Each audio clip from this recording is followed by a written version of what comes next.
Let me pop my crisp Dr. Pepper. Thank you. All right. So we started last session with waking up. Good morning. It was a great time.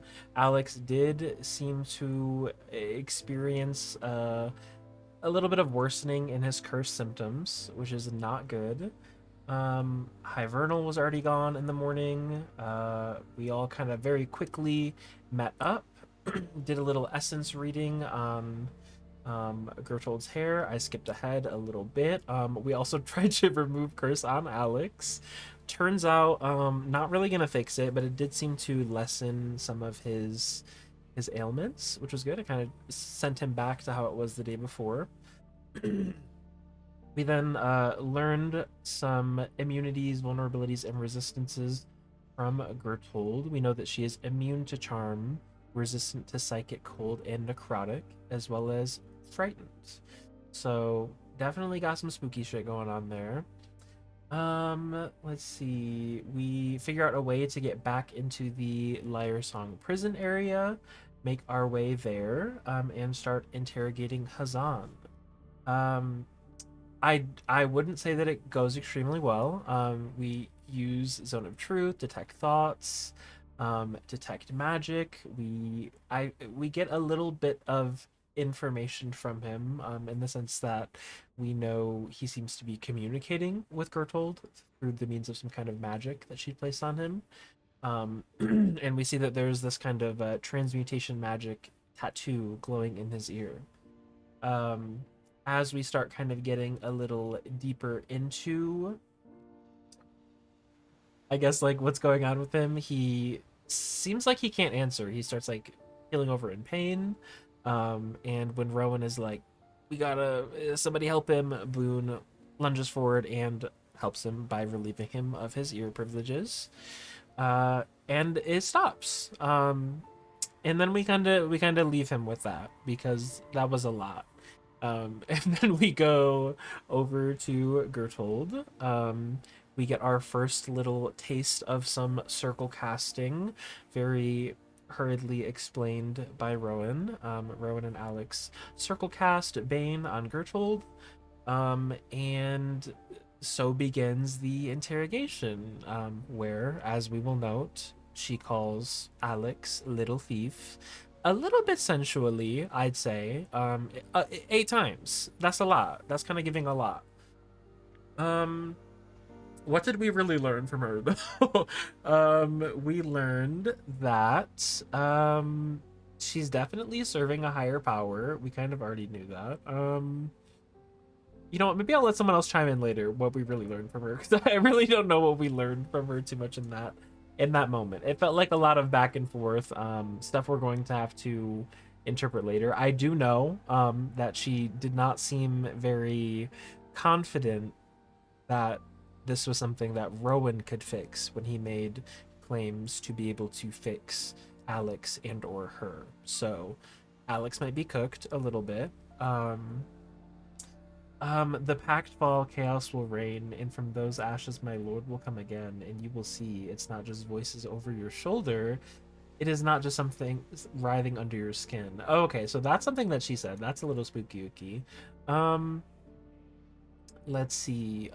We while that's going on, Rykard is over talking to Hazan again. A little bit more successfully, it would seem. And he ends up leaving him with some paper to perhaps write down some more information, um, about what else he knows. We met back up, left, went somewhere a little more private, and kind of shared everything that we knew with each other. We also went to the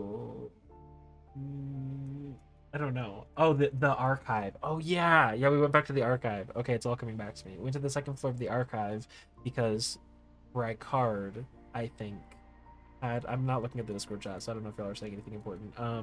Y'all had Rykard had learned of a book that Bertold told Hazan to stay away from. and had something to do with the deep speech situation that we have going on. Um, Went to research that. Then a lot of other stuff happened. Things that Alex and Rykard learned. Alex seems to have gained some eldritch knowledge. That's very spooky. I vaguely remember that. Scared. Um, and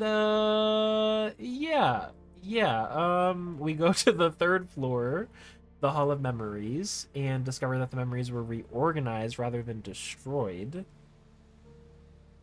That's not great. But Oriana tells us which 3 memories are confirmed to be missing. That's good. Gertrude and Hazan accessed the Hall of Memories first. Oh, right. Okay, that's also not good. Um, yeah, I feel like that's kind of where we ended off. The end was a lot for me. The end was a lot. Maybe someone else can kind of clarify that, but that's what I got. That's what I got.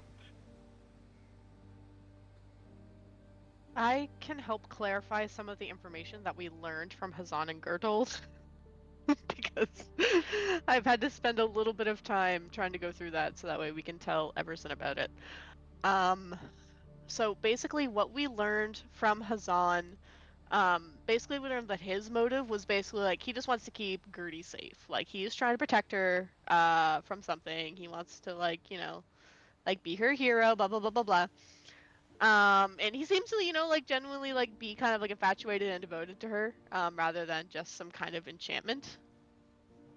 We also learned from him that she's hearing voices, she's kind of paranoid of some things that are chasing her, that this seemed to have started after she took a powerful artifact from a museum in the Free Irons some time ago, which was the shard that we took from her. They had planned to leave together, but they couldn't leave without the memories that, without the memories, basically. And that's basically what we got from him. From Gertrude, she's basically motivated to serve whatever, like, cult higher power that she's referring to as her lord. Um, Maybe she's trying to get some freedom from it as well, although she seems like really, really fanatical about it, and going on like even in death, she's going to continue to serve, her lord. So that's kind of spooky. Um, let's see, and she seemed to be gotten involved with them after she stole whatever it was, the shard. And of course, we already learned about the curse, and everything like that. Blah blah blah blah. We talked about the memories that were stolen. Oh, sorry. Her main motive does not seem to be to steal a pact, but it was to steal the memories for whoever she's working for. We think it's some kind of cult associated with aberrations, possibly Bascoliat or related to the Anomalum. We're not quite sure. We have 3 memories that were confirmed to be stolen. Harry, I need your help with one because in one session you said one thing, and I think in another one you said a different one. So, is it the memory of the formation of the Pact of Kassarian, or was it the founding of Brave Hollow? So it was supposed to be the related to the Pact of Kassarian. Okay, but was it like when she was there when the Pact of Kassarian was made, or like founding of Brave Hollow when they're putting the like Pact of Kassarian somewhere because we know it's stored at Brave Hollow? Kind of an overlap. After okay. It was made, it was like interned or like sealed away in Brave Hollow. Yep. So it's not the founding of Brave Hollow, but rather when the pact was sort of cemented and when it was put away. Okay, I didn't realize those 2 things like happened back to back. Okay.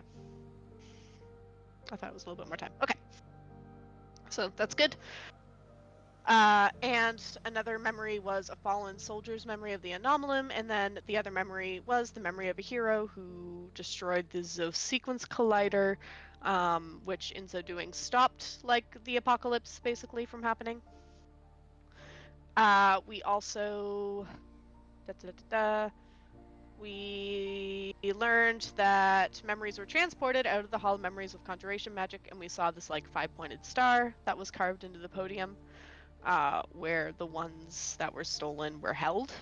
And that 5-pointed star looked like a star map that Rykard had seen and has copied down, and also listed down a list of some angels, like angel names. There were 6 of them. Yeah, and I think that was just about everything. We think that the book, or at least I think that the book, was written by someone who worked on the creation of the Zo Sequence Collider. Maybe a member of the Dark Star Order, I don't know. But yeah, it did help us to translate some of like this prayer that she was speaking in deep speech that was really, really weird. Yeah, and I think that was everything that we learned from Gertold and Hazan in the book. All right. Was there anything else of note that anybody wanted to bring up? The one thing, like Madison was saying, that the person who wrote the book is Eler Kazaraj? Kazaraj. Yeah, thank you. Well, yeah, I think that's about it. All right. What did Victor do? Not a damn thing. Oh no. What did People Victor lying do? on my name. The timestamps will show.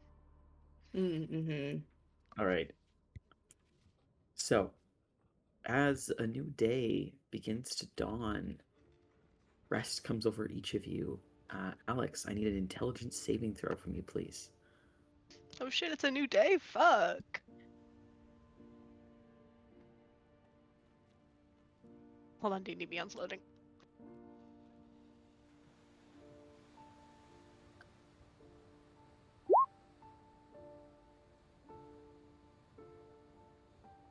Nat 20. Right. Alex, you wake this morning with no strange dreams, but a sense of unease that doesn't seem to leave you after this strange encounter with the prisoners of Brave Hollow. You sort of, out of instinct, reach to your back, near your neck, sort of see if there's anything different or odd, but although there's still this like skin deep pain, beyond that, nothing feels as though it has changed to you.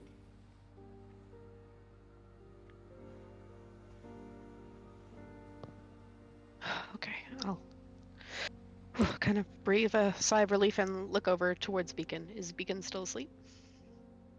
But taking a look at your side, you do see that Beacon seems to be deep at rest still. Okay. And he's snoring. All right, I won't bother him yet then. I'll just I'll just probably pull out some notes, kind of go over getting ready, what we've written down for Captain Everson and what we plan on telling him.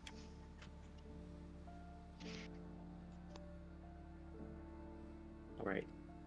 As you go over your notes and begin to prepare things, leaving just a little more time for Beacon to rest, the rest of you, what sort of time are you planning on waking? Boone will sleep in. Boone, with the intention of resting for as long as she possibly can. Rykard and Rowan, how about the pair of you? I'll actually wake up early. All right. Yeah, I think I don't know how early Rykard is planning on waking up. I don't think Rowan would wake up super early, but early enough to be able to kind of do some like workings in his book and stuff, just awaken his bed. All right. As the pair of you wake up, Rowan, you spend some time sort of pondering your spells, preparing yourself for the day, taking in the myriad things that have happened. It is unusual for one such as yourself to be embroiled in all this strange politicking and all the things involved with what you sort of did the day before. How is Rowan currently feeling about everything that he has encountered in the last day or so? I think up until yesterday, Rowan has been feeling like pretty pretty good and like generally excited about everything that's been going on. But I think the grimness of the interrogation and I guess like the weight of what these people are capable of or trying to do or seem to be aligned with, I think that is maybe like, dampening his excitability a little bit. So I think he is in like a wanting to be productive, solution finding mode.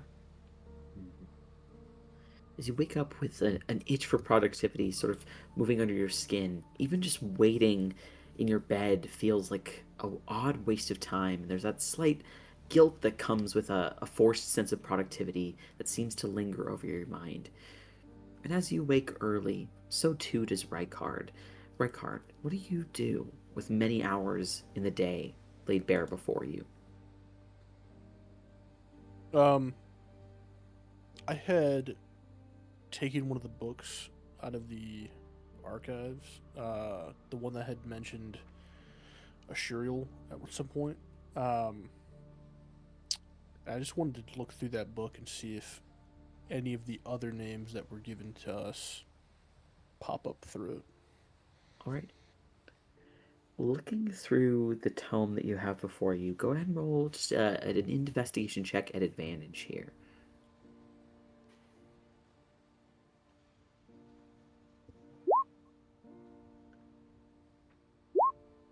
$17. Looking through the book, you primarily see things that seem to be written about Mandragora in the book that you have. Different sects and different sort of religious groups or spiritual groups, as well as factions that sort of find their way there.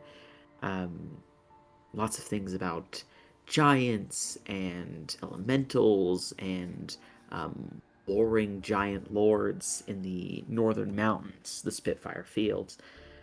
But as you dig through, you do find the mention of one other name from that list that does stand out to you. Now, it primarily stands out to you due partially to its similarity to the name that you originally were looking out for. But also it stands out to you just due to a natural interest in where it comes up in the book. As you read through, you find another name that stands out to you. It's Anael. You hear, or rather read, a very short section that mentions a great flame that is kept, that has often been referred to as Anael, which in Celestial roughly translates to the light of the heart.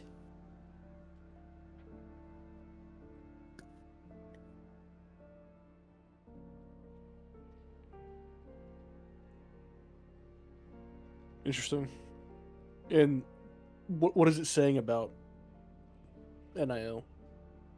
Just that person who's written this text primarily seems to be focused on Mandragora, but in passing, there's a mention of a great flame that is kept in the Tosarai Wilds that is referred to as NIL. Alright. Roll a history or a religion check at advantage. Alrighty. Let's do... They're the same. Let's do religion.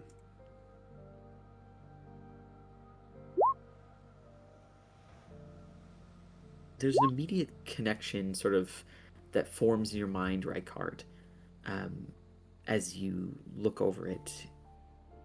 For as long as you can remember, or from memories as a child rather, you do recall going to the Argafet only a few times, though it's tradition for all wildlings to make their way there and participate and go to the place where Clan Emberkeeper stays, to witness the Great Flame and to join together as wildlings under one banner.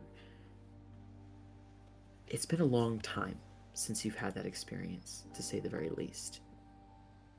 Though you've never heard the flame kept by Clan Emberkeeper be called Anael, and you're not even certain if that's exactly what this text is claiming, you do recognize that there's likely a connection there. You have, rather than heard it be called Anael, you have heard it called something else. You've heard the flame that is kept by Clan Emberkeeper go by many names. However, the one that is most commonly used in the sort of shared tongue of most of the wildlings is Lesvir.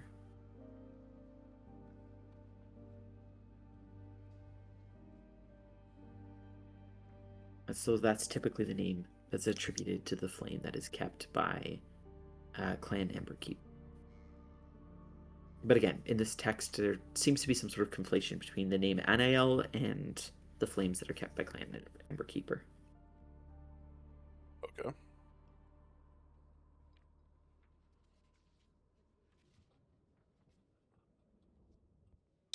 I'll just keep reading until we get going.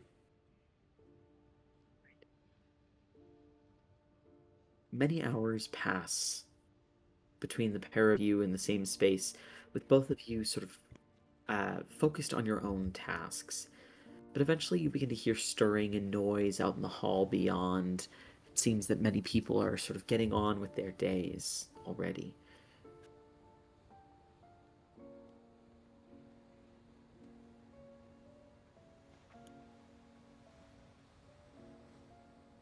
After several hours of waiting or passing the time as you would, do actually pass before you.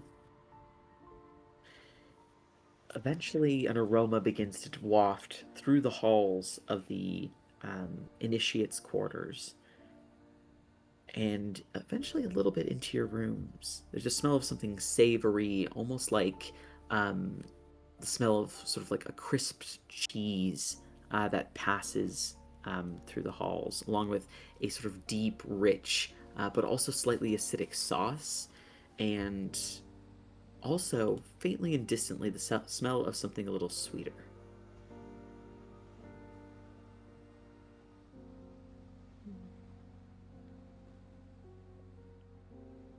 I'd say about around this point, Beacon wakes up.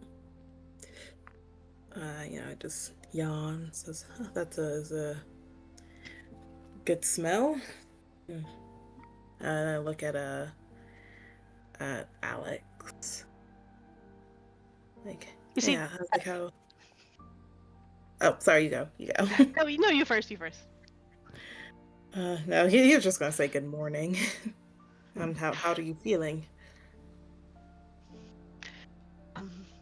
I'm feeling fine.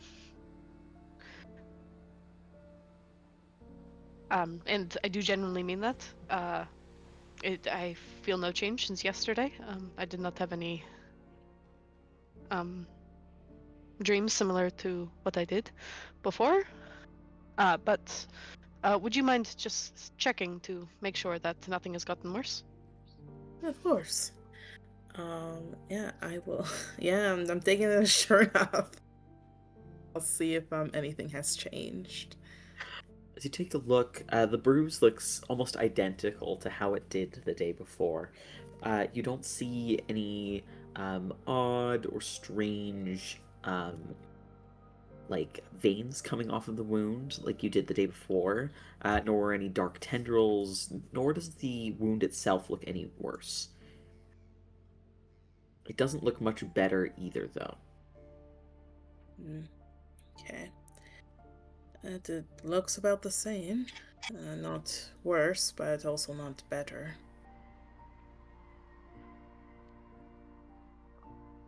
Well, I will take not worse. Perhaps with another casting of Rowan's spell, it will go away. Maybe.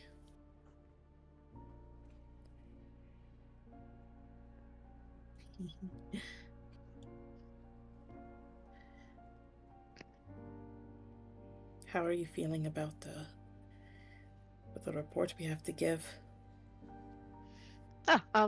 Quite fine. I had some time this morning to work on it, and I'll hand it over to Beacon to show him. Okay. Beacon, you receive a surprisingly large stack of parchment that seems to go over everything in the most minute and also elaborate of details. Every moment that you can recall of your investigation appears to be organized in a straightforward and effective and yet exceedingly complicated manner. I think this will be more than enough. Do you think so? I did try to keep it to what was directly relevant. Yeah, it should be good. I'm sure Captain Everson appreciates all of the details. The more that we can get in, the more information, the easier it will be to, parse everything. You know what I mean.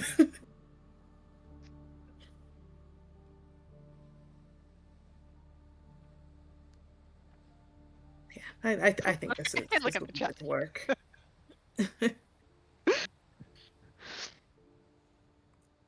Yes, all right. Good. I think I did hear some movement outside, so I will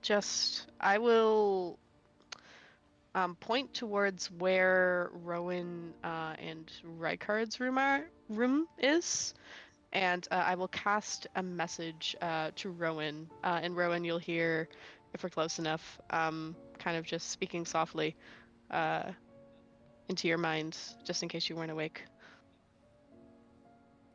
Good morning. Are you already awake? His head just kind of shoots up from what he's doing, and he looks around and realizes that you aren't in the room. Respond. Oh, yeah, we both are. That food smells really good.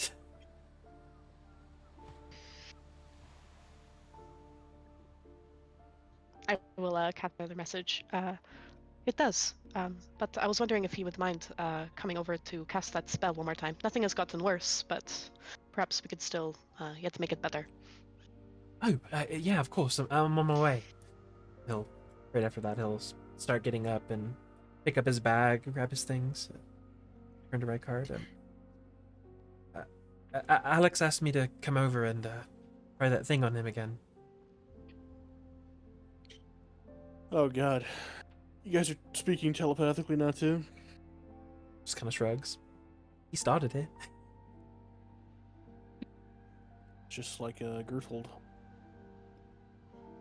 You waiting here then? Now I'll go with you. Right. Yeah, I'll head over to Alex and Beacon's room with Rykard.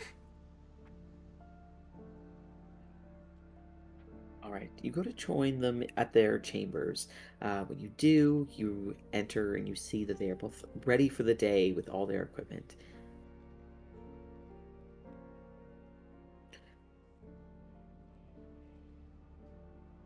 Anything? Good morning, Rowan. Good morning. How did you both sleep? You slept well. Quite well. What about you? That's good. I slept well. Feeling alright. Should I get right to it, or anything I need to know? I do not believe so. It simply looks the same as it did yesterday, according to Beacon. Alright, give me some time. I'll do it the long way. I'll kind of set up my book, and I will expend a wild shape to get my spell weaving charges, and I will begin ritual casting remove curse. And I acquired cheese. So sorry. Is Boone getting up then? Yeah, I'll get up and acquire cheese. All right, Boone. As you wake and go to find the food in the morning.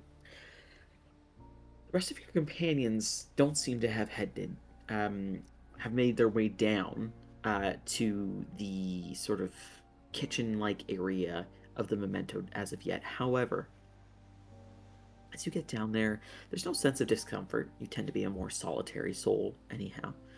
As you take a look around, you can see that the memento looks a little bit busy today, busier than usual.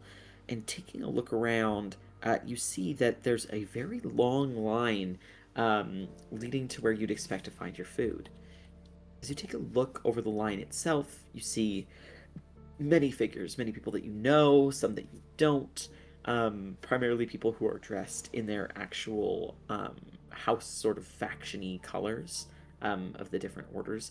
But what stands out to you is that standing at the pot, where you would expect to see the large ogre figure, someone else is there. Who is it? Looking over the figure, you see that it is not, in fact, the ogre, as previously mentioned, but rather it looks to be a dark greenish skinned figure. You can see that they have sharp ears that appear almost knife-like or leaf-like. Their skin, again, sort of like a dark woodish green, and they appear to have sort of like long vine-like hair that is pulled out back into a series of intricate twisty braids. Looking over them, you can see that there's food in the pot, and they are stirring away and serving it up. They look to be genasi or something of the effect. I will grab a very large bowl and acquire myself a serving. All right, you go and join the line, which again is surprisingly long at this point in time. Typically, the line seems to move faster and be a little shorter. Looking out now, though, the line is, as previously mentioned, extremely long, extremely busy, full of people from all the different factions, sort of all gathering together. As Ugh. All right, the line seeing the slowly line, moves. I'll Mhm. I'll grab like how many of us? 1, 2, 3, 4. I'll grab 4 more bowls. All right. You grab enough bowls for all of you, taking the last 4 or 5 off of the stack.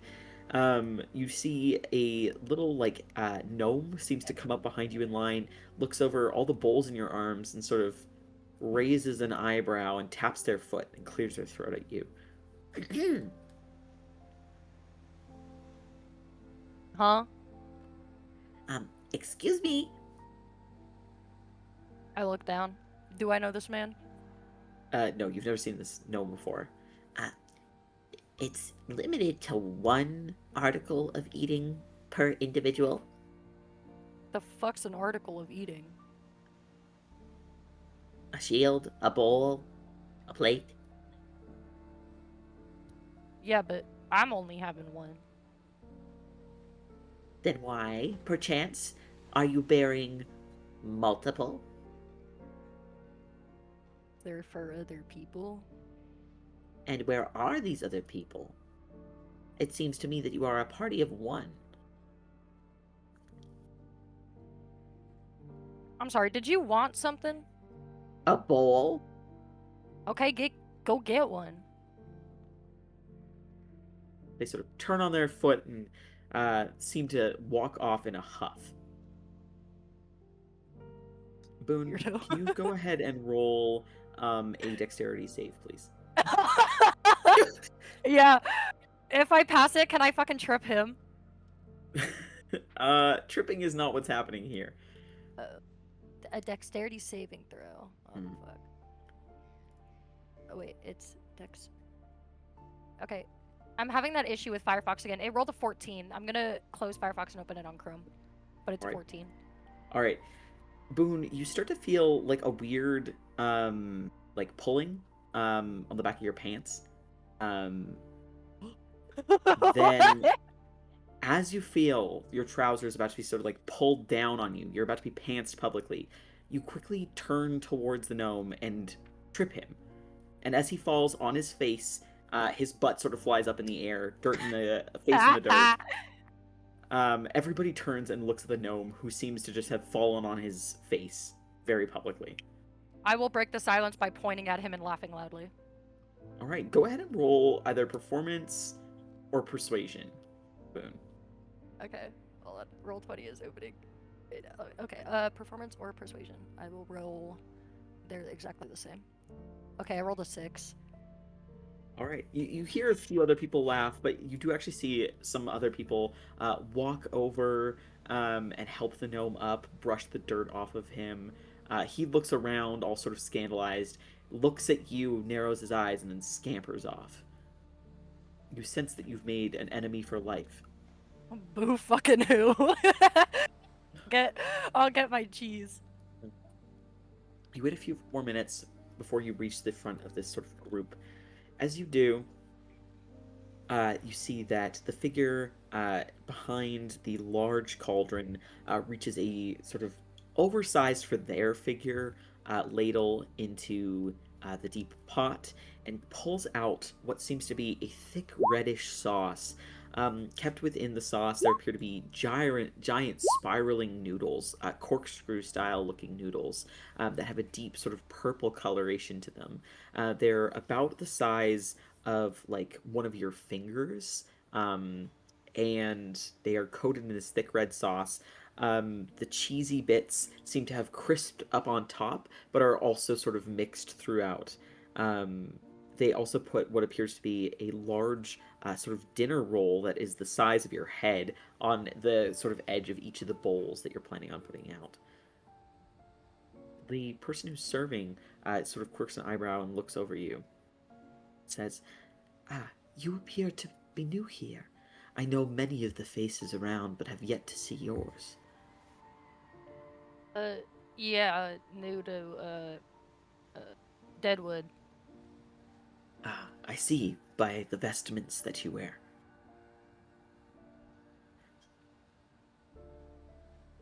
Yeah.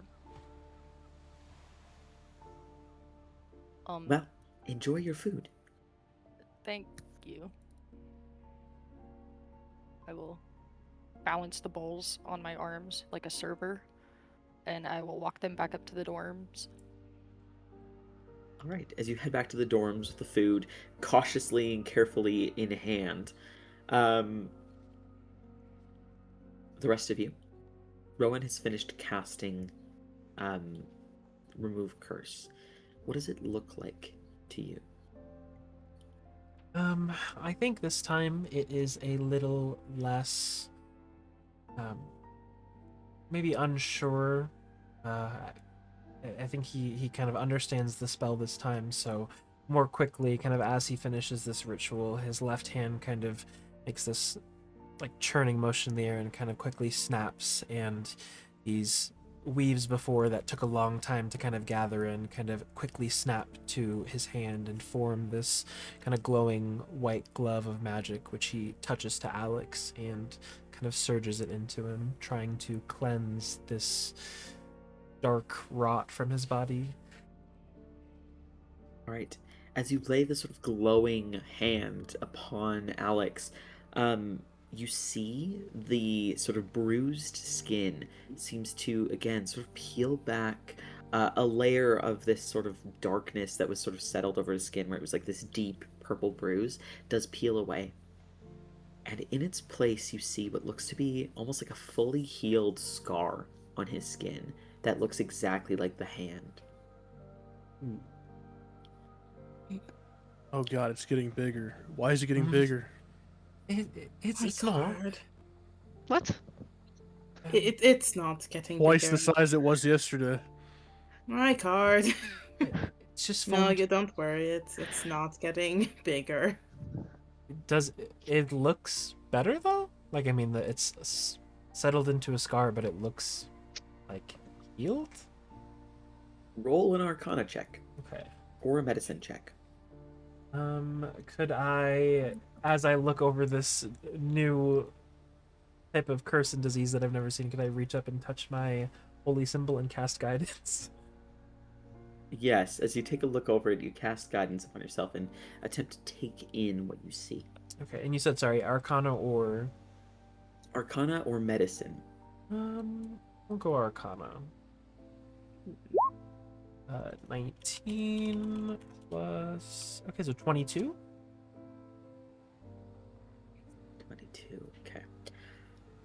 Looking over it, you have a sense that, at least visually, it looks healed. But you're not sure to what extent this powerful magic seems to have been actually removed. At least visually, it appears to be gone. And, he wears that uncertainty on his face as he kind of shrugs a little bit. I mean, it looks fine. It looks better, at least on the outside. How do you feel? Do I feel any better? You feel exactly the same as yesterday. Rowan, Alex just kind of shakes his head at Rowan. I feel the same as I did before. Which is not worse, because I remember yesterday I woke up feeling worse. Yeah. I mean, I'm happy to try every day or multiple times, I guess. But it might just be a more specific problem. Is something out of my wheelhouse, or maybe... Sorry, I'm trying not to cough. He coughs. It took a lot out of me. It's got you too. Maybe you caught it. Oh, no. Oh god. But I don't know. I mean, not every spell, but well, yeah, I guess every spell is unique and different. And although this isn't really a spell, maybe it's more than just a basic curse, something that a simple spell can undo. It requires like a more involved ritual or specific item or an ingredient or something. Quite possibly. I intend to try and look into it. As best we can, anyway. Speaking of that, I guess, what exactly are we doing today? Well, Beacon and I need to go speak to Captain Everson as soon as possible. To deliver the information to him about what we learned yesterday. And then I think likely go from there. There is still much information that we need to learn about what is happening here. We need to know where the memories currently are, maybe which group specifically is orchestrating this, if we can try and figure out what aberration they're trying to bring back, or learn more about the shard, and he'll kind of like look towards that. There are many leads that we could follow. Does that mean we're going back to like the archive to research more? It will depend on what we would like to do, but it is a possibility. Would you mind going back there and researching a little bit? No, we can. I just want to help however I can. I'm not really,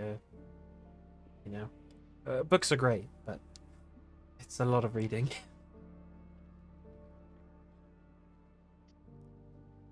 Is there anything that you think that I could do to help?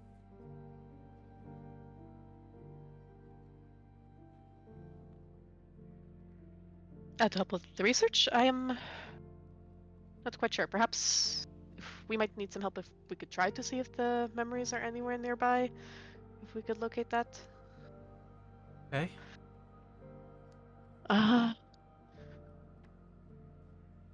Maybe we'll give it some thought after we have spoken to Captain Everson and seen what he would like for us to do next. Well, now I'll pack up my book. Get ready.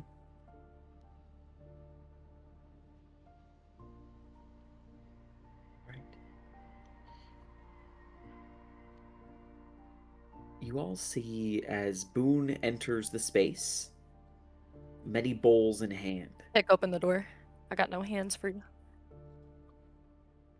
Oh, I say, "Oh, Boone." I'll immediately help her with Soups. free a Connect with the hand. door Soups. first. Soups. Oh, thank you. Get your I'll soups. pass around soups. They had room service here. Thank you, Boone. Yeah, well, there was a long line. I didn't want to waste another hour while y'all sit there and like sip on it. How considerate of you. Thank you. So does that Thanks, mean that Overlook. the chef is back? There's a different one this time. Oh.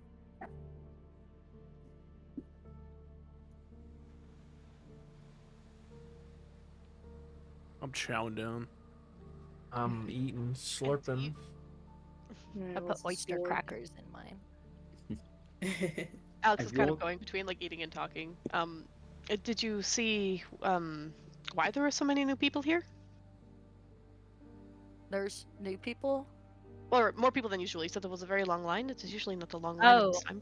I figured it because the soup was good. Is the Take a soup bite of soup. good? Yeah, is it good? Yeah, it tastes good. It smelled better than it tastes, though. It's disappointing. Just a little bland, oddly enough. Some serious prestidigitation on this. Could use salt, but yeah, not bad soup.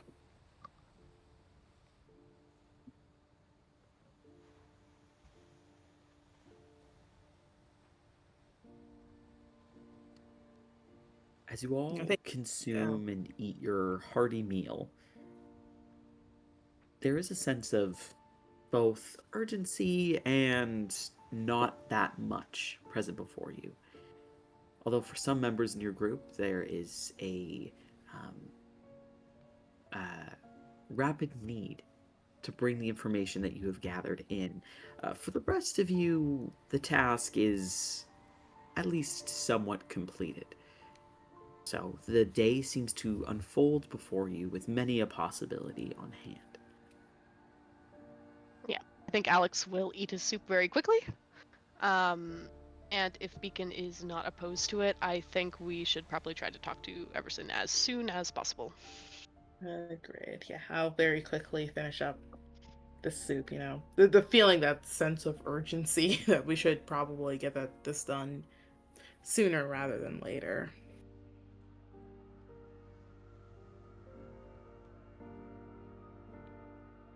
All right. As the two depart, do any of you choose to join them, or are they going off alone? I don't like that guy. I'm not going. Yeah, I'm not going. I guess I'll wait behind them. I'll stay with Ricard and Boone. All right. As the pair of them head off to find their chapter captain, the rest of you have effectively, unless you choose to actively seek out something to do, a day of downtime that lays ahead of you. How do you wish to spend your day?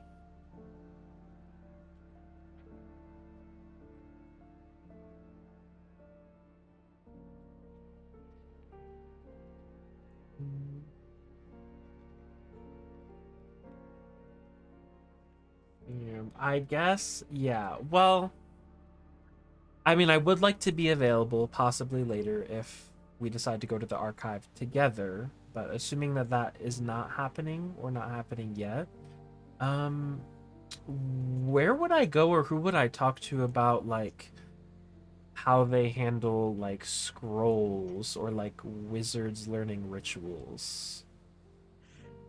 You have a sense that the Arcanum might have some things available, but beyond that, heading to the Grand Biblioplex would probably be your best bet, that archive area. Beyond that, you are able to access the Vermilion Crest with the aid of Ricard, beyond just sort of some of the more common areas that other people are allowed to access. Does Deadwood have fucking anything? Girl, we got the best little smoke spots. The swamp. You We gotta got be the able to- kush. We got the stuff. You have more of like the medical and growing and planty side of with things. the herbs, Right, yeah.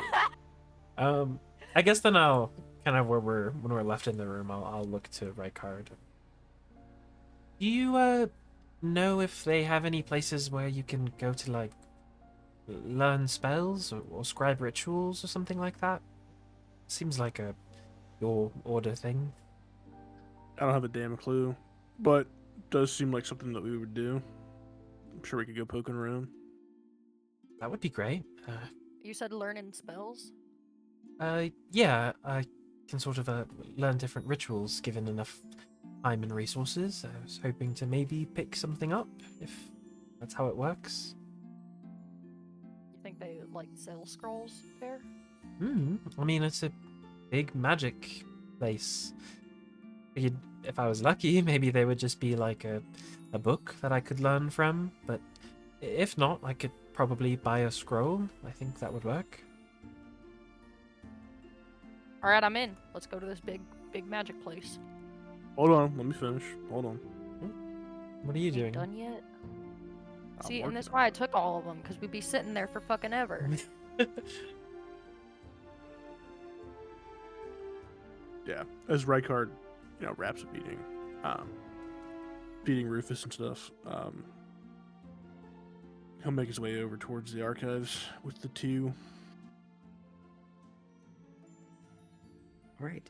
As you all make your way over to the archives once more, you see it in its sort of resplendent glory. Are you going just to the Grand Biblioplex, or are you trying to access one of the more perhaps niche areas of the Vermilion Crest? Where do you want to try first, Rowan?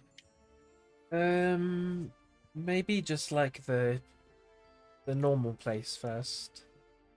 The normal place. You know, the Grand Biblioplex. See what they have there, or if they can maybe explain how this works or where I should go. Ready?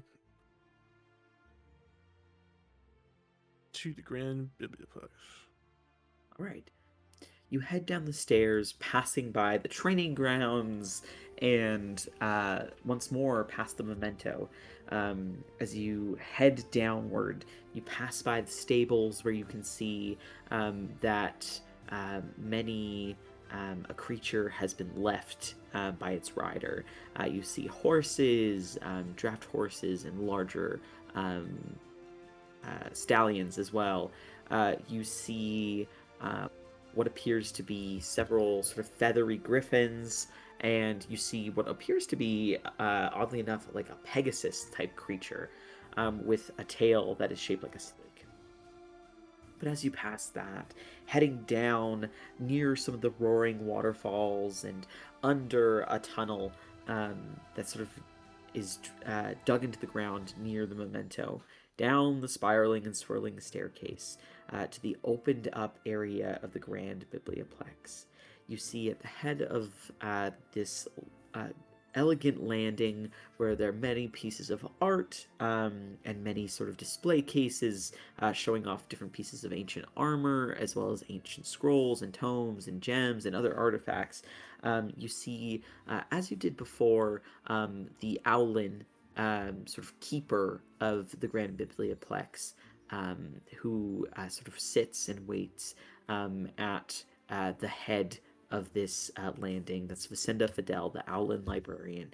But beyond her, of course, you can see the Grand Biblioplex itself with its sort of crystalline and elegant interiors, its long, vaulted and arched, almost like domed ceiling that is covered in what appears to be stained glass and paintings, the many, many, many stacks and rows of books, as well as the desks, the small, almost canals that are laid out within waterways. And you see very distantly that there are some people who are sort of flying up and over the stacks themselves. You see some people who are floating up in the air, reading some tomes. Indeed, the whole place appears to be a little bit more bustling today than typical. Everyone will kind of when they walk in, I'll sort of spend a moment looking around and taking it all in. But then we'll focus on the librarian and kind of rush up towards that little desk or station wherever they're at. Right, as you approach, she sort of looks to you expectantly. Hello. I was wondering if you could help me a little bit. She gives a quick nod and says, "Of course, child. That is the role of any good librarian, is to assist. What is it that you seek?" I'll reach into my bag and kind of pull out my Book of Shadows and kind of plop it onto the desk. I'll kind of like flip it open a little bit and just kind of thumb through it. So I was wondering if you have a place here where I can learn things, like learn spells and rituals. Where I'm from, we sort of just share and teach each other. I wasn't sure if there's like I don't know, like a hall of rituals or something like that. Well, certainly that depends on what you seek to learn, young one. Many knowledge is kept behind lock and key, that which is dangerous or unpredictable or particularly powerful. However, there are many teachers here that seek to share their knowledge with others. And indeed, and she waves a sort of feathered arm in your direction. And indeed, there are many capable and suitable teachers within your own order as well. What sort of knowledge do you seek? Oh, I don't really know. I was kind of hoping to get some ideas. He kind of flips through his book on the desk. There's supposed to be this one spell that helps you understand things when they're in different languages. There's another one that it seems like it's a silencing spell. I don't know. I was just sort of looking for useful things. Sorry if that's not very specific. She gives a kindly smile, but you can tell that her feathers do bristle a little. She says, "Well, it is hard to know what you do not know. I cannot fault you for not knowing exactly what it is you seek. If you seek out particularly useful or helpful spells, many scrolls are kept within our biblioplex," and she gestures with a vague arm to the space behind her, "or indeed can be purchased at the Arcanum, perhaps in exchange for a task done, or indeed purchased for coin. If you seek out something in regards to languages, there are expert linguists within the Vermilion Crest, assuming that, of course, that you wish to learn a written or catalogued language. Though some knowledge, even spells, cannot unravel." That makes sense. So my best bet would be trying to get a scroll from the Arcanum, then? Or looking for a tome that could teach you the said spell, and she gestures for you to follow with her after her. Okay, I'll pick up my book and I'll follow behind her. You see that Yeah, I she guess we're sort of tagging hovers along. in the air, moving along, and she moves oddly fast, as you all sort of have to pick up the pace to keep up with her. She moves down through the aisles with a sort of very well educated knowledge of the space around. You can see that behind her sort of low monocle that she only has on one side, her eyes sort of flit side to side as though she's quickly scanning over each of the books with a sort of well-versed knowledge.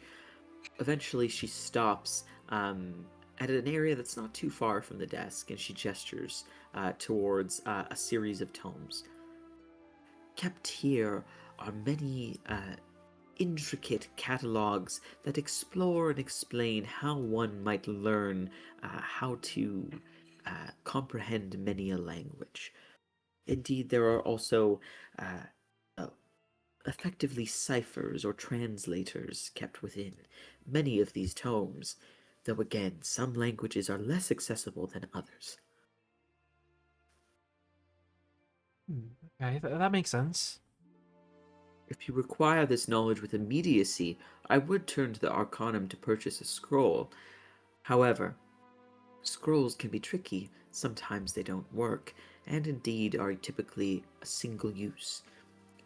But if you wish to intrinsically learn this knowledge, you may be allowed to take out a text or two.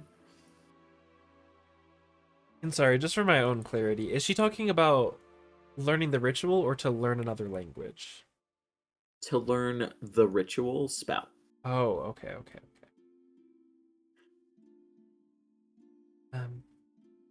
You think I would be able to do that then? Certainly. And she gestures sort of over the aisle.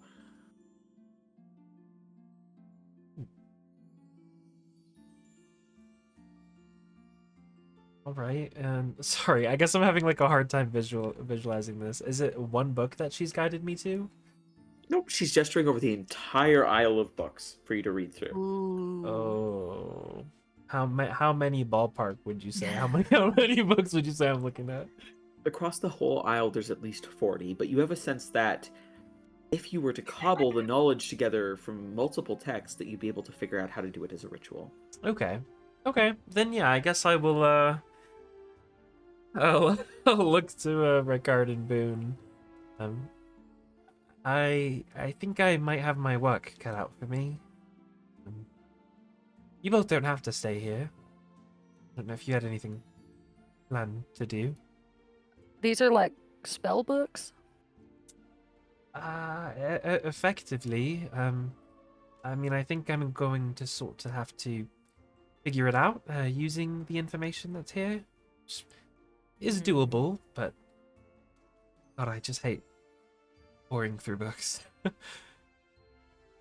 Looking at the spines on the shelf, Harry, do I see any that immediately grab my interest in being like especially powerful or dangerous or something like that? Go ahead and roll an investigation check. 20. Dirty 20. Looking over the tomes here, you don't have a sense that any of them are particularly dangerous. You do have a sense that some of them are slightly more complex, however.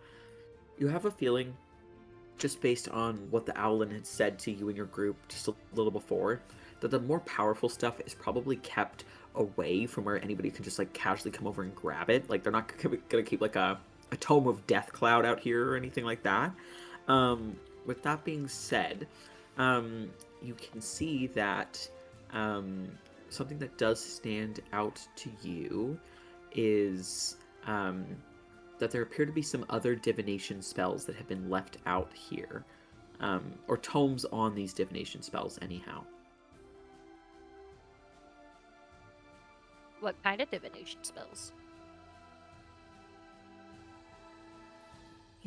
Over sort of the various stacks, you thumb through a few of the tomes, sort of casually sort of knocking them to the side on the stacks, looking over them quickly. As you narrow your eyes and look through to see which ones particularly stand out to you, you notice that there is a tome that appears to describe a spell that allows you to leave an invisible eye in a space, and you can close your own eyes and then see from the spot where you have left this invisible eye.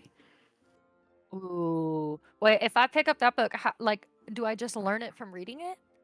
You have a sense that it would take a long time of studying to try to learn this spell, and even then, you're not entirely sure that it's within your ability to learn. Oh, that's true. I'll pull it out and I'll show it to Rykard. Look at this one. What's that? It says Arcane Eye on the top of it. Wonder what that is. 101 ways to fool your friends with this simple trick. 101 is a lot.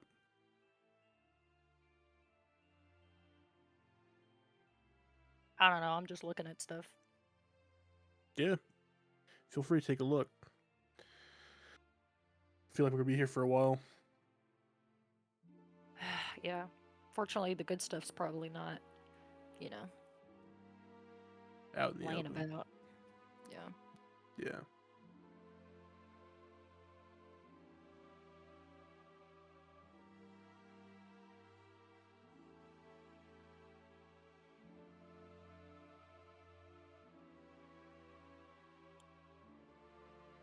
All right. As you all sort of settle in to your time at the Biblioplex, let's turn over to our two would-be members of Liar's Song. All right. As the pair of you head back to where you expect to find Captain Everson, you make your way towards the waterfall that is hidden somewhere vaguely near the memento. Passing under it and up a long, winding set of stairs, you hear the distant sound of an echoing piano bouncing and resounding off of the stone walls until you find your way up a set of double arched stairwells, passing by many a marble or metallic statue, many depicting heroes at their prime, as well as musicians and actors and many other intriguing and artistic figures. Winding your way up the steps, you eventually find your way back to the sort of small space where you had encountered Captain Everson previously. He sits at a long wooden desk that appears to be covered in many parchments and papers. Letters appear to be unsealed with wax seals broken.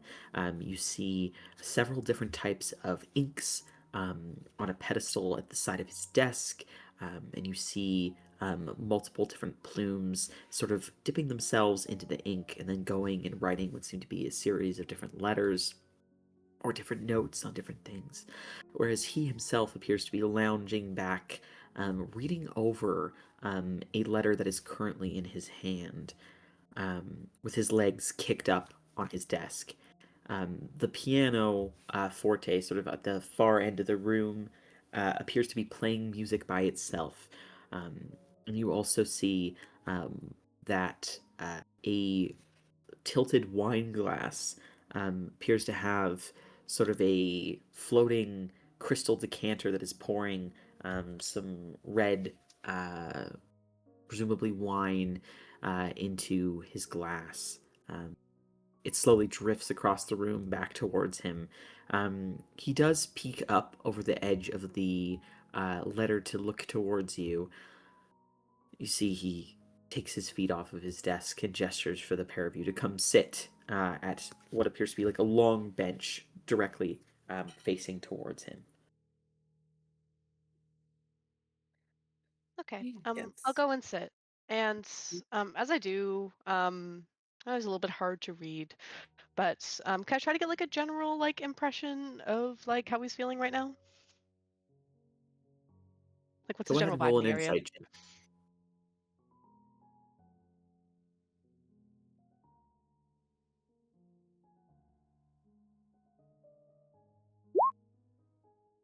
Yeah, 15.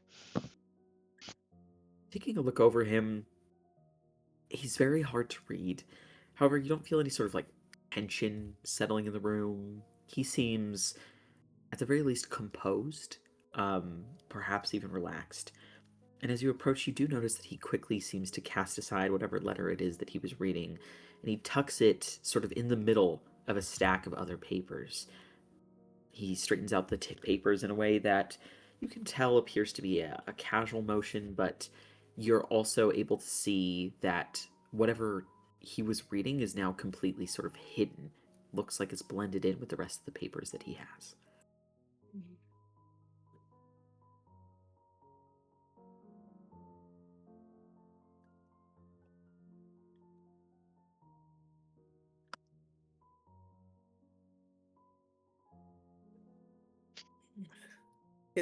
Good morning, Captain Everson.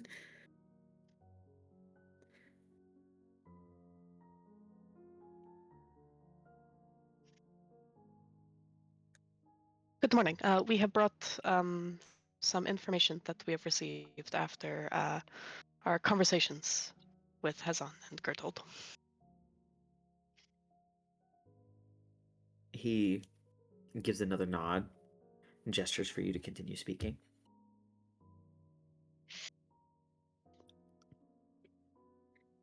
Well, we carried out the investigation, or the interrogation, rather, as you instructed, and we have come across several somewhat concerning pieces of information. Stuff with the interrogation of Hazan Breyer, we did learn that his motive was primarily to keep Gerthold safe. He is under the impression that she was in danger of some some force that he didn't even really understand. At this point, we come to the conclusion that his dedication to her was not caused by enchantment, but rather love and devotion to her.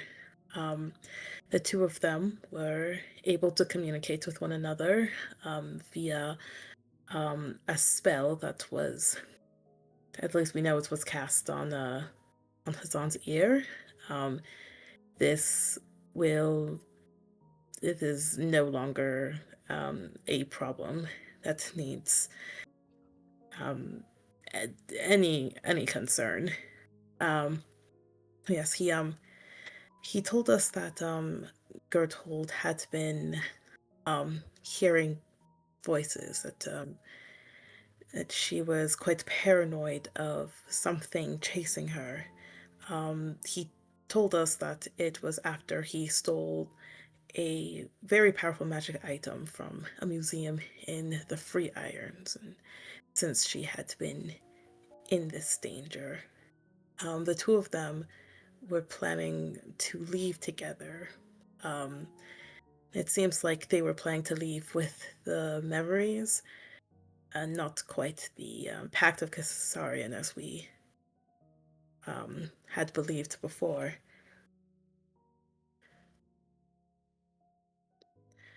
We do not believe that Hazan is involved in the group as a whole, if there is a group, but only with Gerthold. I'm not too sure if any more investigation on him will be the most useful.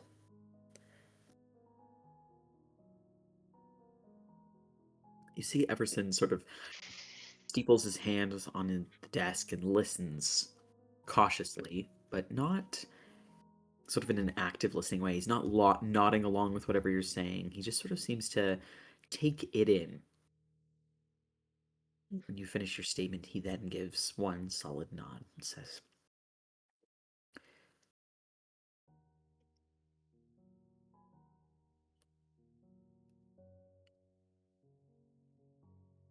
"Would you then be under the assumption that he was entirely in control of his faculties when he made the decisions that he did? You said that he did not appear to be under the influence of any undue magic." He was not under the influence of magic, no. But And he appeared to be of an entirely sound mind, in your opinion.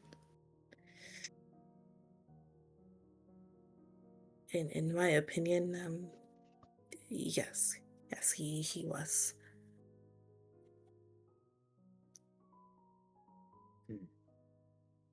And he is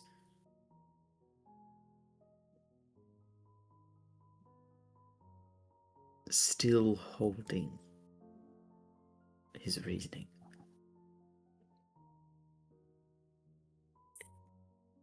He does appear to still care very deeply for Gerthold, yes. Cares very deeply is a little different from love, wouldn't you say?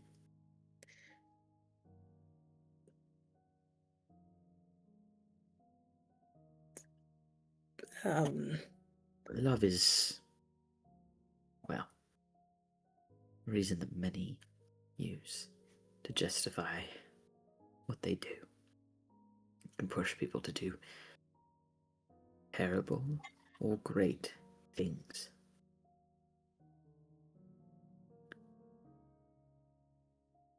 Though, fundamentally, it is no use. You'll find many here. He gestures vaguely to be quite sympathetic to love as a motive, as a means. But in your opinion, Beacon, from the answers you received, do you believe that his intentions were pure in this action that he took? Is it enough to justify what he did?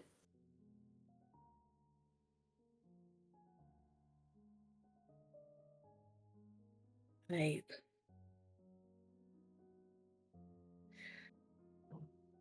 I do not know if it justifies what he did, but I do believe he didn't have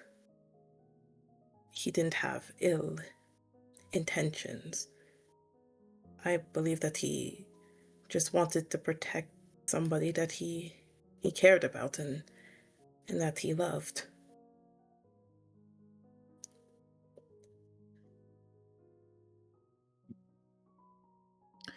And what of the other one? Of Gerthold? What did you learn? Alex will kind of chime in here. As we suspected, she is the main instigator of this plot between the two of them. It seems as though she is partially motivated to serve some higher power that she refers to as her lord, but may be doing so to gain her freedom from it as well. Although she does seem quite fanatical in her beliefs, going as far to believe that even in death she will continue to act in service to her lord. She seems to have become involved with them after. Sorry, just one second, I need to cough. She seems to have become more involved with them after stealing a powerful magical artifact from a museum in the Free Islands some time ago, as Beacon had mentioned, though we believe the item itself is likely from Basgoliath. It has also left some type of curse on her in the form of a sigil on her skin that allows her to communicate with some unknown entities. It also makes her more resistant to anything that might influence her mind, some elements, as well as immune to charms. Her main motive, from what we can tell, was to steal the memories for whoever she might be working for. Although she doesn't mention any name for who it was she was working for, I think it is quite likely that it is some kind of cult associated with aberrations, possibly in Basgoliath or at the very least related to the Anomalum. In regards to these memories, we can confirm that 3 of them have been stolen. The first is Verla's memory of the formation of the Pact of Kasarian. The second is a fallen soldier's memory of the Anomalum, and the third is the memory of a hero who destroyed the Zolsequence Collider. These memories, we can tell, were transported out of the Hall of Memories with some conjuration magic, but the only indication we have of this is some type of symbol, a 5-pointed star that was carved into the podium where the ones stolen were held. And in regards to the others, they were the ones that were related to the Packet of Kasarian were reorganized, made to look as though they were destroyed. Perhaps as some type of decoy. The memories seemed more important to her than the Pact. But the Pact did, or would, serve a purpose. Her exact words to us were, the Pact fall, chaos will reign, and from those ashes my lord will come again. She was also quite concerned about this book that Beacon had mentioned, written by Eler Kasroff, a researcher who I believe might have worked on the creation of the Zol Sequence Collider. But it did help us translate some of what she was speaking in deep speech, spoken like some kind of prayer while she was in her chambers. She had said, and I'll repeat, shattered bone and broken earth, blood evert, villicert, succumb sun, avant moon, rip from rib and grow in tomb, unheralded star and hourglass sea, come to me, shine in me.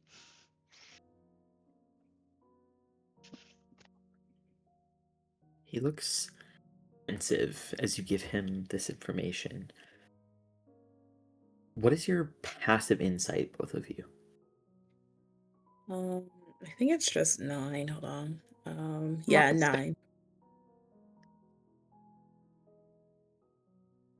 And Alex's is 16. 16. You do notice his eyebrow, like, on one side seems to quirk ever so slightly when you mention the scar specifically. He leans back in his chair and seems to think for a moment.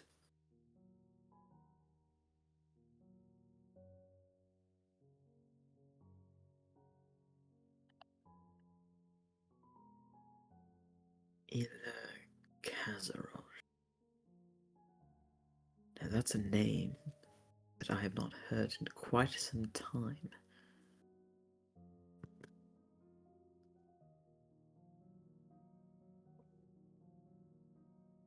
Indeed, it seems that your instincts are, in fact, correct. Ila Kazaraj was a member of the Dark Star Order.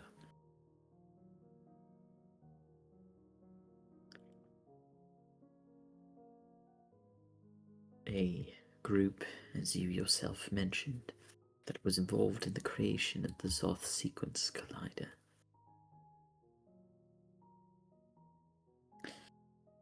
I am curious. What do the both of you know about the Anomalim?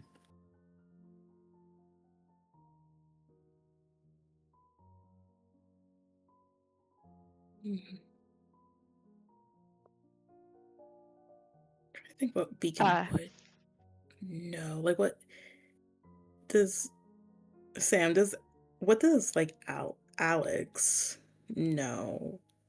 So that was the day he was born. No, that's a great question. I imagine Alex probably has like a decent amount of knowledge on it. I'm not sure if you would say, Harrison, that like everything in the lore doc is up for grabs for like what he might be able to know, if that's like just kind of general knowledge stuff. The stuff that's under the Anomalim section is general knowledge. Okay, I feel like he would know all of that, at least general knowledge.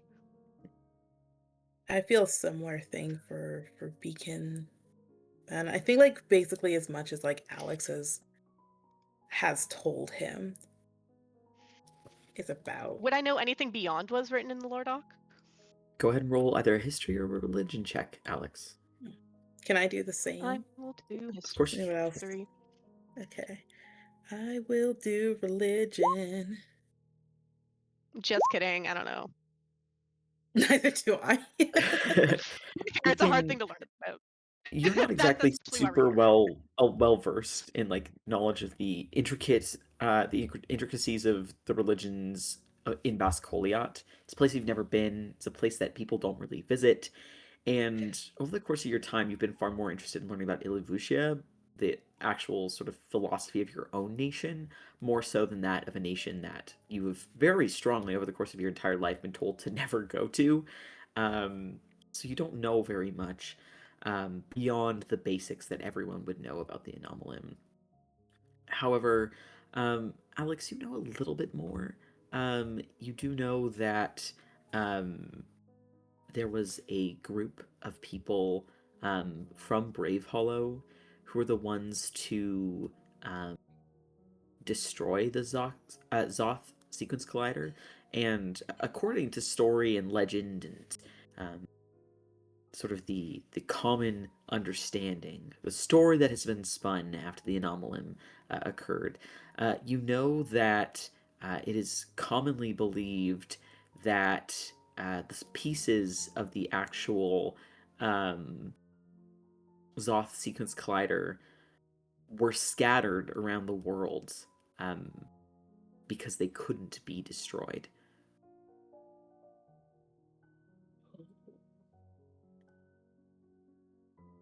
Beyond that, you don't know.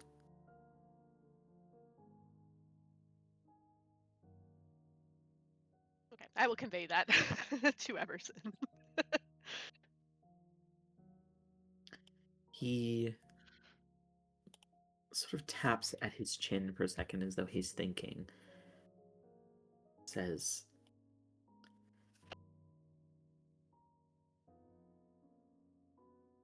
the scar that you mentioned, were you able to take a look at it yourselves?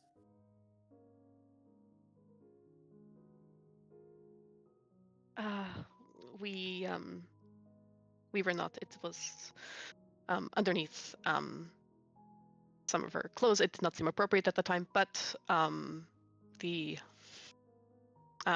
guards there had mentioned that they had taken a look, but they did not see anything beyond like typical scarring.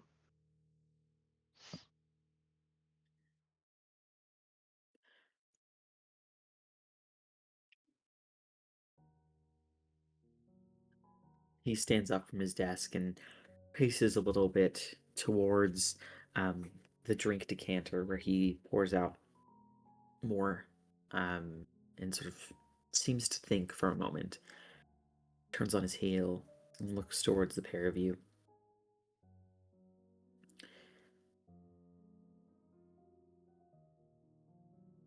You have certainly found a rather interesting thread to be pulled upon. You have an item taken from the Free Islands. One that seems to have had a great influence over one of our prisoners. And either a lovesick fool or a do-gooder helped her. Are they both of sound mind? Are they both under the influence of something? Would their words be trusted? And indeed, to what extent further should we investigate? You say that there seems to be no direct threat to the Pact. But a threat to Brave Hollow yet remains. And indeed, where did the memories themselves go?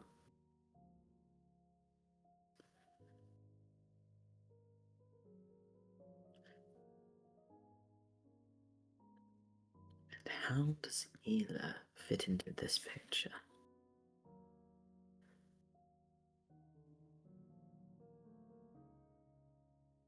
That is information we would like some more time to perhaps look into, but we wanted to present you with this first. Indeed.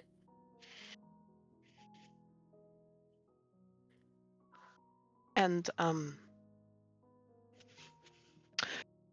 in regards to the magical object she was carrying, we confiscated it while we were apprehending her, as it looked rather dangerous. But I will tell you that in the process, it was accidentally touched, just for a moment. But it was also strong enough to begin to leave the beginnings of a curse.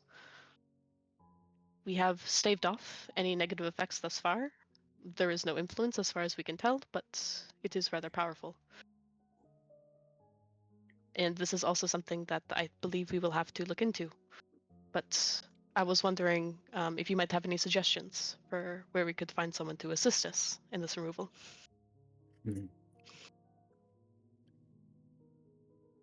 Show me the item. And he gestures towards the desk. Alex will telekinetically take out the shard that he's kind of got wrapped up quite securely. Keep it a distance away, but set it down on the desk.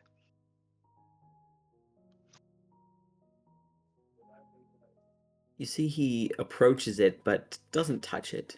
Sort of leaning forward, looks over it, and Alex, you see that it appears to have a little bit of a glint of light that has touched it. It doesn't seem to be like sort of swallowing light like Vanta Black like it was before. It has a little bit of a shine to it, but not as noticeable to you as it was the day before this one.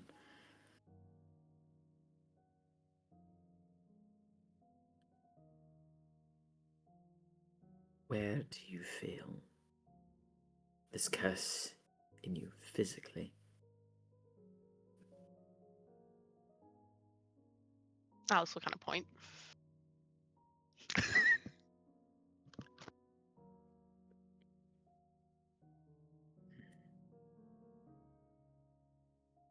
have heard of such things.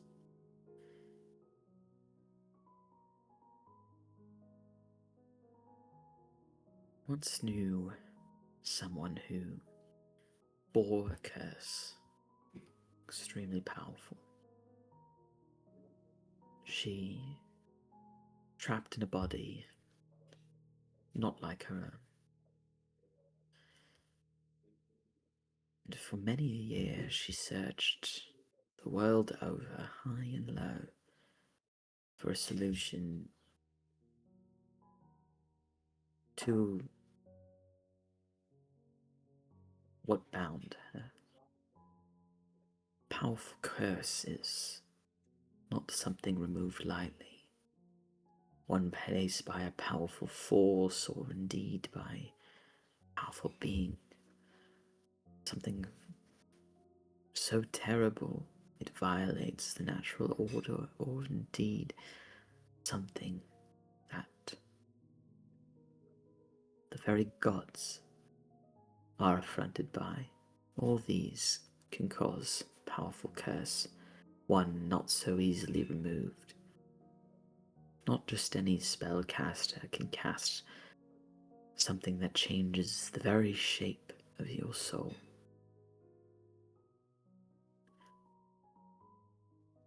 She continues to search the world over, but there are some things that could be of aid to you.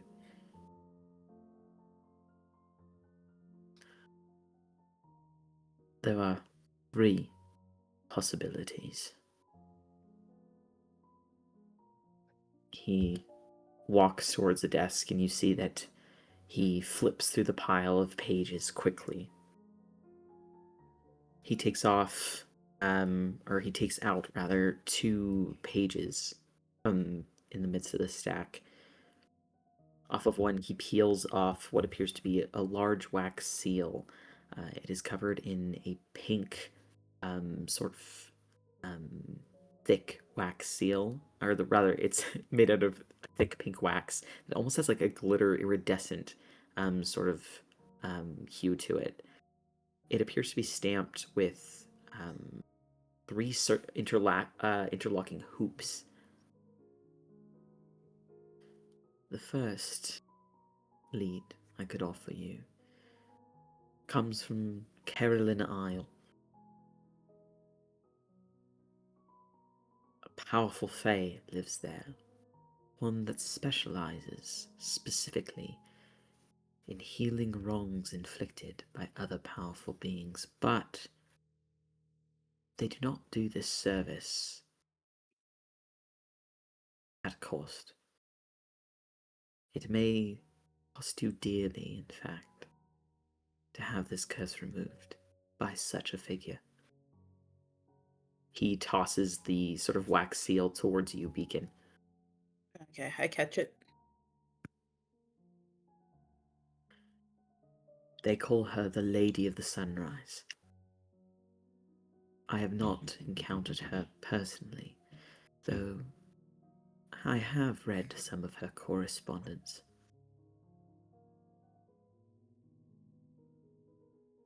Is Brave Hollow in contact with her?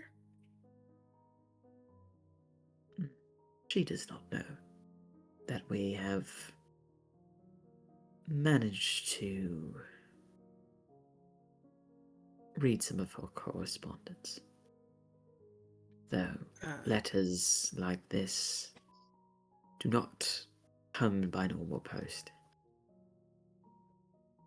Now, indeed, there are many people in the Isle of Caroline under my employ, seeking out answers to a different question. Your other option lays in the Toserai Wilds. A coven of witches of grave power have been known to wander that place. I am told that the leader of their coven, powerful drow, may hold answers to unweaving many such a curse, though it is costly in its own right.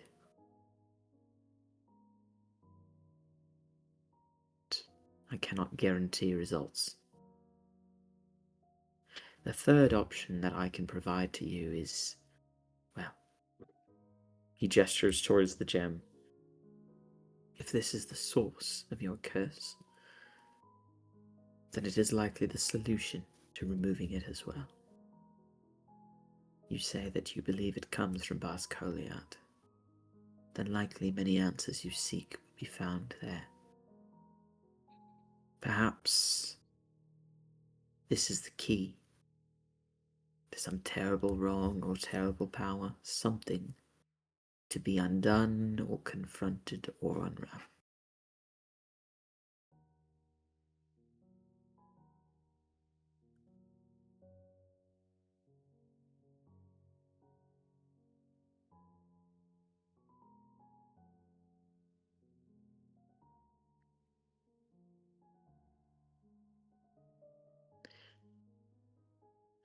I have an inkling. However, without seeing the scar you speak of, I do not wish to provide false answers. More information must be gathered. Fortunately, I have quite a few volunteers. He sort of looks at one of the rings on his finger and seems to think for a moment. Yes, indeed.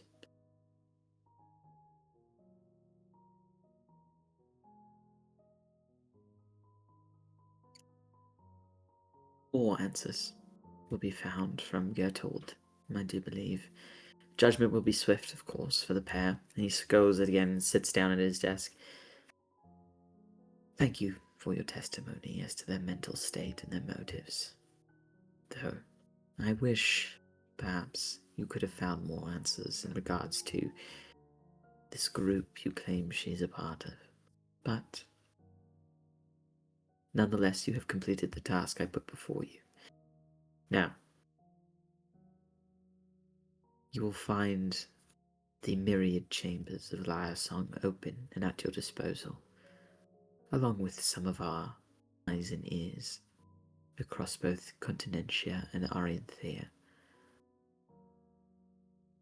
There is work to be had, if you would like it. Aside from this. And you needn't trouble yourself further unless this course is of interest to you. Payment will be provided for your troubles, in recognition that you have subjected yourself to considerable danger.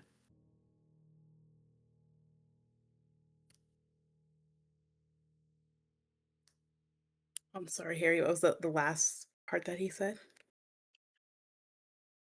He recognizes that you put yourself at risk Mm. and that'll be sort of recognized in your payment.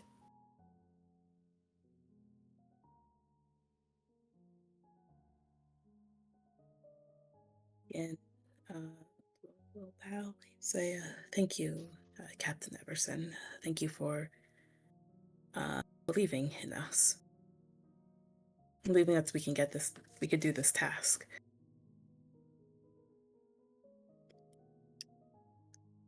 And one other question. Have you Yes. found anything that might lead you to believe that the Pact of Kassarian, or this group, is still present here on the island?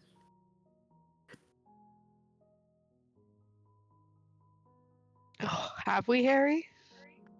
What do Yeah, you think? it's the portal thing, the thing where they do Yeah, the conjuration. the conjuration Yeah, thing. yeah, we had mentioned that. Archive. But yeah, I don't know if we We should did not, have any we did not have any firm proof, but it is quite likely that at least someone connected to Brave Hollow has is involved with it.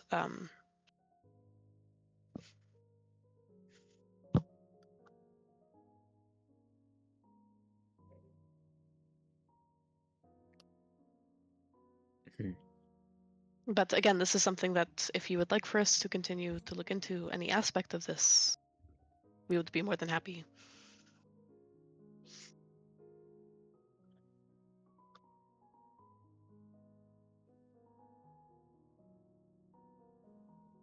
What you'll find is that it is not typical of me to reach out and assign tasks as I did before.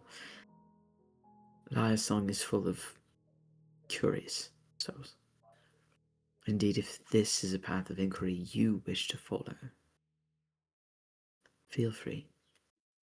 But he sort of looks behind you where you can see a guard has walked in to the space, followed by a little halfling and an elven woman with long white hair.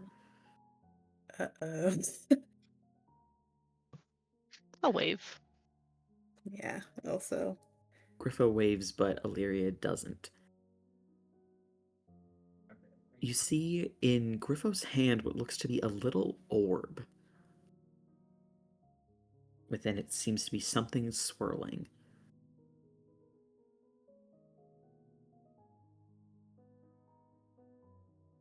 Captain Everson quirks an eyebrow, but then gestures for them to sort of stand at the side of the desk. He then looks back to the pair of you and says,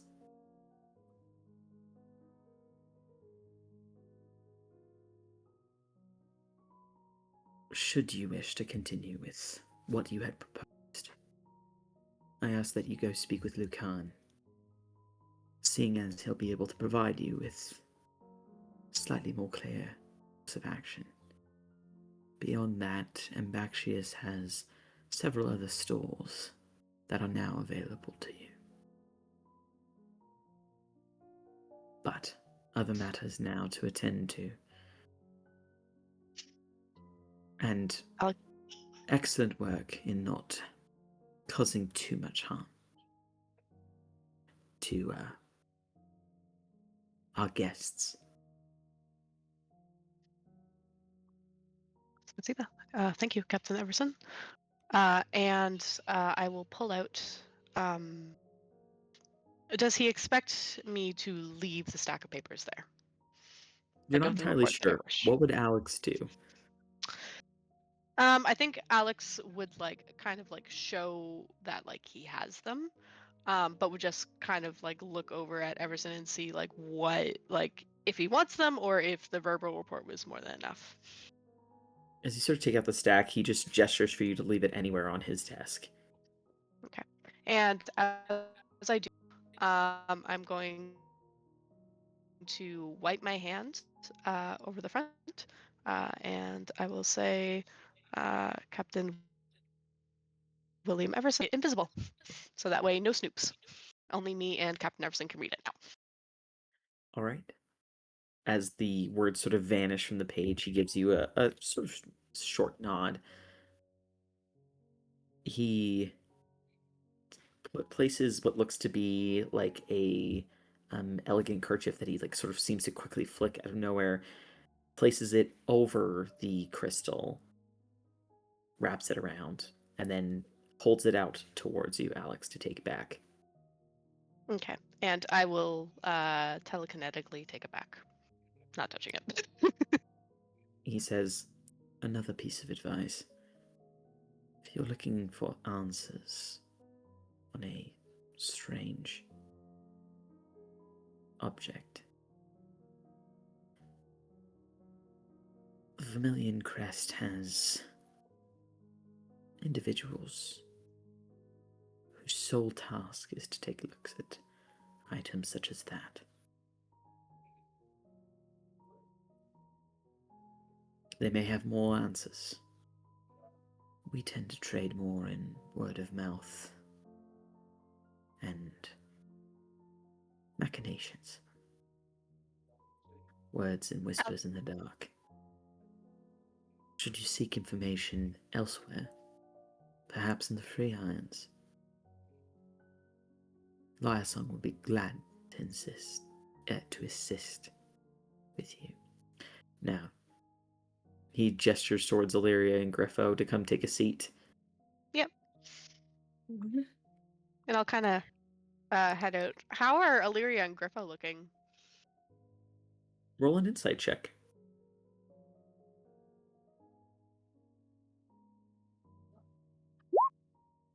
$22. Taking a look over the pair of them, you can see that Illyria's hair looks particularly elegant today. You can see that there's several more intricate and sharp hairpins that have been shoved into her ornate updo. Her makeup looks perhaps a little bit more precise and elegant as well. She's wearing elegant red colored clothing and sort of has makeup around her eyes that makes her eyes pop even more than usual. Griffo appears to be quite well done up as well. It seems that his hair has been brushed out. It doesn't look quite so like homely. He's wearing one of his nicer vests. And you can see that the pair of them look quite pleased with themselves.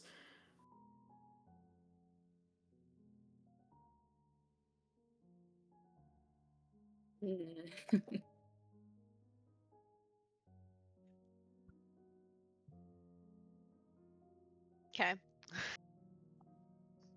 As we head out, I'll just give them both a smile as we're heading out. Deacon will nod. Give at Griffo a them. little thumbs up. Oddly enough, Griffo doesn't seem to sort of like react to what you're doing, Alex. You see that he seems almost like eyes straight ahead, like oddly cold. Oh, Dang. okie dokie. When we gave you all that information for free, I'll see how it is, Griffo. We were just trying to help you. All right. Anyway, So- head out. Yeah. As the pair of you head out, are you heading over to the Memento? What are you up to now? Depending on how long it's been, I think we would probably, at least Alex would probably think to go back at least like to either the Biblioplex or the archive, because that's where Rowan was talking about going. Yeah, I would. I mean, I'd follow along. I would like to also meet up with everyone again. Right. The pair of you begin heading towards the Biblioplex. As you begin making your way down, let's take a 5-minute break. Okay. Aye, Y'all survived. we did We got it. in. Y'all Hooray, survived, but you finally. got a That was our demotion. initiation. A demotion? Hey, they got Wait, in. A demotion. The fuck you mean? What am I talking about? He told you guys to go talk to Lucan so he can talk to Illyria and Griffo about the real business. Nah, You just got your nah. job stolen, baby. did not. Listen. We did the heavy lifting here. We did The the main Nile part of is this a job. river in Egypt. You got fired. Egypt isn't real here. Egypt isn't real. It can't hurt you. Oh yeah, curse of Ra. Ah! I go throw my blizzard cup away. Oh, I want a Dairy Queen Blizzard. I'll Wait, be back. do you guys think I the won't. Culvers across the street is still open at this hour? I don't know. How late is it? Does it have the vibe of a late night kind of thing? Yes, it does. Oh, let me look it up. Oh, Go find do you have out. something? Hold on, Margot has something to say. Go ahead. Go ahead. What? What? You were just talking. Are She's you like, stop it. shy? Are you camera shy? Oh, Moopy. You all return to the Grand Biblioplex and reconvene with one another. At this point, Rowan, Rykard, and Boone have spent shy of an hour in the space.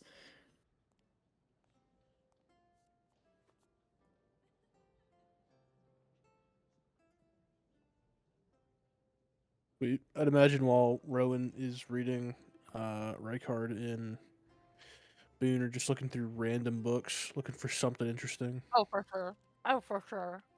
We're on the floor at the Scholastic Book Fair looking at the Dragonology book. Yeah. Oh, I love the Dragonology book. Mm-hmm. So good. Flipping through random texts, you find both interesting and extremely boring texts. Some that appear to be more pictorial, some that are more scientific, some that are prose and poetry, and all things in between. But as you pass the time, Rowan, you are deep in study, attempting to learn, comprehend languages as a ritual. Mm-hmm. Yes. Imagine that as Alex and Beacon kind of round the corner, Alex's eyes kind of light up a little bit, seeing that everyone's there, kind of poring over some books. Ron will kind of look up and Are you finding? his Did you shoulders. find anything interesting? Uh, interesting. I don't know that I would use that word, but useful. I think. I'm getting there. What are you working on? I just thought I would kill the time, try to see if I could learn anything new. I don't know how helpful it is for what we're doing. I know you guys had said whatever we're trying to learn or decipher can't really be done with magic, but I'm trying to learn how to comprehend other languages. That is very useful and also a very interesting spell. I hope so. How did everything go with your guys' thing? Kind of turn to Beacon. Good. Good, Yeah, I I would say. think Would you say? well as it could have gone. I think we are officially members of Liar Song now. Oh, congratulations. That's awesome. Thank you. Yes, thank you. And we did get some useful information as well. And it seems as though we don't have a specific task lined up for us just yet. Oh, that's good. They sort of handling the whole Gertrude and Hazan thing. Alex will kind of nod.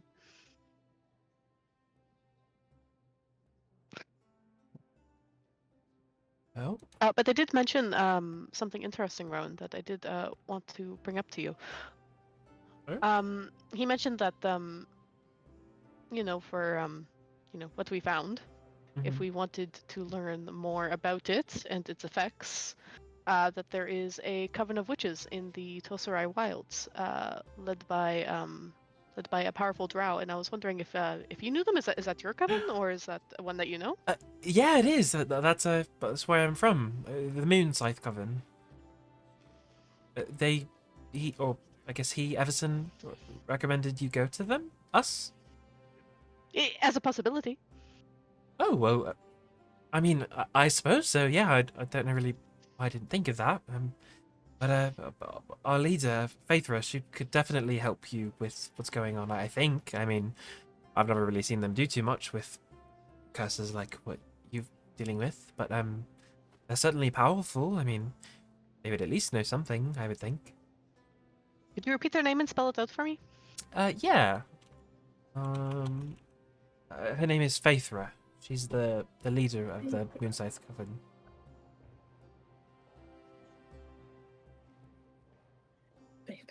Okay. And your coven is named as such because you worship the Scythe Queen, is that correct? Correct. Yes. Who's that? You've never heard of the Scythe Queen? I'll look around. Has anyone here heard of the Scythe Queen? Everybody roll a religion check at advantage, except for Boone, apparently. I suppose to. I feel like Alex just said he knew who the Scythe Queen was. But I'll see how much I know. Oh. Very fitting that I got a 5. Alright, yeah. Fuck all. Thank you, Raycard. Yeah. I knew you were better. You were Raycard. So, Rykard, you've heard the name in passing here and there, but it's not a deity that you're particularly knowledgeable about. All things considered, you don't know that many deities, and it's not like you ascribe to a specific faith like some of the other people in your group. Boone, just due to your isolation on Carolyn and the fact that Fae tend to be revered far more than deities, you haven't heard too much about other deities, although you know they exist. They're like factually real and extremely powerful. Rowan, obviously, you know a lot about the deity that your coven follows. Same with Beacon here. Alexios, you've heard the name.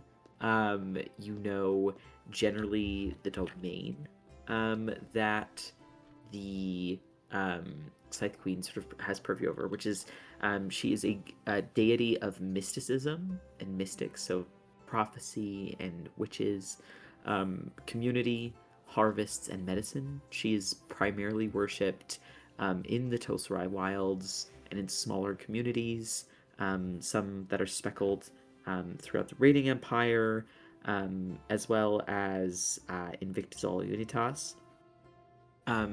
She's not one of the more popular goddesses, slightly more of a small domain. Symbols you associate with her are typically a scythe. You know that she's generally of a neutral sort of alignment to the extent of your knowledge. Not particularly a do-gooder, but not a cruel goddess by any means. Rowan, obviously you know this, and Beacon, you know a little bit about this as well, but the Scythe Queen is generally a goddess that is worshipped by smaller groups, particularly by women, and in tight-knit communities, especially ones that rely heavily on proper harvests and crops. Oftentimes, people who practice sort of like hedge witchery or hedge medicine, a lot of druids, quite a few clerics, they follow the Scythe Queen. Generally, she is a goddess that speaks more in signs rather than in direct words. And it is said that her followers can sort of feel her presence in the very world around them. And she's more of a sort of comforting, guiding, almost nurturing or maternal figure.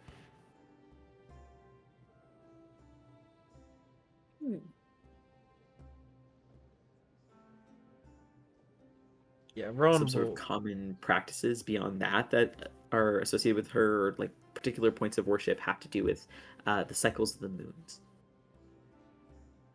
Moon twins. But yeah, Rowan will he'll happily kind of divulge some of that information, whether or not Boone seems like she wants to hear it. She doesn't. He'll ramble a little bit, kind of trail off.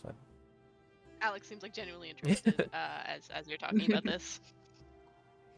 But yeah, it's not Yeah, like Beacon- we chat with her on the daily kind of thing, but you know, we feel her. She's there. That must be quite comforting.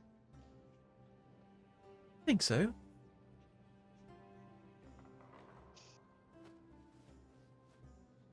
But yes, so that is one possibility that perhaps we might look into if everyone is all right with that.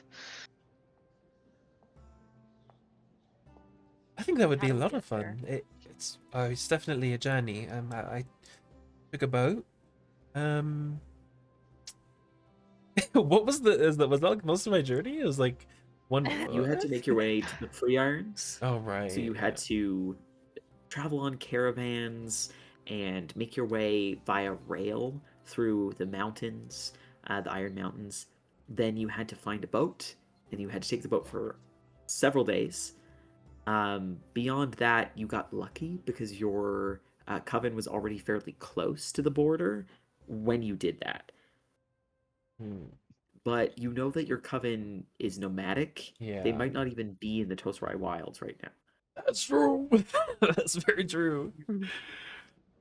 Um, well, I did take a boat. That's where I met Rykard and several caravans. But they could be anywhere. I mean, don't always go super far, but I suppose if we really wanted to meet up with them to travel there, I could try to get in contact with that spell that I figured out.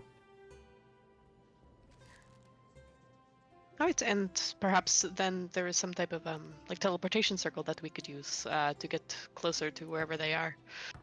There are many lodges around Arianthia that we might be able to take advantage of. Hmm. That would be nice. Other than sending us, I guess, to someone else, did he say anything else about your condition or seem worried? I don't think particularly worried. Did he seem interested? Like, too interested? No, not to my knowledge. I wouldn't say too interested, no. No, he did seem concerned about it, but he is also quite knowledgeable, and he gave us information that that would be quite helpful, and gave us a variety of different possibilities that we might try to look into.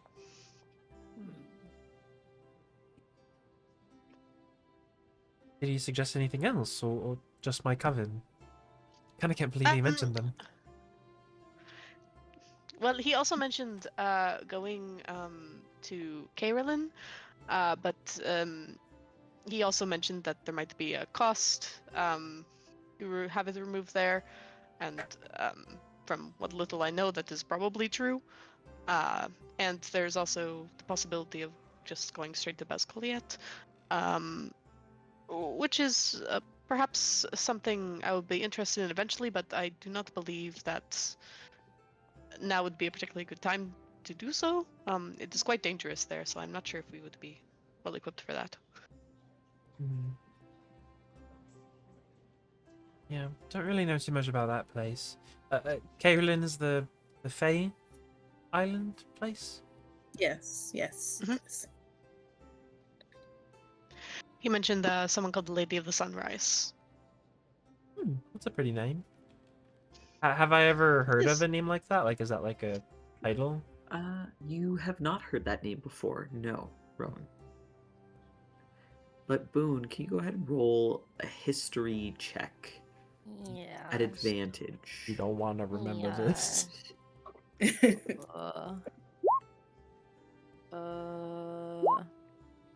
20.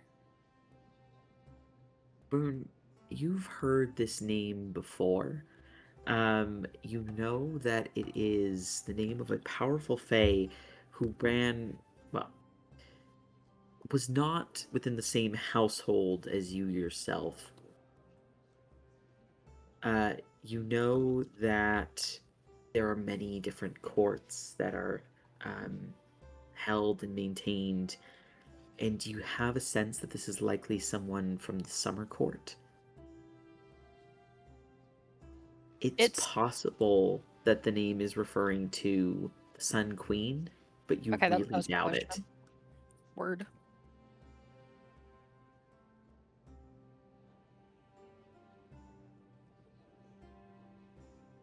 Yeah, it's best we don't go to Carolyn.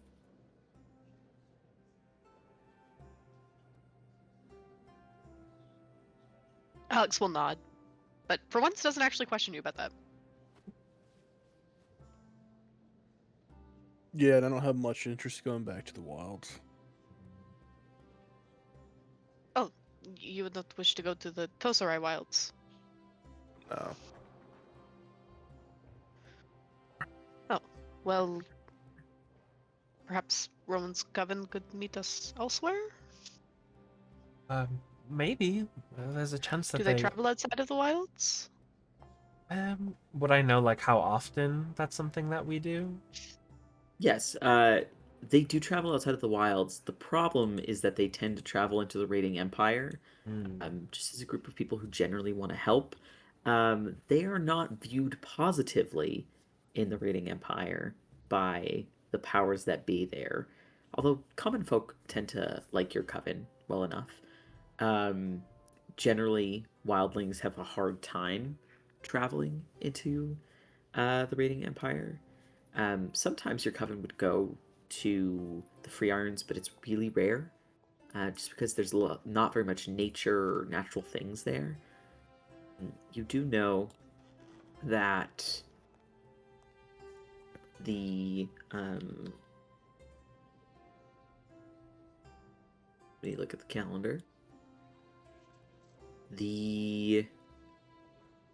Not calendar. That in the coming season, after the one that you're currently in, there will be an Argafet gathering, and then you'll know for a fact where your coven is supposed to be. But beyond that, it's hard to say where they're going to be. They sort of go where the moon and the winds take them, and where they can be of the most help. They don't usually tend to venture any further south than the northernmost provinces of the Raiding Empire. And they don't have boats or any vessels, so they tend to be either there, Tosarai Wilds, or the Free Irons. Okay. He's just kind of like purses his lips together. I don't know. We're pretty flighty, to be honest. They could be in the Raiding Empire. They could be somewhere in the wilds. And, I mean, if we're serious about doing that, if that's the next step, I can try to reach out and see where they are. Kind of turn and look to Rykard. Is there a reason you don't want to go back to the wilds? Gonna have to go back next season anyway. Do we? I mean, I've never missed one. What's next season? The Argafet gathering. It's sort of when like all the clans come together. Did you say that was this season? Later in the I'm season, joking, sorry. By the way, I'm joking. No, I'm Oh joking. no! When I miss, oh Miss yes! one. Oh my God! Don't please, please, free me. But yeah, I mean, if we waited that long, I would know for certain where they are. But that's a ways off. You don't want to go back there? That's awesome. Not particularly. Did anything happen, or you don't really want to talk about it? No, I just, I came from there, got tired of it, came here. What's the point in going back? Nod slowly. Yes, I suppose so.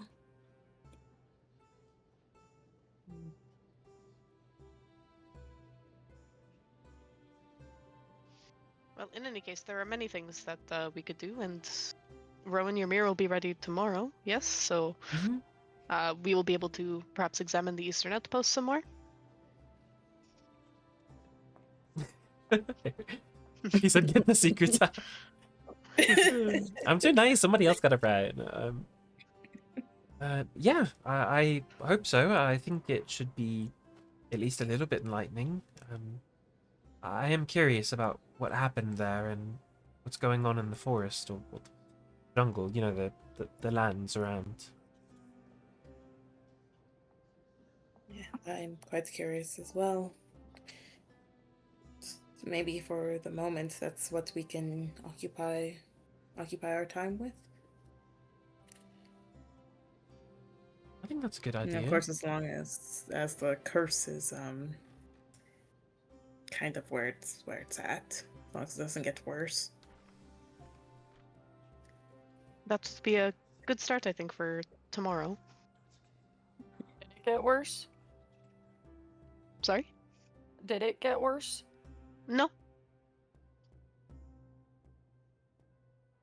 Maybe it stopped.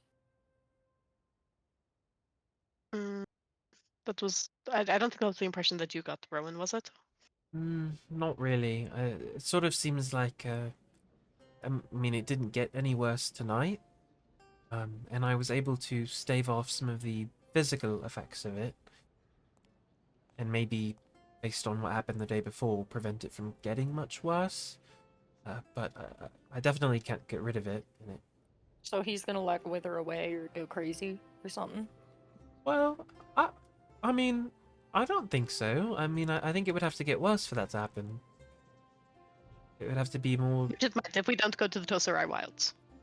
yeah, or Basque Poliat. I do don't not think think that go is the there. avenue that we should be pursuing. that. You guys don't like that place? No, well, not that, quite the opposite. I do plan on going there. But it is very, very Oh. dangerous. I was And testing. even though it is closer, you know, it is a. I do not think we are quite prepared for that. That's good straight smarts. It was a test you passed. Congrats. Oh, thank you. All right, I get it. It's common.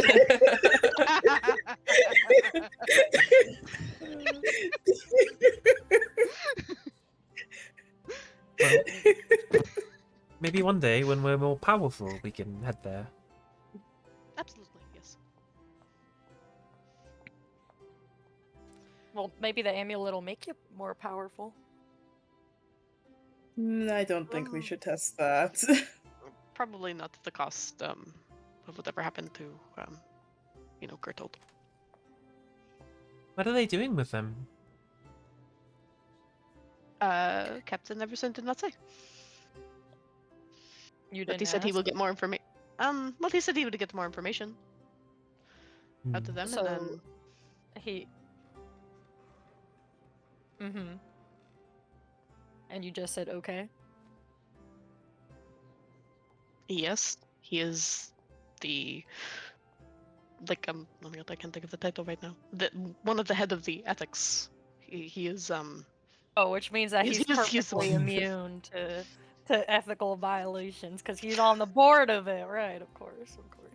Do you not like well, Everson? he's just the Boone? one in charge of it. So No, I You don't know. like Everson. I have said that repeatedly.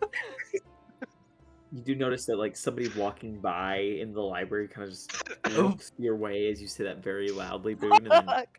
sort of continues walking away. Say it again. That could be anyone.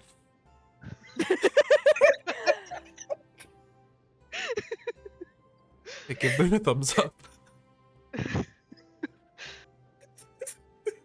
You guys put too much credence in these chapter captains, whatever the fuck.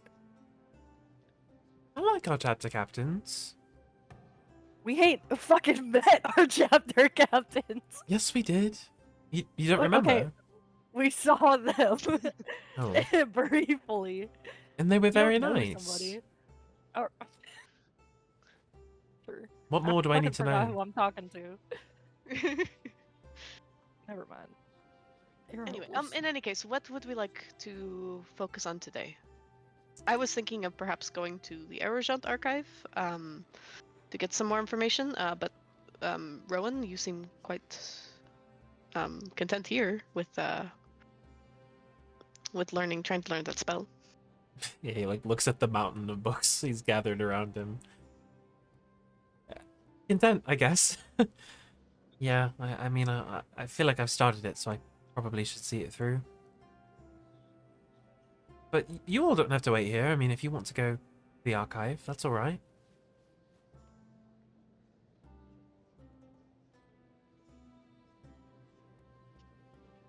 We can all stay if No, I want to Hmm, go. Let's go. Oh, okay. There's nothing here. He's reading the same 4 books. Oh, and speaking of the archive, Illyria and Griffo did come in after us, and they seem to have one of the memories that they were looking for. So that is not an avenue we need to pursue. Oh. They just found it?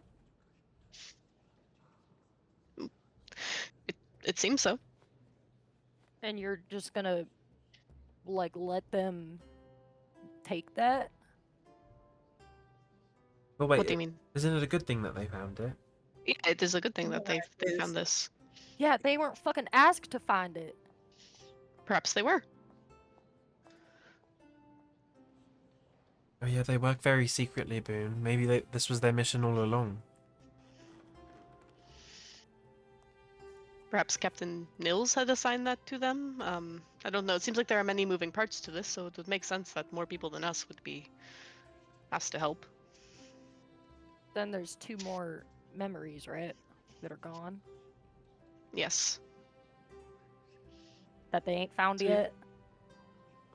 presumably. That are supposedly still somewhere in and around Brave Hollow. Maybe are you suggesting that you would like to go and look for these memories now? I don't give a fuck about the memories. I'm saying that's your contract, ain't it? And you're just gonna, like, what? Not do it?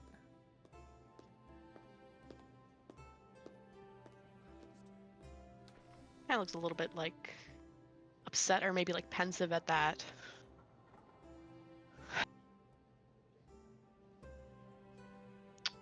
Well, technically it was considered complete. But if we want to go and try and find the memories, then yes, it is an avenue that I would be interested in pursuing as well. But if other people are assigned to it, well, perhaps we can find the memories faster than they can. You're not thinking, like, ambitiously enough. Is there a reason to be ambitious? Why the hell are you here? Well, I mean, to learn. I'm learning. For what purpose? He throws his brow a little bit. I didn't think I'd get this far. There are lots of purposes. I mean, is there any reason to be like competitive about it? That's all I mean. Griffo and Well, Illyria I did a don't good know. thing, right? Yeah, they did a good thing stepping on Alex and Beacon's toes doing it.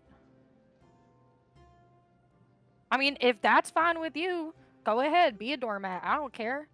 I'm just saying, if I was you, I wouldn't let them do that. Okay, this is a very, very small part of the task that they have completed. They have not stepped over us. We did the majority of the work. And yet there they are with the missing memory. One. There are still 2 more.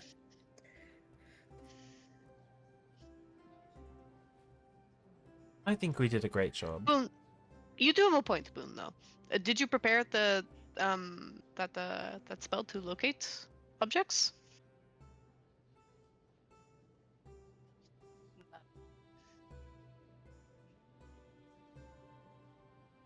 Was that supposed to? I thought we said it wasn't going to work on the memories. I am I thought- remembering. I thought it was. actually. Oh. I don't. I thought we Was said it? I thought we said it wouldn't work on the memories because they was like too nebulous. Like we don't. it ain't our No, memory. we so just we need wouldn't- to be specific about it. They said to be cautious about Oh. it, but that it might still work. Oh, Rowan, do you have it? I mean, I kind of thought you were going to do it, but I also didn't Oh, really and know. see, I thought you was gonna do it. Oh, here we are. But I also didn't really think we were going to do it today. I figured they would be gone. I mean, I'm surprised Griffo and Illyria even found one at all. I wish we knew where they found it, or how. Or which one? Something tells me they're not going to tell us. So it is competitive. It's more competitive than I thought it would be. So I But do we got a lot think... more information than we did, or than they This did, is- I should say. We So in certainly that helped sense, we rank did them win. in that. Yeah, you can tell yourself you won. You ain't got no prize roast at the end of it.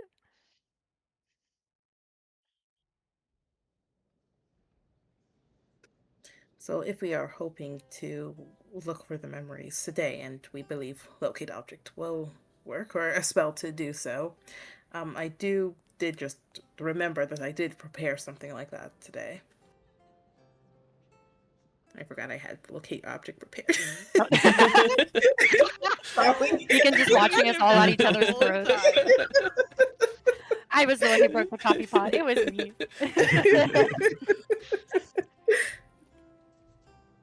Well, I mean, I suppose it couldn't hurt to see if you get like a ping from it, you know? Okay. Find Yeah, my I name. will give it a try. Yeah, I will close my eyes and I will cast locate object. Ba-ba-ba. I didn't mean to do that twice, I'm sorry. All good. Alright, how are you describing or naming this object? Okay, I think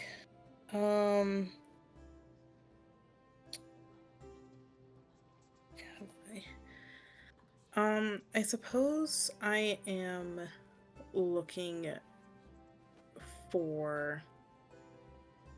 Sorry, I'm trying to think. Because I don't know if I describe like something similar to the orb that I saw Griffo have, if it would just ping that. I don't. Yeah, quite it would know. probably ping the other You ones. should that probably are up pick there. one of the specific memories. Yeah, one of the memories. Okay, cool. I will do that. Guess I'll ping the memory. Oh, God, what are the memories again? Probably the one Cousin. that Beacon's most familiar with. But you guys don't know what memory was already found, so. Yeah, exactly. I was trying to remember which ones we have.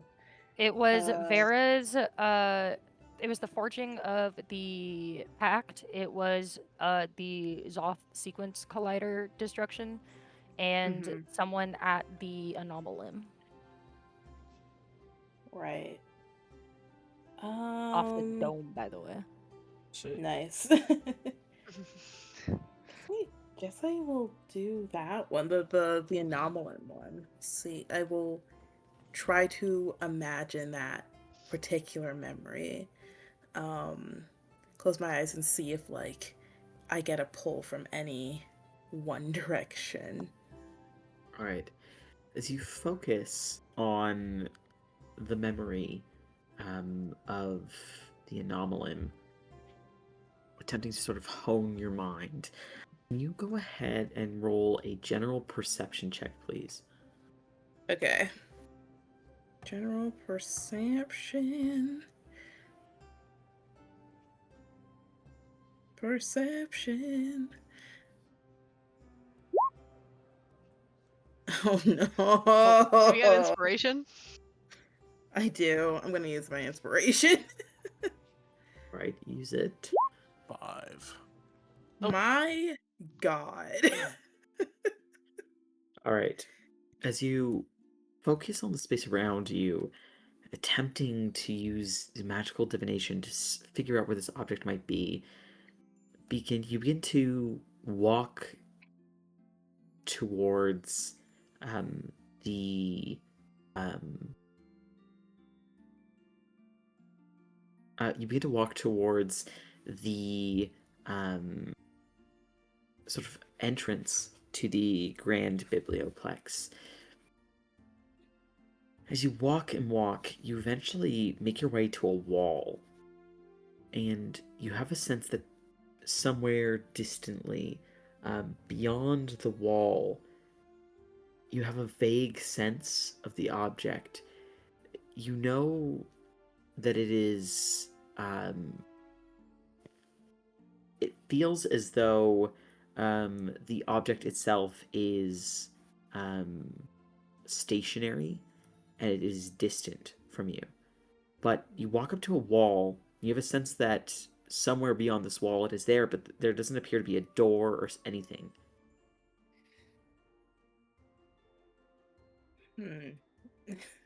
Beacon will look at this wall.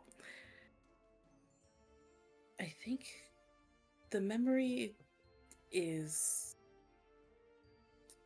vaguely far away. I know that it's not moving. It is beyond this wall, but I don't see how to get past this wall. I imagine that Alex probably followed Beacon Yeah. as wherever Beacon was moving. Would I know just general direction where we are in Brave Hollow? What would be beyond this wall, like distantly? You know that this Like in the space is effectively like a magical space, and it doesn't necessarily adhere to super solid concrete directional physical sort of boundaries that you might expect, but you can try to figure it out. Go ahead and roll a survival check. Oh, great. 16, not bad. You're not entirely sure where this wall might lead. You know that there are many a secret passage or hidden entrance in this space. In fact, just the other day, you had passed through one in an attempt to find the area where prisoners were kept. You know that attempting to enter these spaces usually leads to some sort of magical or arcane either defense, protection, or something else to that effect. You're not sure how you might access beyond this wall, but you're certain that there likely is something beyond this wall. As for what it is, it's hard to say. You haven't exactly charted out the whole space. You could assume that it's likely not anything related to the Deadwood Order, though. Okay. I will turn to Beacon and I will say there might be a secret passage way somewhere near here. Would you mind helping me look? Absolutely. I will take a look. See if I find anything. Because I'll go with Yeah. like an angle of like, what am I trying to say? Like, I'll go with an angle of like if I see any like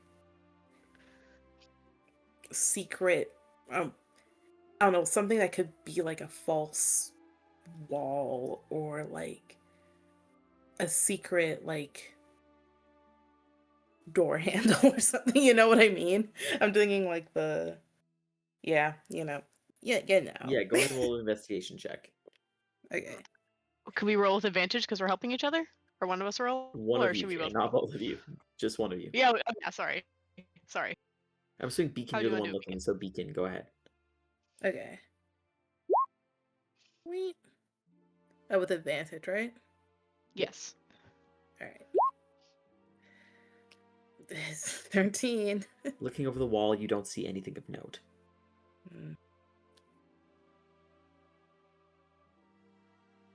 I'm not seeing anything.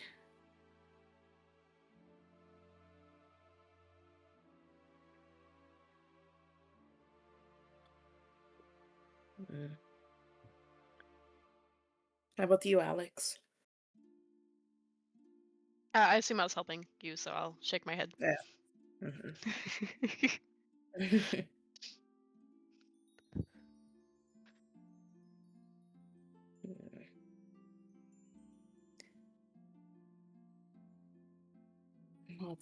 least we do know that it is around here somewhere. That is a good start. And sorry, you said that we are at a wall, but like what area of of the lodge Right near are we the at? entrance of the Grand Biblioplex. Right near the entrance? Okay. Perhaps we could get some assistance with some members of Vermilion Crest who might know this area a bit better. That might be a good idea.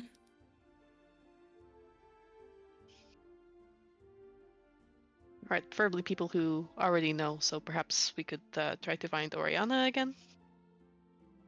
Yeah, let's do that.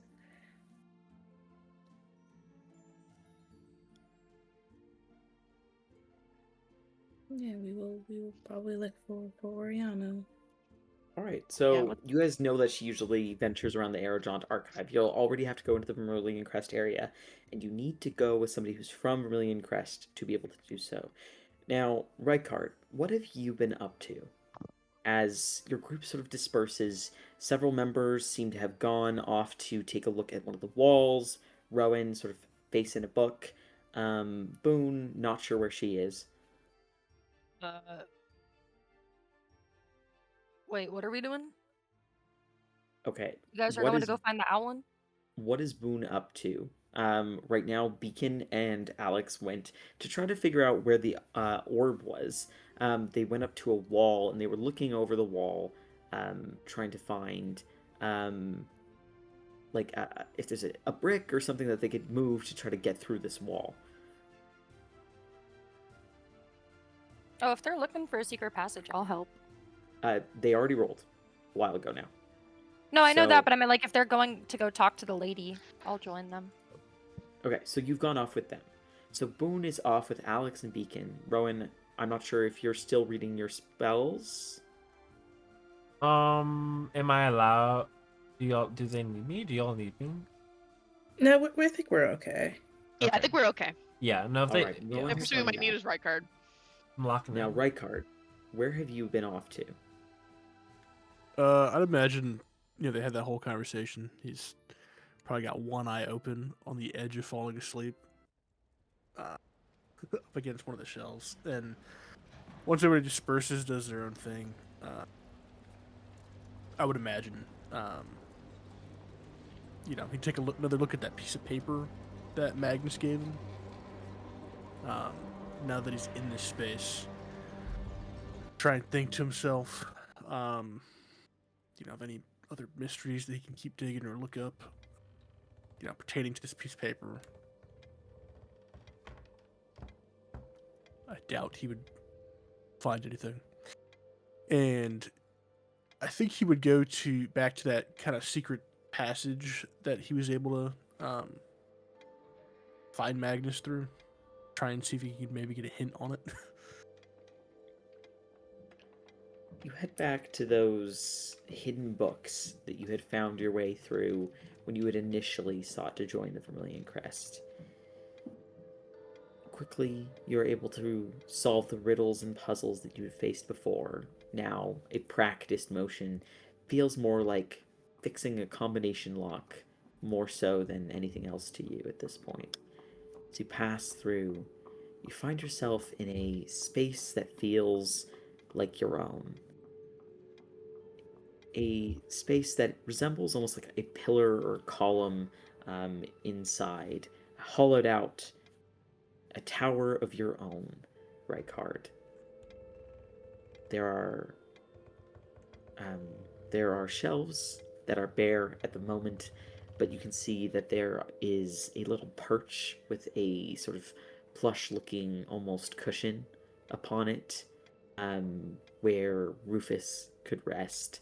You see that there are sort of like cushiony, like mattress. There are like cups, a few drinks, several like sort of just nice bits and bobs all around. It's not massive, but it's comfortable. And there's some customized features that feel like specific to you, Rykard.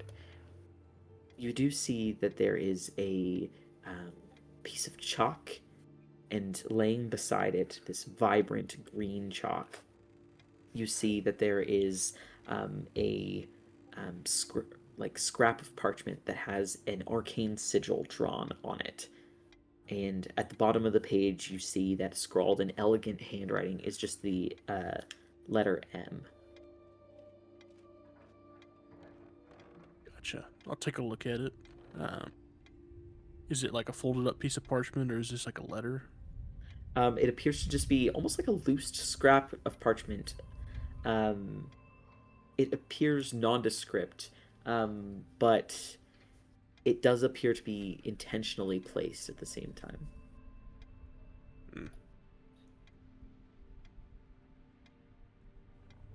Is the M like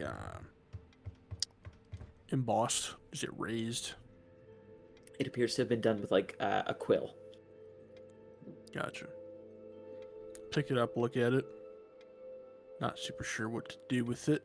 The green chalk, you said it stands out. Do I recognize it? Why it stands out? Like what about it is weird? Roll an Arcana check.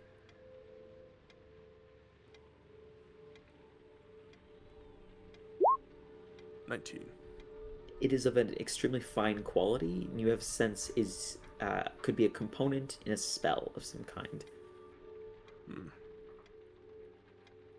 I don't need that. I'll put it back down.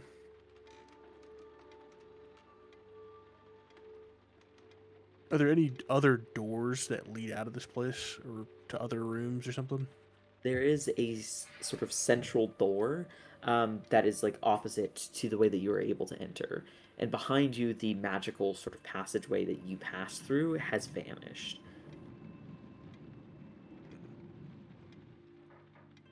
I'll open that door.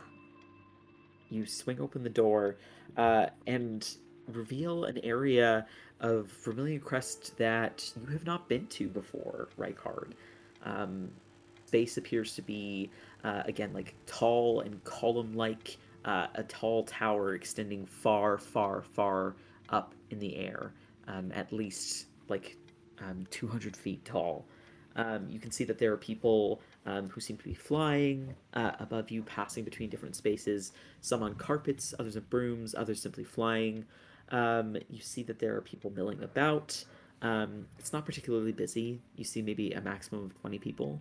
There's a grand yellow crystal that sort of floats suspended in the air at the middle of the space, and you see that there are like rails and overhangs that seem to look out to a space below.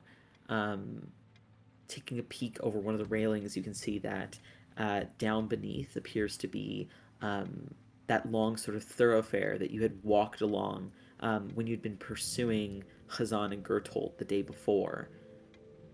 You see intricate, almost clockwork gears far, far, far at the base, beyond that long thoroughfare bridge. You have a sense you're in the personal quarters area of the Vermilion Crest. Gotcha. And of these, many people that are running around doing their own thing, flying around, do I spy Magnus anywhere? You do not see Magnus. You do have a sense that likely the chalk and the parchment that have been left for you are some sort of clue as to how to reach him.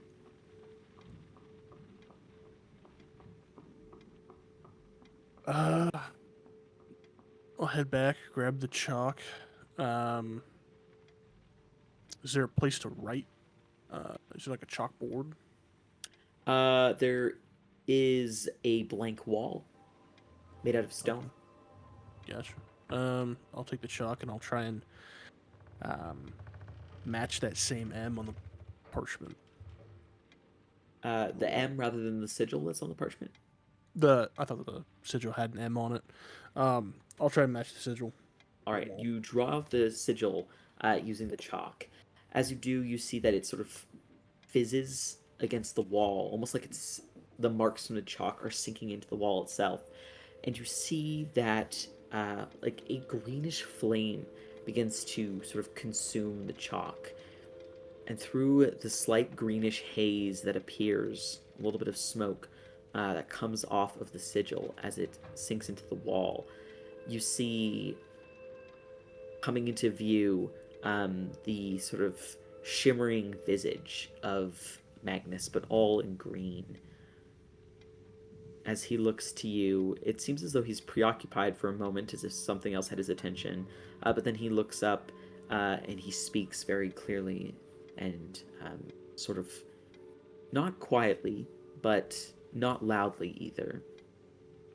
He says, "Ah, Rykard, thank you for reaching out. I trust that you were able to find sufficient information or insights." I definitely got information. Don't know how sufficient it is, but yeah. First, can I get a clue on what you want here? And I'll pull up that paper with Alex and Beacon and all the Liar Song stuff. I have enough mysteries on my hand. I just don't. I need some help with this one. He gives a short nod and says, "I trust that you understand that this is somewhat of a clandestine operation. I suspect that Captain Everson is hiding something. Something that has not been shared with the rest of us chapter captains. Something that may potentially be dangerous to Brave Hollow itself, very fabric of it. There are many things that we share with one another, but this is a closely kept personal secret." I'll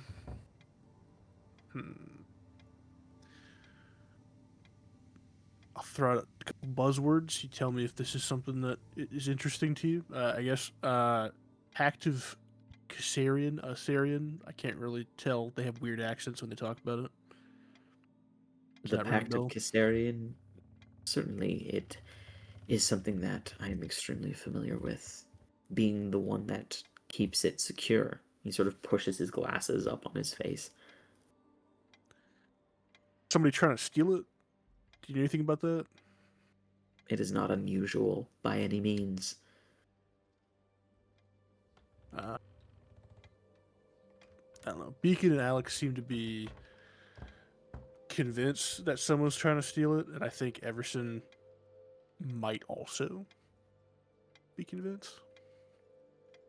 Is this what, though, that strange course of events the other day is related to? You know, we chased those guys down and we apprehended them. Then we questioned them. You know, Beacon and Alex kind of through the orders of Everson, it seems like. And it seems like it's going off another direction.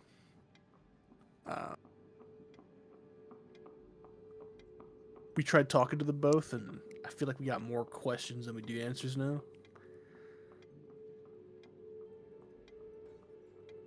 That happens frequently when one pursues a new course of inquiry.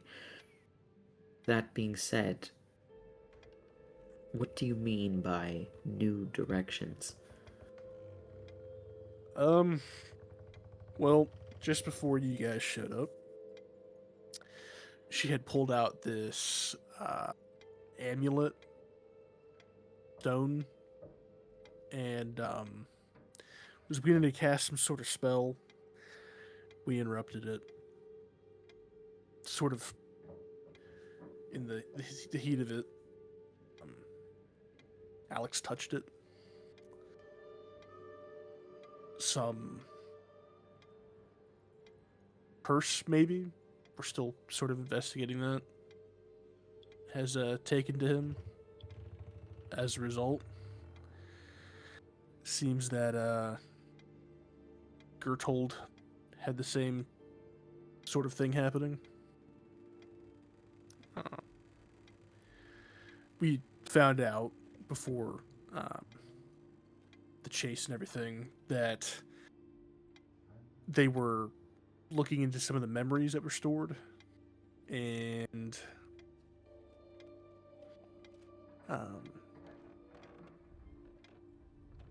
seems like they were scrambling them, but they needed the information. Seems like Illyria and Griffo maybe found one that was stolen and hidden. Have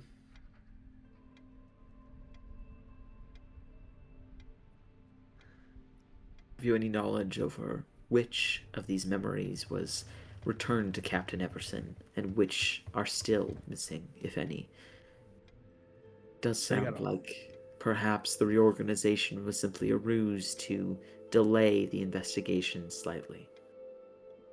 They got a whole list of them, but I know one of them was about some kind of collider that was broken by Brave Hollow.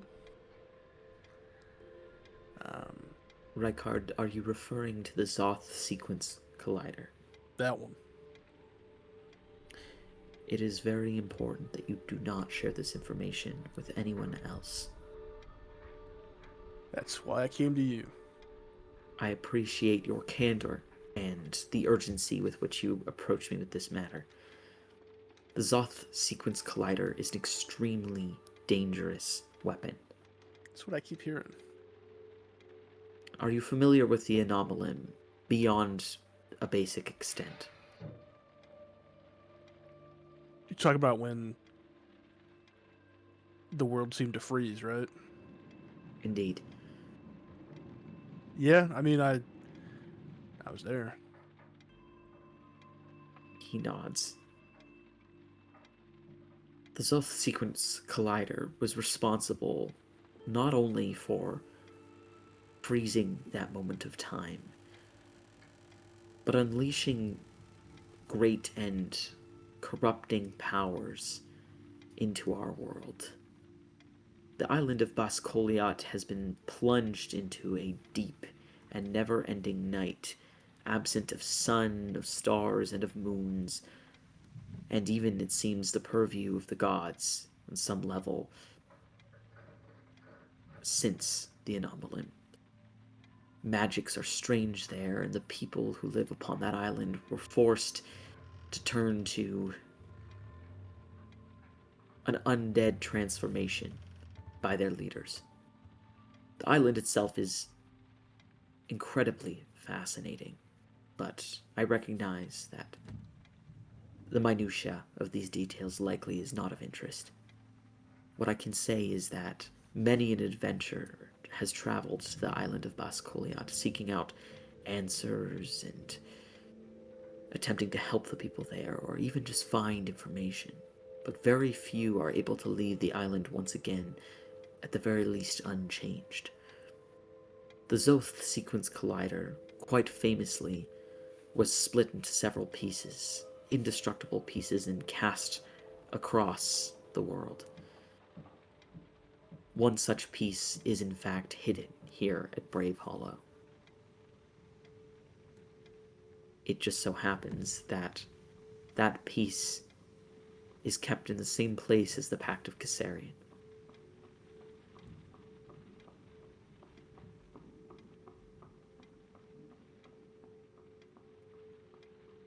So if they know where the Pact of Kassarian is, they also know where one of those pieces is, so that probably would be not a great thing for them to stumble upon. Indeed. Were you part of, I guess, the original group that broke that weapon apart, machine apart? No, unfortunately not, but very many people of great power and standing in the Order were involved.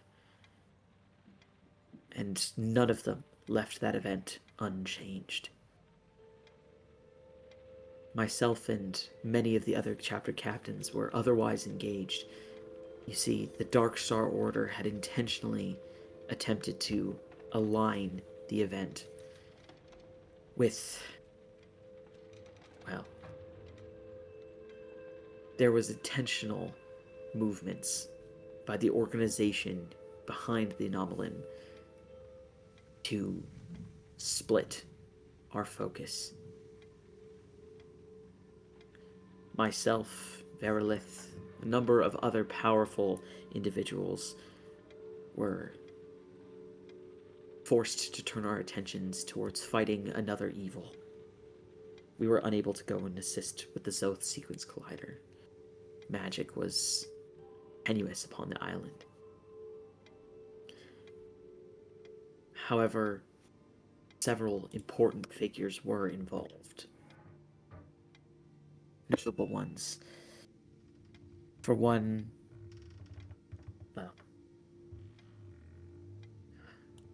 a man named Dominictus was involved.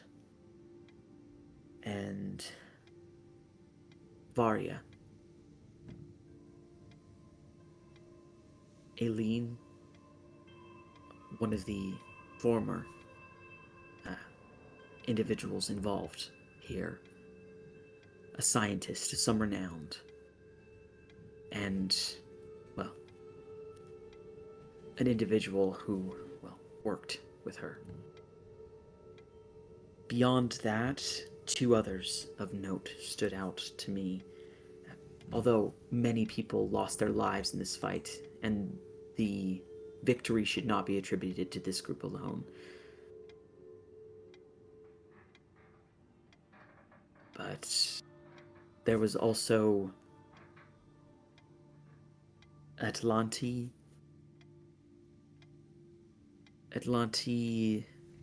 he sort of drums his fingers on his chin as he thinks. Atlanti Fanepatch and, well, he gestures vaguely. And the younger Zeranovus.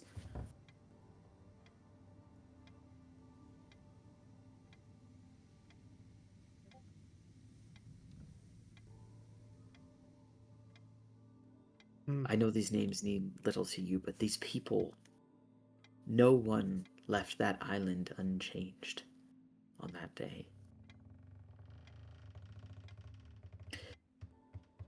You said that there was an item that this individual held that one of your friends took? Yeah, that's correct.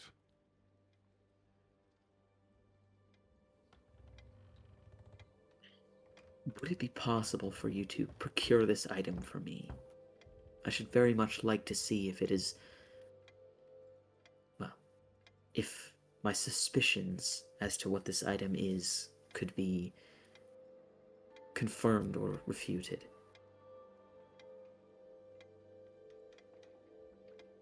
What are you thinking?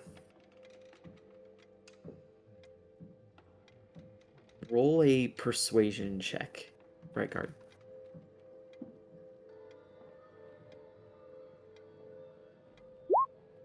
At 20.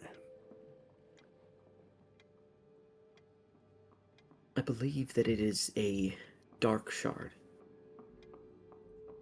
A piece of the void crystallized by the Anomalim found on Bascoliat.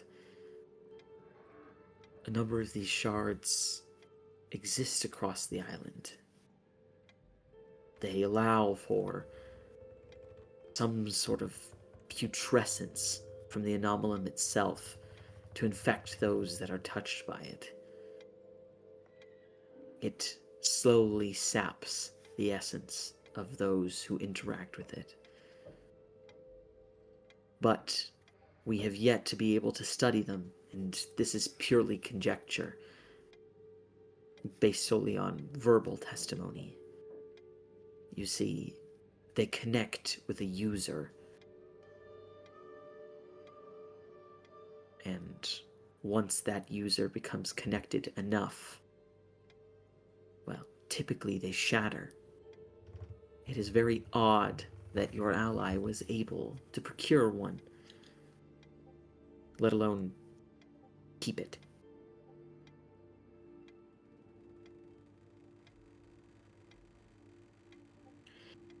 I have many skilled researcher, experts in Boscoliat lore, the history, and the science, magically and otherwise, of the place.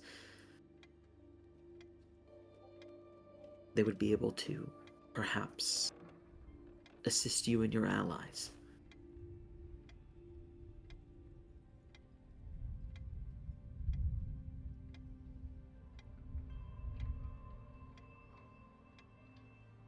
And if it is what you say it is, it sounds pretty dangerous. What do we do with it? Lock it up? Destroy it?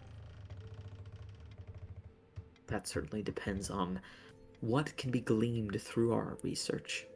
However, it would likely either be kept secure here, transformed into something else, or destroyed. Depending on how dangerous it is. Danger is not something that we typically shy away from in Vermilion Crest. Knowledge is best acquired through danger, experience, and learning. It's possible that we could transform it into something useful, something helpful. Just now, when he said something useful, and then he said something helpful, was that like a cover-up of ulterior motives right there? Roll an insight check.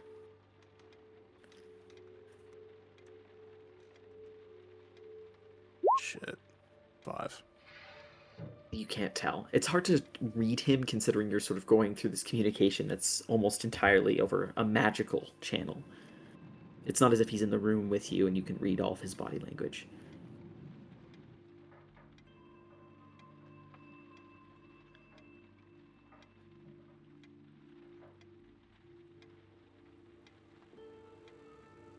In terms of reward, if I do manage to bring this thing in, what can I expect?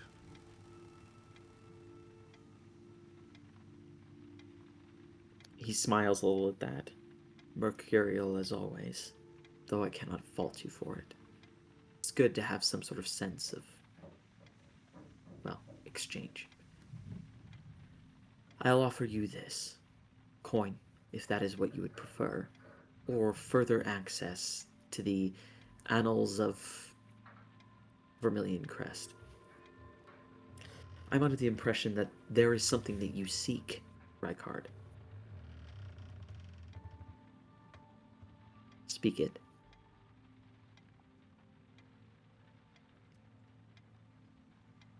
You know, the other day when you asked me what I truly desired, I think I answered a little bit too fast. One of the things I had said was power. And I do mean that, but power isn't the end goal. It's what comes with power that I think I'm more interested in. Freedom. Freedom comes with power. Only the strong get to make their own choices. I'm tired of living a life where every path is chosen for me before I even set foot on it. I'd like to have enough power that no one can decide my fate again.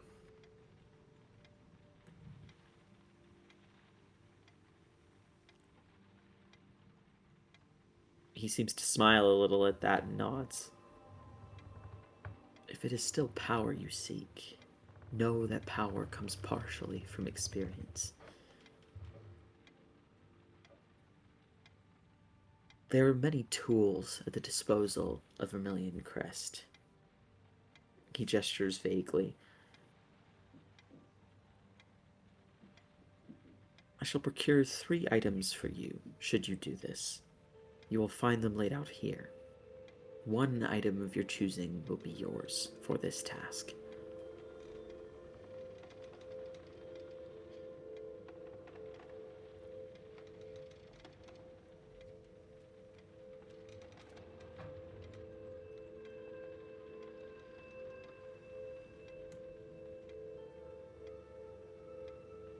think about it. He nods. Should you need to contact me, and he gestures vaguely towards where the chalk is in your hand. I'll keep it close. He nods and says, "Happy hunting," before he moves his hand, and almost as though as he does, the green flames all flicker out, and the wall seems to hold no damage from the chalk where it had sunk in. Vaguely at the back of your mind, you're aware that you've been away from your friends for several minutes now. You can't be sure, but you have a feeling that they might be looking for you.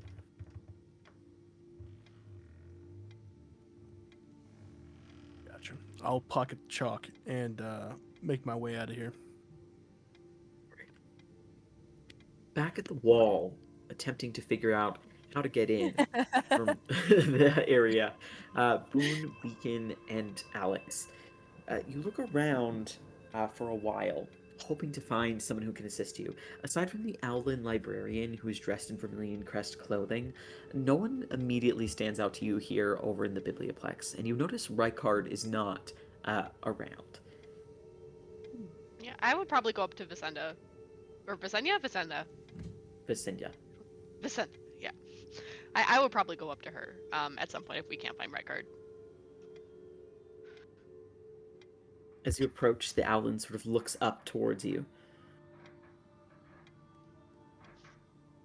Hello. We were hoping to get access to the Aerogent archive, but I know that we need a member of Vermilion Crest to be able to get in. She looks around and says, "Where's your friend?" That is a very good question. I do not know where he went off to. She looks over your Lyre Song uniform and sort of seems to puff up her feathers a little bit. The Aerogent archives are typically reserved solely for members of Vermilion Crest. I trust this is a matter of utmost importance. Of course. But the first floor is accessible to everyone, yes? As long as a Vermilion Crest member is with them. Indeed, but something tells me you are not looking for the first floor, and she quirks an eyebrow at you. We are just looking to get to the first floor. Roll either deception or persuasion, Alex. Sure, I'll do persuasion. Because Alex isn't necessarily lying about this. We just want to find Oriana. I don't think we need to go to the upper floors for that.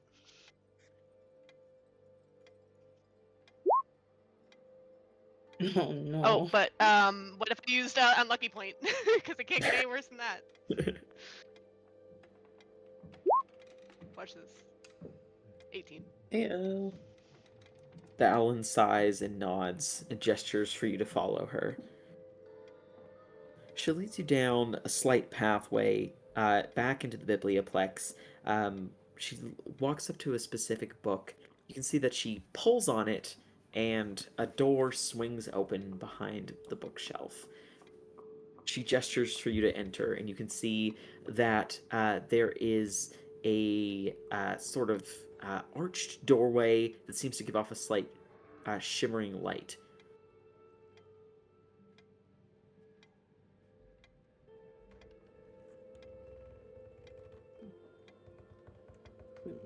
Follow her in, I guess. Sure. As you pass through, the world seems to swirl around you and stretch out as if, like, the world is being broken down into little particles rather than an actual solid sort of image around. It bleeds out, stretches out, and then thins back down. And you all feel this weird warble in gravity. It feels like you're being yanked forward and back at the same time, or like you're feeling of your stomach sinking when you ride a roller coaster. Before suddenly you find yourselves back in that sort of open central space of Vermilion Crest with the large statues of the Shrike Syndicate. Rowan, you notice your friends walk into an arched, glowing doorway. along, Okay, baby girl. bye. Oh, I, are you not coming? I mean, okay. I mean, I guess maybe I should Shit. Okay, yeah, I'll The door's closing. okay, shit. I'll fold one of the corners on the page that I'm reading and close the book, and then I'll grab my bag and I'll rush after them. This All seems right, more you rush interesting. after them. Passing through, you all find your way back to the central space of Vermilion Crest. Oddly enough, but a moment later, you all see as Rykard sort of appears right behind Rowan, as though he had been there the entire time. Oh, Come on, we'll go and I'll come grab him. oh, Rykard, there you are. We couldn't find you. We didn't. What are lose you guys it. up to? We think that we have a but- lead on where one of the memories might be, but it might be behind a wall, but we don't see any way to get past it. So we're hoping Oriana might be able to help us.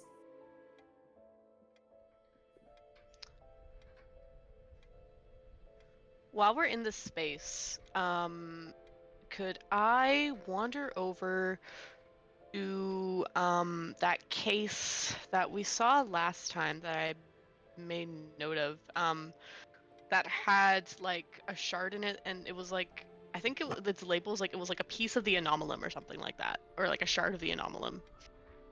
Yeah, going and looking over it, it appears to be just like a small, almost like black piece of glass is what it looks like.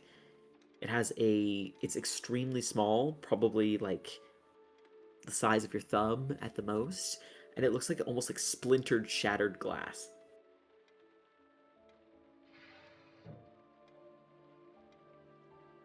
Okay.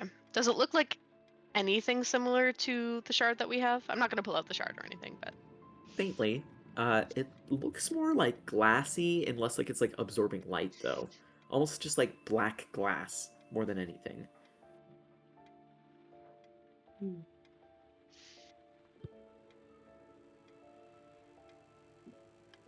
okay. Is there anyone from Vermilion Crest other than Rykard here? There is also the librarian who is about to abandon you.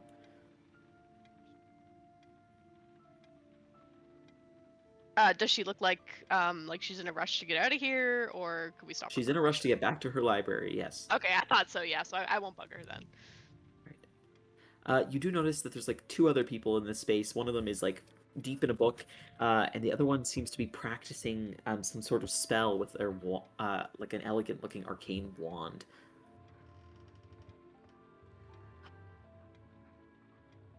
Do either of them look like particularly knowledgeable? Perhaps the one in the book there that's looking at a book.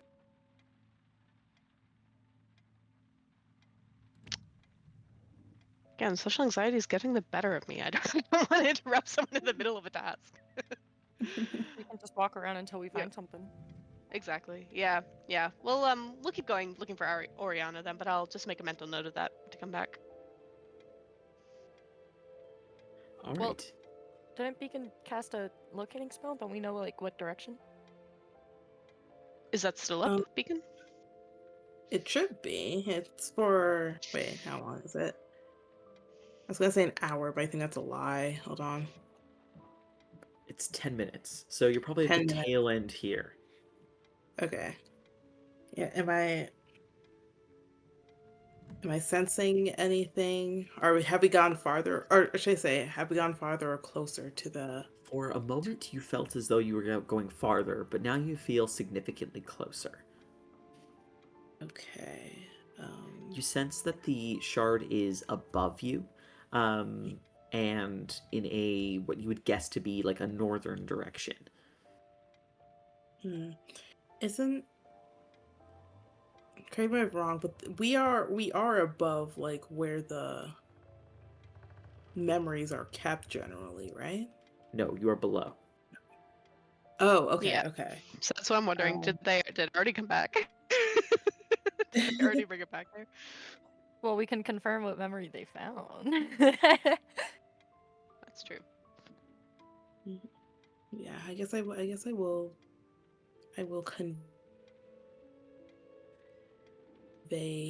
convey this. So like now I'm sensing the with the memory, I'm sensing it above us now. More like that way. And I'll kind of point north. Alex will kind of nod. Right then, it seems as though we really must find one of the archivists. Why do we need an art? Hold on. To the higher level floors. Do we need an archivist? Well, we're only allowed on this floor. No, the rest of us, we're not in Vermilion Crest. Only Rykard can go higher. Rykard could be an archivist. I'm not sure that's how it works. Alex just kind of looks over. I mean, who would know? How would they know?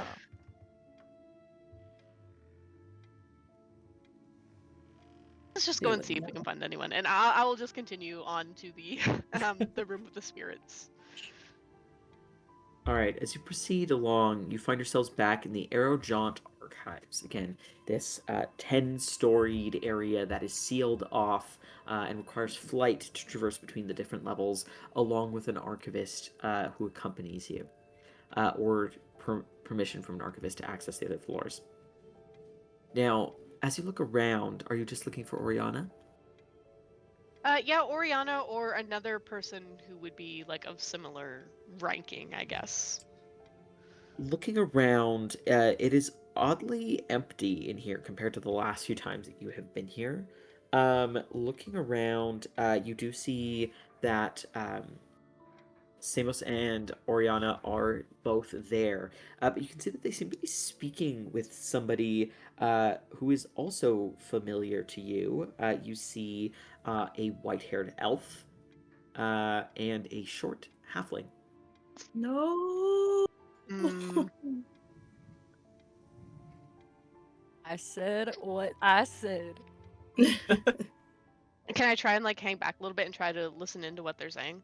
Sure. Are you trying to be stealthy enough that they won't notice you? Yeah, sure. I Go thought ahead there and was no roll. competition. I thought we were all working together. This is definitely a competition. Go ahead and roll a stealth check, Alex, and anybody else who's coming close. I will stay back because I am not known for being the most stealthy. I just want to watch. Yeah, I'll let Alex do his thing. All right, so the rest of you are staying very far away. I mean, Yes, so. close I'll be enough to stealthy. see I'll go them, but close. like not to eavesdrop. All right, Yeah. right I will card, s- and go ahead and roll stealth check I'm just 2. gonna look at Illyria's rack. Delph. There you are. Where's the nat one? Oh. All right. As the pair of you approach, you see Illyria standing in what appear to be elegant black, white, gray, and sort of golden tinged robes, very different from what you'd seen her wearing earlier, Alex and Beacon. Griffo is wearing what appears to be like a elegant, sort of almost suit jacket. His hair is slicked back somewhat, with his curls barely peeking through, and they appear to be having a conversation with Samos and Oriana. As you approach, can I get can I get active perception checks from the two of you, please?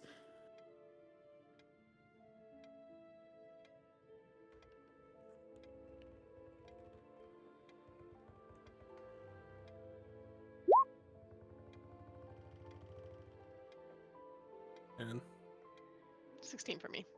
All right, as the pair of you listen from a slight distance, sort of hidden behind one of the sort of pedestals where a shimmering spirit figure sort of stands, you listen to the conversation as best as you can. Alex and Rykard, what you hear is this sort of firm voice of Illyria saying, "It is the utmost importance that you tell us where this confrontation occurred. The items that were stolen by your own identification may still be present nearby." Oriana just shakes her head and says, "We're already dealing with members of your order. Illyria sort of leans forward slightly and says, "And, as you can tell very plainly, those members of the Order are no longer involved in this investigation.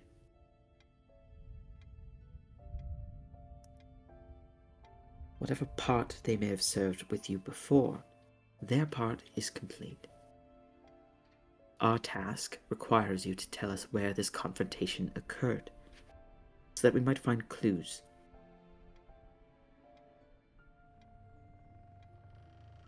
Griffo clears his throat and says, "Really, all we're really asking for is a little bit of assistance.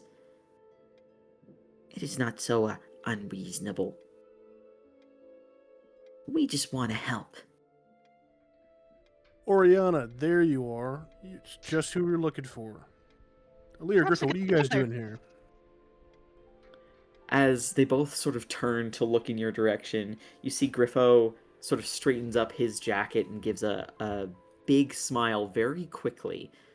Illyria sort of flips her hair in a way that it almost hits one of you in the face as she quirks an annoyed eyebrow in your direction and crosses her arms. I'll pat both Illyria and Griffo on the back. How are you guys doing? Haven't seen you guys in a while. Illyria immediately slaps your hand away, Rykard. Griffo just sort of gives a big smile and sort of oddly enough reaches for your hand and gives it a big shake when you try to take it off his shoulder. He says, "Oh, it's really good to see you, Rykard. I was just speaking with some of our friends, and they were saying that they haven't seen you in quite a while either." Illyria just sort of purses her lips and looks at Oriana and says, "We're not done speaking with you."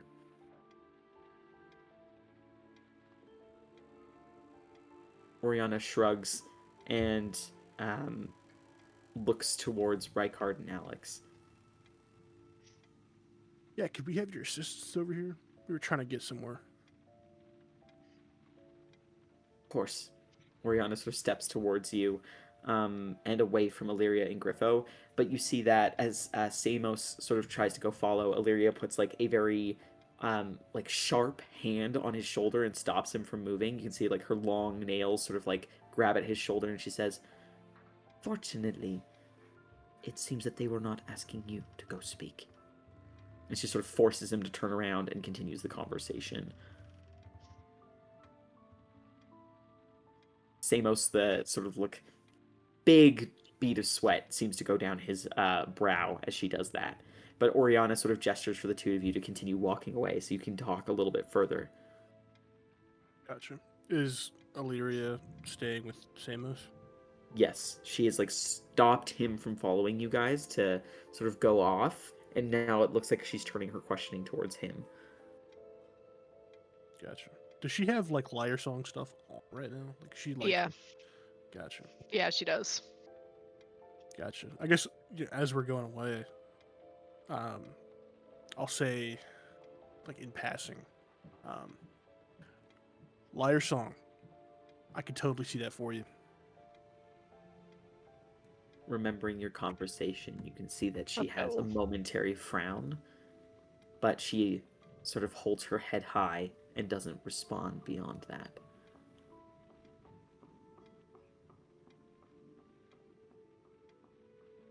Quite appropriate, it seems. I'd say so.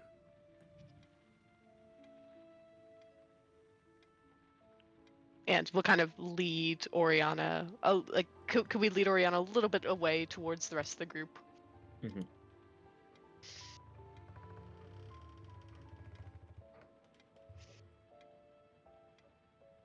All right. We might have knowledge of where another one of the items that we were looking for is being held, but we would need your assistance in getting up there. She gives a short nod, says, "Honestly, I would like this whole thing to fall behind us. I would quite like that as well. Why are there more liar songs here now?" I do not know. I thought perhaps you would be able to answer. What have they been telling you? That They are looking for the stolen memories. It sounds as though they've already found one. Though they wouldn't tell With me your which. assistance. Uh, Alex kind of without- frowns at that. Without my assistance. Mm. Indeed, I'm not even certain how they knew, although I suppose their chapter captain must have assigned them to this.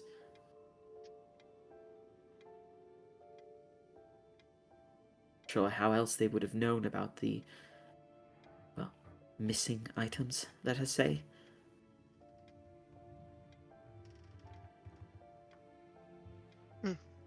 Well, we would very much like to keep you involved in this investigation. You have been of great help to us. And we appreciate all of your assistance so far. She gives another nod. Alright, Beacon. Hmm. Do you still know where this item is, or do you need to cast that spell again? I might need to cast it again. How much longer do I have? No time at all. No time. Okay, I would like to cast locate object again, if possible. Alright. You cast it once more. You have a sense that it doesn't seem to be near you at present. Okay. Do I have an idea of like the direction though? You have a sense that it is no longer above you, but on level with you, or approximately on level with you, and you have a sense that it is still in a northward direction. Okay. I will, as subtly as I can, gesture more northward. And I will just kind of whisper, like, I think that it is on this level. It is a bit north of us. Try to subtly as we can. Let's try going that way and see what we find.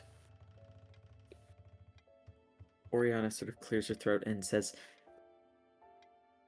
if you have knowledge already of where it is, she reaches at her shoulder and she grabs what looks to be like a barely perceptible little pin, and she walks over to Rykard and quickly, very subtly, sort of pins it on, sort of like around the waist of his uniform.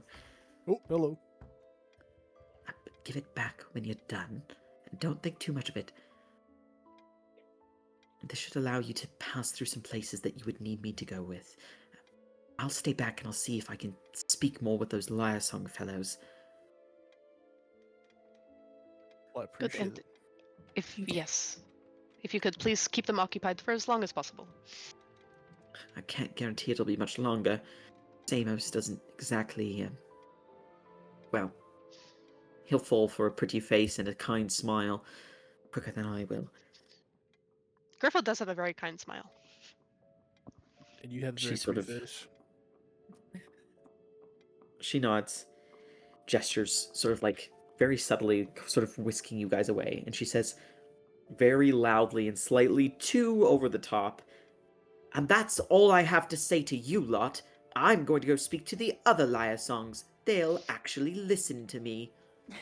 I'll scowl. Got Queen of Lying. Scowl Alright, begins to slink off. How subtly are you guys trying to get out of here?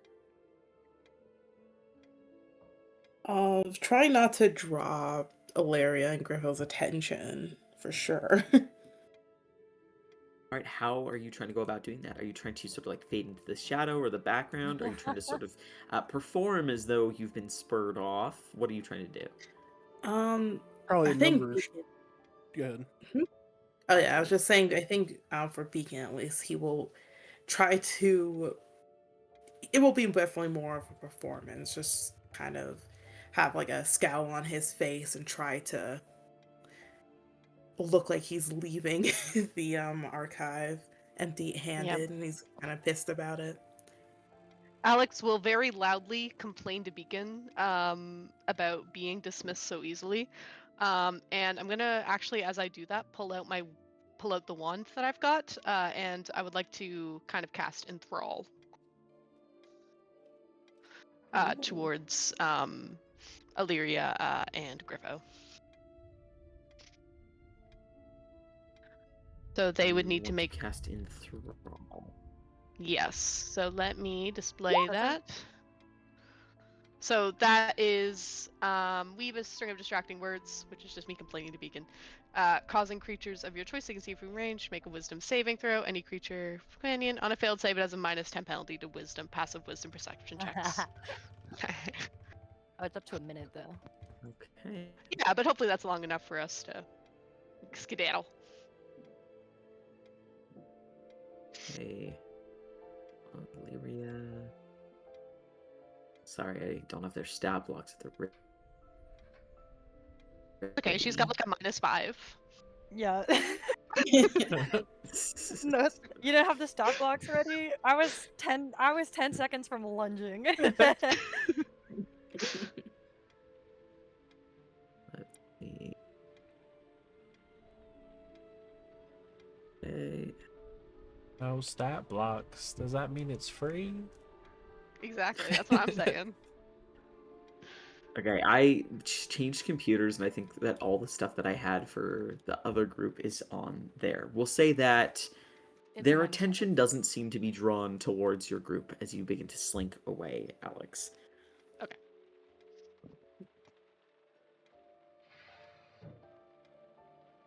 So, Alright. you begin following after where Beacon is guiding you. And you find your way across that long promenade bridge that you had passed by before. Above and below, you see shifting structures, courtyards, bridges, all seeming to reorganize themselves, clockwork gears spinning and turning, and a vibrant light seeming to glow from up above, as well as what sounds to be like this echoing, almost Gregorian-style chanting of spell casting distantly echoes throughout the space. As you make your way across, you find your way to the small, or rather the large courtyard where you had been the day before, or 2 days before now, where that strange fire salamander creature had been unleashed. As you find your way over here, Beacon, you recognize where the signal, as it were, seems to be coming from. It is coming from the direction of the spot that you had fought Hazan and Gertold the day before, or 2 days before.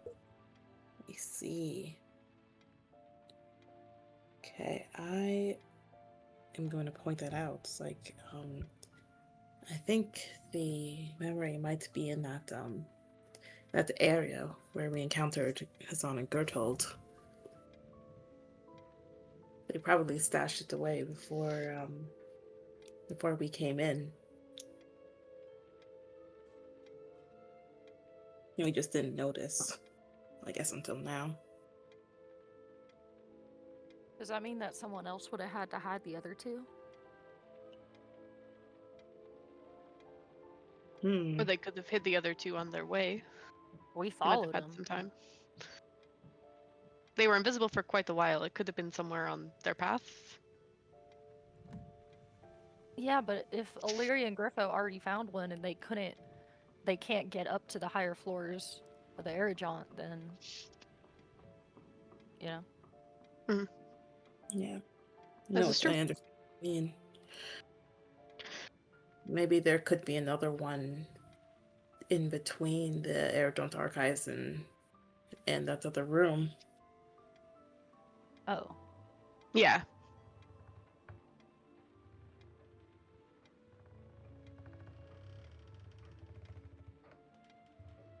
Alright, well, are we able to just kind of go into that area? You do recall that you had to jump across a chasm through an archway and then pass beyond that. You do have a sense that doing so, although it doesn't seem to be guarded per se, will still draw at least a little bit of attention from onlookers. Could we have You do Rykard see leading that the there group are- pretending to like Well, escort us through Let me there? finish. Tor. There's about 10 guards in this courtyard Oh. area.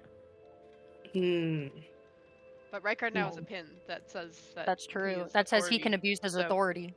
Exactly. So Diplomatic immunity. That's Yeah. true. so maybe if we pretend that Rykard's like escorting us through there, they won't question it. Yeah. Yeah. I'll just Alright, act go the part like ahead. this is my the way. jurisdiction. All right, you're trying to act the part, so go ahead and roll a performance check. Right card. Alrighty. Let's see this. Performance. Oh! 7. All right, right card. Why don't you describe what you think a 7 looks like in this case? So describe to me real quick. It's a jump across chasm. Yes, there's a jump across chasm, from basically like a garden public square type area where there's like a fountain, and like glowing lights in the middle, some hedges, and there's that gap that you guys had to jump the other day. It's about a 10-foot gap to jump. Gotcha. And what's at the bottom of this gap? You haven't looked. Do you want to look right now? Yeah. It looks to just be clear air that drops down towards those very distant cogs underfoot, about at least 100 feet below. Wow. With the 7, I would imagine he probably falls in the fountain. Or maybe not full on busts in the fountain. but That's a nat hole- one, brother. Never mind. You're the only thing you failed on is a performance check. So you weren't trying to jump or anything like that. You were just trying to give off an air of like being reputable, knowing where you're going. Oh, he's leading probably the smoking a party. cig. He's probably forgot that he has a cigarette in his mouth, and he's blowing it. He's looking like around. He's got the smoke in his eyes. Doesn't really know where he's going. As you wander around seemingly aimlessly with a cigarette in your mouth, you do notice that a guard sort of seems to walk after your group, just sort of following slightly behind, keeping an eye on you. Gotcha. I'll keep going pretending this is perfectly normal. Yeah, same here. Looking the part. Yeah, look at the Right. part that we are meant to be here. Gotcha. Yeah. Yeah, this is always a, Weird. always a tricky Being one a- to find. As you No, the approach people that ask about this stuff. chasm Yeah. area, as you approach that chasm area, you do see that there is the 10-foot gap that you would have to jump across. At this point, as you reach the gap, the guard sort of following after you says, "Hold there. Where are you headed?" Point over there. That area is strictly reserved for members of the Vermilion Crest who are archivists. Yep. Looks over you in disbelief. You, sir, Flash. are not an archivist. I can tell by your countenance. My what? Oh. Your countenance. I think he called you points at poor. the cigarette.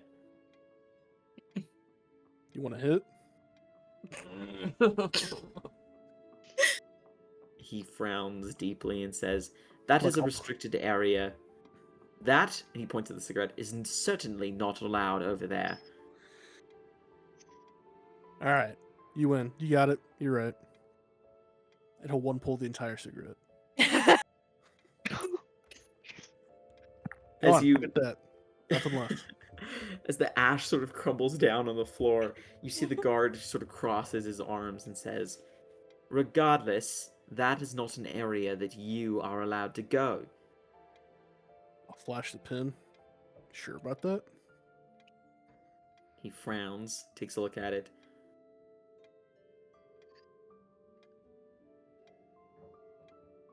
Where did you get that? What do you mean by that? This guy's questioning an archivist, y'all. He gestures over you and says, "I highly doubt that you would be awarded an archival pin with such behaviors. How they could trust you with any tomes or derelict books or powerful items is doubtful. If you are an archivist, cite the archival code." I don't think you have Oh, any no. business questioning me. I think that you're being quite rude. This man is clearly an archivist. Do you think we should tell Oriana about this? That's true. We could get others involved here. Because I it don't doesn't think sound she'd like be he very respects her happy. post, I think we should tell especially being the Embriel one about to promote this. you. It doesn't sound like he respects authority. At that, the guard Just sort of saying. frowns and says, "Authority? We're in a place of equality, sir. You and I are at the exact same footing, Then why are you treating me less? because you clearly aren't an archivist." If I'm not an archivist, then you're not an actual guard here. So I don't see what the issue is. If we're at the same footing here. If you are an archivist, you should be able to cite the archival code. He gestures for you to say it, and then you see he sort of waves his arms, like making like the other guards Alright. sort of.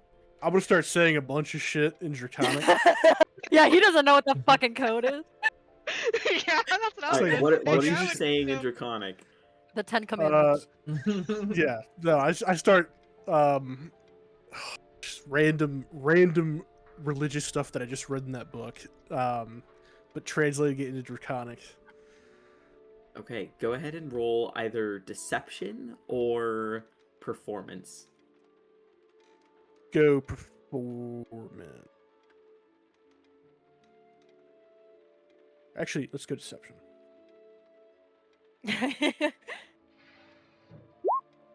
15. The guard frowns deeply and crosses his arms. But you see that like a few more people seem to like have are looking over. Another guard sort of comes over and is like whispers something in this guy's ear, and the guard sort of sighs and says, "Allow me to accompany you at the very least, just to ensure no further damage occurs to anything Oh, over there." you don't know Draconic?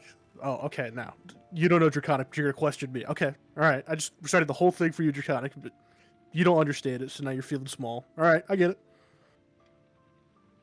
He continues to stare you down, seemingly like implacable and unshaken by that. "There has been significant damage beyond in that area in the last week, and over here. I am going Quite to go familiar. with you, and I am going to ensure that no further damage is done to the items beyond." Alrighty. Come along. Lead the way, actually.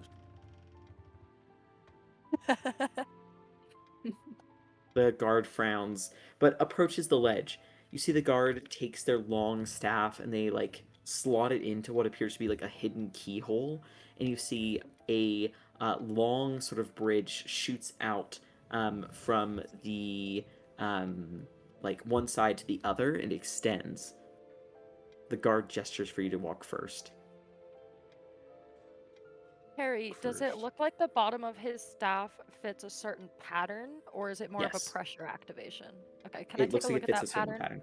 pattern. It looks to be like almost like spokes on a wheel, and there appear to be like 8 of them.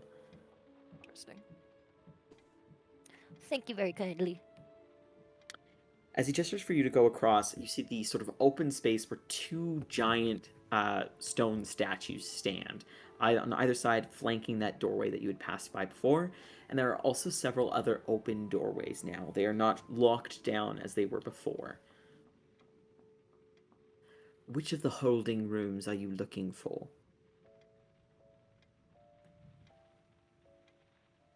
Can't turn towards Beacon.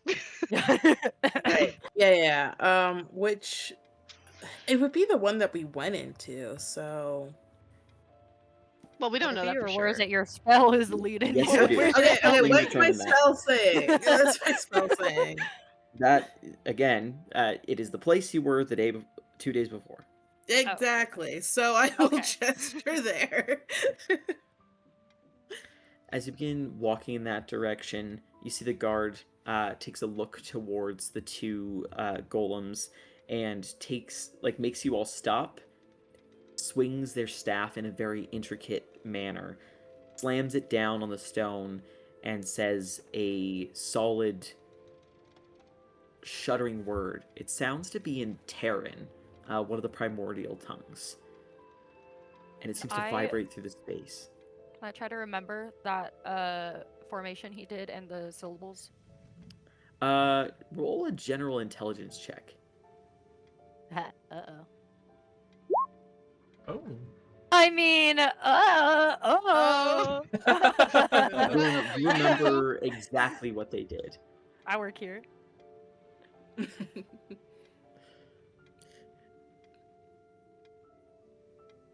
You see that the guard then gestures for you all to move forward. You see that the large stone statues that were there the time before, the ones that you fought, they do not move this time as you approach the open sort of archway. Passing through, you find a smaller room that has sort of floor-to-ceiling shelves. There is 2 long tables sort of on the near each of the shelves. There's a far end of the room where you see that there are intricate statues, and there's clear signs of your fight still here. You can see that there are like blast marks on the walls. There seems to be like a slight bit of like moisture damage on some of the tomes, and you can see that the long rug that was rolled out has a bit of like a mildewy, dusty, sort of crusty bits to it. There is also a like swinging, oscillating, like reddish sphere on the far end of the room, and you can see that the guard seems to touch something on their armor, and you see that the red sphere flickers and it turns a pale blue color instead of red.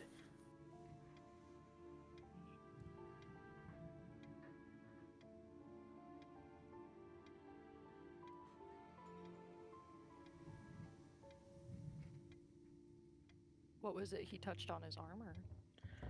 It appeared to be something on his breastplate.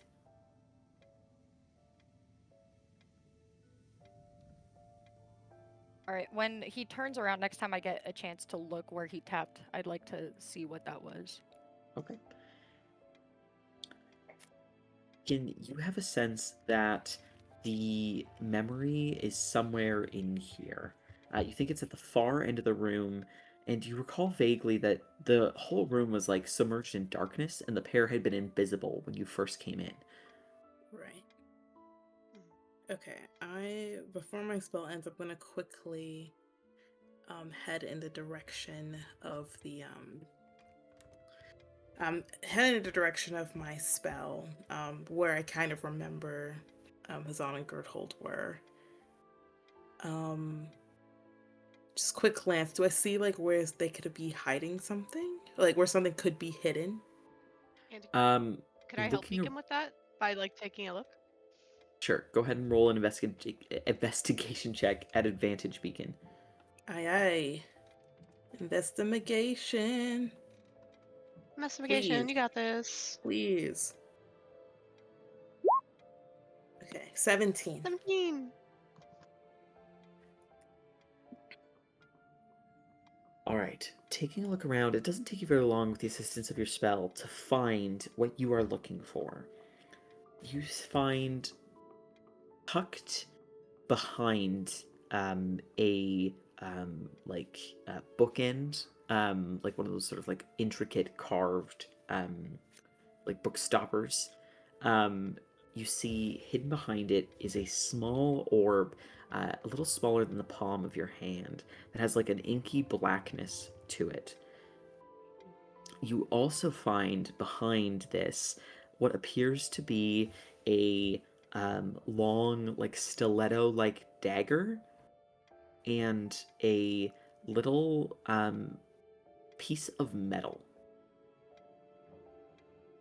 Oh. Could I take a look at the stiletto dagger? Does it look similar to the one that had been left in our room? It does not appear similar to the one that was left in your room, no. It just appears to be like a long, pointed piece of metal almost, like hardly a dagger, more of like a shiv. Doesn't look like a hairpin, does it? It could potentially be a hairpin, but it doesn't look very ornate or fanciful. Gotcha. Similar shape, though. Is there any Okay. kind of like indents on the tip of it, almost like a key or anything like that? Looking over it, go ahead and roll an investigation check. Boom. 15. It does appear to have a series of like jagged etchings on it, right near the tip of it.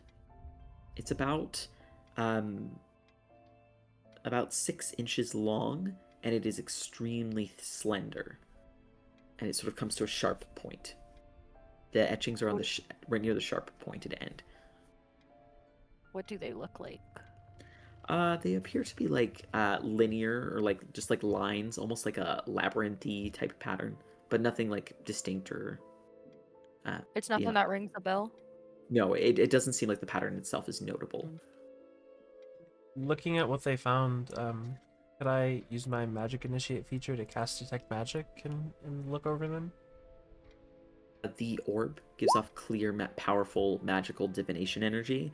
The other 2 items do not appear magical. Okay. Okay. The piece. The last item was just like a piece of metal, right? Yeah, looks like scrap metal. Oh, okay. I want to take like all of them out. I'll be very careful with the piece of metal. Do I see anything like? Does it have any markings on it, or carvings, or I don't know, any kind of thing or shape? It appears to have like some carved lines in it, but nothing that denotes a clear pattern. The piece of metal appears to be like brassy in coloration. Beyond that, nothing really stands out to you. It has no magical essence. Okay. Just real quick, do either of the metal pieces, like the spike or the plate, resemble any parts of the contraption I saw Hivernal fiddling with? The metal is slightly similar in color, but beyond that, no. I'll shrug. And there's something that looks like it's like connecting these 3 items together. Nothing that you can clearly see, Alex. When they found the dagger, you said it. So they found all these like, behind some books in a bookcase. Yeah, so like one of those large, like those fancy ornate bookends that you can like put there to hold books up. Yeah. Behind one of those on a bookcase that is beside one of the metal statuettes. Gotcha. And was the dagger like in like its own sheath behind there, or was it like stabbed into something? It was like loose on the shelf. Interesting. There's no like blood on the dagger or any kind of Doesn't seem to poison or be. something. Doesn't seem to be. Gotcha. Are we able to tell which memory it is? Liliaka's beacon was identified a very specific memory. Oh, Yeah, I He think was this is looking the for anomaly one. Gotcha. interesting. So Has anyone this touched is. the orb yet? I was thinking Beacon was going to probably touch the orb. Fondle the Alright. orb. Fondle I'm that fondling ball. the orb. Weekend, are your hands bare? Oh no! I mean, you always imagine I'm kind of wearing like those knight's gloves, but Okay. I don't know. You take them out. Nothing happens to you. Okay. I think we have our memory. One to go. That's great. One to go. I'll turn to the guard. I'm really happy that you're here because, on the day of the attack, I'm glad that nothing happened in this room, nothing got damaged because, guards like you really do make a difference in protecting all this stuff. It's really, you guys really do a great job. He Yeah. looks pretty confused at the strange change up. It That's says very sarcastic. he sort of like frowns deeply and says, protecting the people of this place is more important. I wouldn't expect an archivist to understand that. Just messing with you, bud. Just kind of shrug him on the shoulder. It's not that serious. You see he sort of like reaches slightly towards his breastplate and then frowns and puts his hand down, annoyed. What was he doing? Was he gonna go tap the same spot again? It looked like it. Oh, jeez. He's reaching for his gun. All right. I think this is everything that we need here.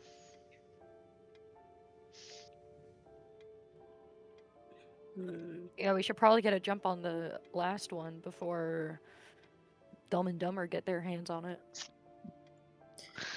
Unfortunately, I don't have any more uses of Oh. the location spell, but doesn't mean we can't keep looking.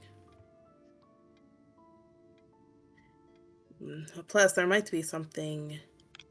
There might still be something in here. I do remember the day they Gerthold at least was messing with one of the statues here, and I don't think we got the time to get an actual good look at this place. So maybe now's the time to. She was. It did seem like she was trying to like get out of here, or trying to find a way out. But I agree. Perhaps we should take a closer look at the statues. Can I ponder the books on the shelves? Anything interesting?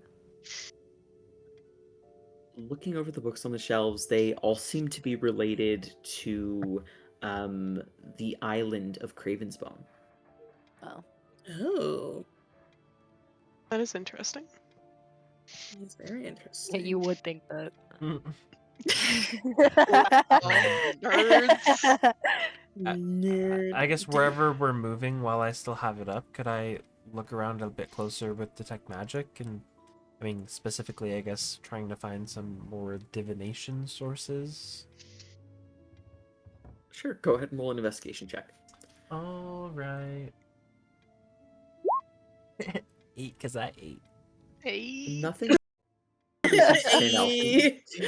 Nothing really seems to stand out to you aside from the evocation magic on the now inert defense in this room. Okay.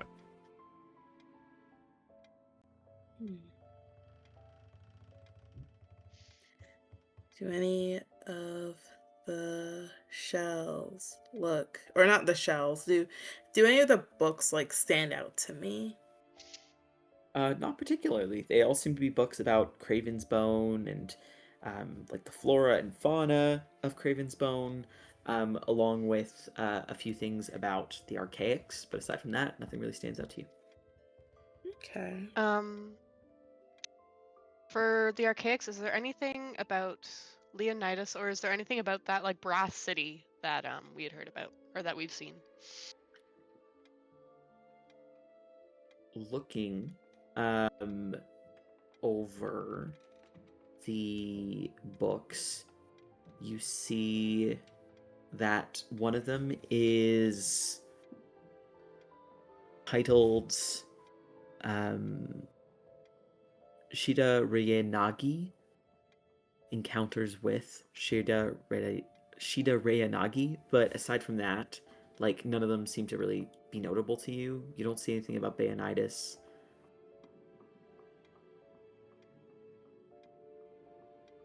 Okay, and sorry, why is Shida Raidenagi notable?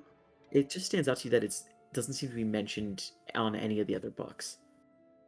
Can you spell that? Yep.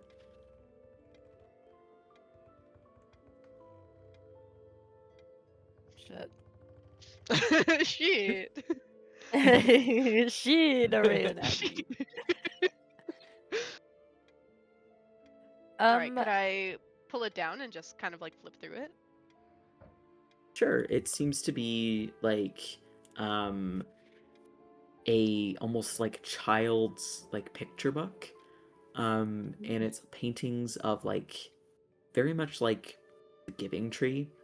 It's a child who comes and visits a willow and gives it gifts every day until they become so old that they can no longer give any gifts to the tree, and the tree seems to turn into a humanoid, and in the last moments like holds the person as they die. Okay, I will make note of this. Is this tree similar to that tree at the Eastern Outpost? Because that's immediately the vibe that I'm getting, but maybe I'm off there. It appears to be like a Oh. watercolor sort of children's book. It doesn't really have a particular shape necessarily. It almost resembles like a weeping willow to you. But was that the type of tree that was at the Eastern Outpost? The tree at the Eastern Outpost appeared to be made up of many other trees crossbred right. and manipulated together. They're grown from little potato baby roots. That's right. Okay. All right. Well, I'll put that book away, but keep it in mind. Shall we start looking behind the statues? Yeah, that's what I would like Yeah. to do. I'm actually Yeah, that's what kind I of need to do as well. curious because I remember when the last time we investigated the statues, there were some like I think there were some scratches on it, like where writing or something would be or like should be. And like with the piece of metal, does it look like those scratches like match up with the piece of metal? Go ahead and roll a either survival or investigation check. Because of your brain, because I didn't even remember that. Yeah. Let's Wow. go. Claps, Yeah. claps. Investigate. Bro. But You don't really see any sort of connection, Beacon. Aside from the Yeah, it metals sounds- looking the same. Say these two metals on the statue look the same, but I don't know if they have any relation with one another. Like it could come off from it? Maybe. Thinking it could have been a part of the statue before. But it's not looking, doesn't look so. No, at least not to me. Now that Beacon has said that, can I... Yeah, roll an investigation Can I check, see if Alex. any of the statues Everybody have- will have a turn. What kind of Thank you, conveyor belt this thing? Taking a look, Alex, you take the piece of metal and you sort of move it along the side of the statue and sort of like look over it. The statue itself resembles a strange, almost like shrieking, like scream type figure, mixed with like a bug. As you look at it, it's a weird statue. And the other one on the other side seems to mimic it, except for it has what looks to be like a deer skull rather than like a buggish face. Looking over it, you manage to align two pieces of metal together. You see, it looks like the metal that you are currently hanging onto was like broken off of the statue. And as you line some of the strange sort of like carvings on the piece of metal that just seem like lines up with the side of the statue, it seems to form words. What languages do you all speak? Let's I go. speak I Celestial, speak Common, Elvish, Giant. Common and Infernal. Druidic and Sylvan. Elven and Undercommon. Draconic and Goblin. All right. Beacon, you recognize the following shit. words. In Infernal, it says, I am the promise of life, the dream of the dying, a savior to the lost. Those who see me are lying. Can you Yeah, could you write that down, you- please? Thank you. I saw that Harrison is typing. Guys, we're so good at riddles. This will be a breeze. The Temperature horse's gets name high. was Friday. The elderly The elderly will. Wet and sticky is very icky. Icky and wet make mommy upset. Hello? Of the dying, of the lost, those who see me are lying. I will say this Prince of in Life 3. common to everyone. That's crazy that it keeps Ryan. its rhyming scheme in common when you translate languages. It's crazy. Some are like shrieky and like garbled when you say it in this original. It actually doesn't rhyme in the original. It only rhymes in Oh, common. fuck. Oh. That's crazy. Everything is connected. It's all Shit, maybe connected. Roman's onto something. Like Promise of life. salvation? Those who see me are... What do you see? Yeah, I was thinking hope. I'm like, Yeah, those that's who my see first thought hope are too. lying. Savior of the lost. Yeah, dream of the dying, savior to the lost. Those who see me are lying. Hmm. Direction? Purpose? I think hope makes the most sense. I think hope makes sense too. I'm thinking hope. Hmm. Maybe you have to write it in Infernal. Or say it's in Or Infernal. take it. I'm gonna say Can you hope pronounce in it for us? Infernal. What does It's that like- sound like to you? Phonetically. Phonetically. My immersion, Kezia. Oh, Amazing. so it's just like That a was beautiful. growl? Yep. Nothing appears to happen.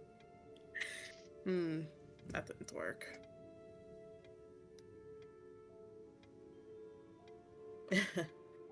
Do we see anywhere where we could like? No, that's stupid. I'm not gonna ask that. Never mind. Ignore me. And I'm sorry, what is it that we read this on?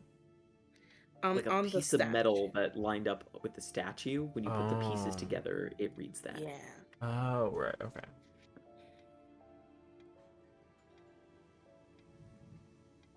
Does it seem like there's another edge where like another piece of metal might have broken off? Looking over it, roll an investigation check. Investigation. Big 4. Nothing that you notice, right, Card?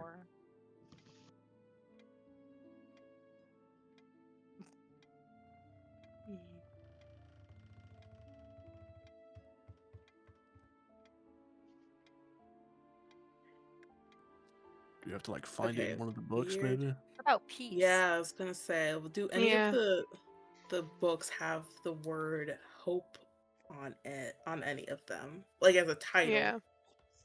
You look for about 10 minutes and find nothing. Okay, cool. Any other associated words? What about like peace or something? Yeah, pace. Yeah. Purpose, destination.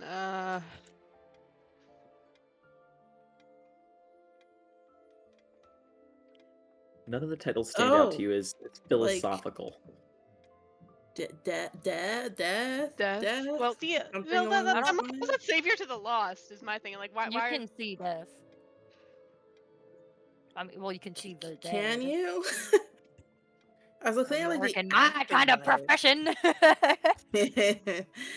Yeah, I was thinking like maybe afterlife kind of thing. But yeah, Yeah, Savior that's to what I'm thinking. Lost is like Like the way forward or something, because then that would line up with Yeah. like there being an like a pathway.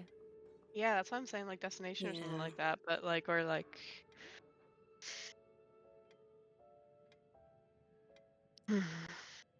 After about 11 Goal? minutes in this space, you hear the sound of 2 sets of footsteps. No. No. no. You see Illyria and Griffo sort of at the head of the stairs looking down towards all of you with sort of a sauntering walk followed by sort of the small pitter-pat of Griffo. Illyria and Griffo enter the space. With a quirked eyebrow, she sort of looks over all of you, then returns to her sort of flat sort of expression. The guard looks towards them, and Illyria seems to flash some sort of parchment his way, handing it off towards him. Walks a little closer to all of you and says, "What are we looking at?" No, we're just seeing that sorry. We're just seeing if there was anything else in this room. I don't now if there Yes. is. I think we have found what we were looking for. How fortuitous. If you would, please. And she holds her hand out. We were sent to retrieve that item. We were not told as Right. such. Yes, I believe that we can take this to the captain ourselves. But Fortunately good for work on the other one. you are not privy to every piece of information that the captains themselves hold. Right back at you. He doesn't seem particularly fazed by that statement. However, we were asked explicitly to find the remaining memories. Gotcha. Go find the remaining ones. We found this one. You find the other one.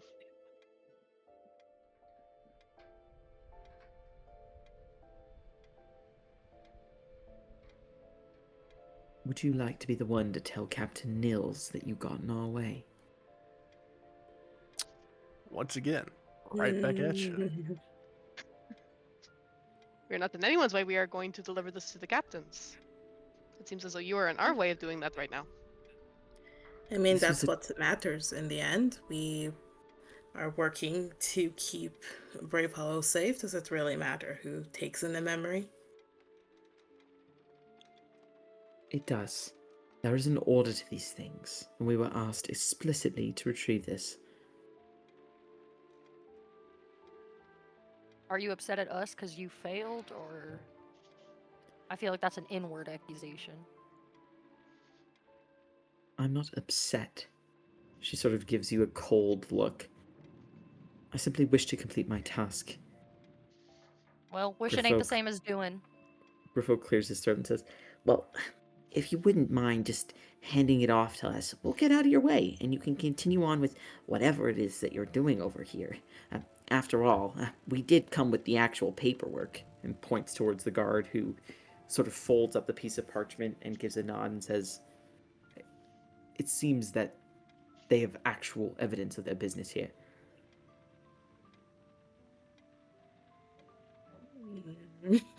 Well, fortunately for As do them, we. our business here has concluded, so we'll be on our way. I suggest y'all be on your way as well, wherever the fuck it takes you.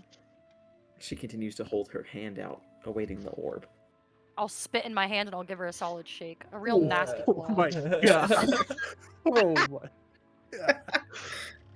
She looks in disgusted disbelief towards you, and you see that she wipes the Pleasure. hand off on her dress and looks back to sort of towards Alex and Beacon and says,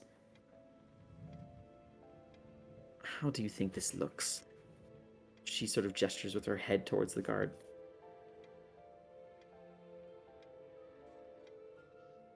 Shouldn't look too bad. Again, we can return the memory just fine. Just as well as you, and we have just as much permission to be here. Unhelpful.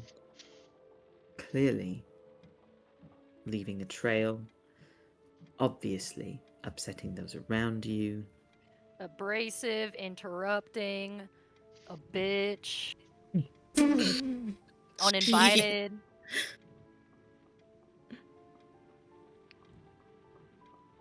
You don't have to talk to her, Beacon. She ain't worth your time. We got what we got. We can go.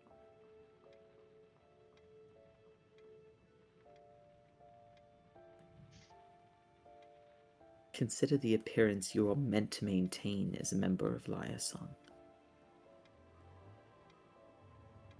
Does she seem just to be trying to rile us up right now? Roll an insight check. 14. She's usually pretty hard to read, but you do have a sense that appearances are important to her, and you do have a sense that Liar Song is meant to maintain some level of decorum. At least in theory.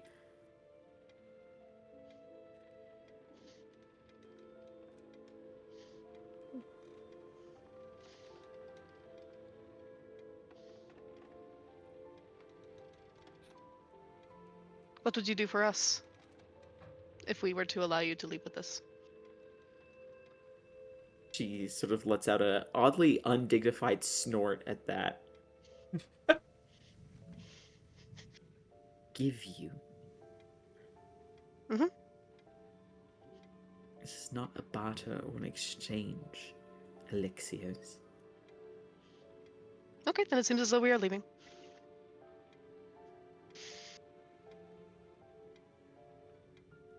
She moves her arms sort of behind her back, almost like a very regimental stance. Gives a look towards Griffo, who gives a nod back to her. And they both just step aside.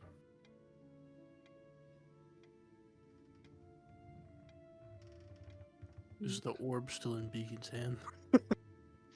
I'm pretty sure. he's not Everybody, letting it everybody go. put a hand on it as we walk What kind of magic trick did they just do? Put it in the lantern that Rykard has. Beacon, what's your passive perception? Oh my god, it's a 9. It's 9, Harry. You feel pretty confident you can't still have it on you. see. Mine is 18. Check. Can you check? Can you check? You all are fairly Yeah. confident Beacon still has it on him. I'm gonna fucking kill myself. And I'm gonna break it. Sorry. I do have detect Second magic magic. place. I don't You know. just I put don't know. magic up. Is it so You're all stuff? I fairly have a passive confident. perception of 1 million. You're all fairly confident Beacon still has it on him. Okay. See, but I'm not. Okay. No. Cool. I will give a nod. I think I will leave the room if everyone is going. I follow behind Beacon.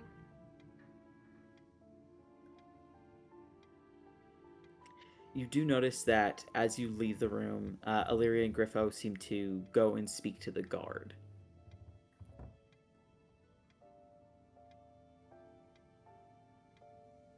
Alright. As you head out of the room, where do you intend to go? So where do you guys need to drop that off? Suppose back at the Lyre Song. Gotcha. You said the orb was like inky black. Yes. Gotcha. And Beacon touched it, but like with With a gloved hand before sort of Gloved tucking it hand, away, yeah. presumably Oh, so that I he wanna could do all touch that it. manipulation with the metal and taking a look at it Yeah. on the thing.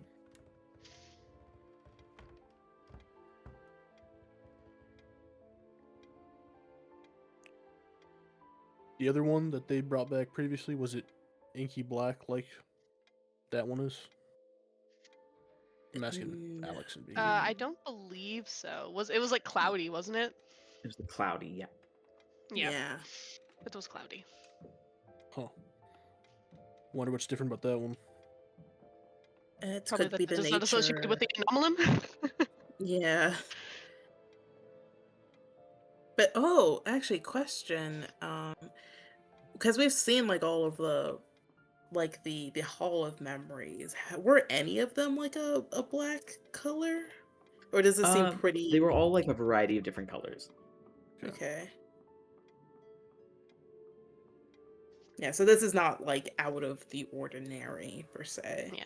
But I imagine the other one would also be inky black if it had anything to do with the Zo sequence collider. Mhm. All right. Well, to Liar Song it is, I guess. You tell it to Lyre Song.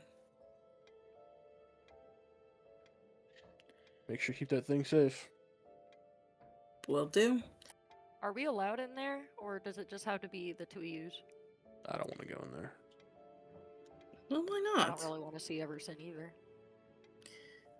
Okay, yeah, that's fair. I forgot you don't care for him very much.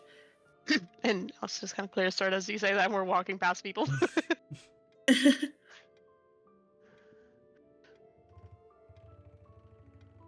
Alright. Is there anything else you'd like to do as you make your way through Vermilion Crest, or are you heading straight back to Lyre Song? Cry in anticipation. I would like to. I mean, these guys are always spying on us. I just want to wait for them to come out and spy on them. I'm gonna I'm try. in. I'm in. I'm gonna try and post up and find a table alone. Boone, go find your own table. On your table. And I'll have I'll take Rufus out. He'll be invisible, helping me scout out. I just want to see where these guys are going. All right. A little spy Go of my ahead. own. Go ahead and roll a stealth check. Alrighty. Should I roll for Can I Rufus roll as one? well? Yes. Let me just check the invisible condition because it's a little bit different now. I got a 25. I think I have Rufus added in Nice. here. You know, it's less conspicuous if we were at the same table. Is it? Let's see.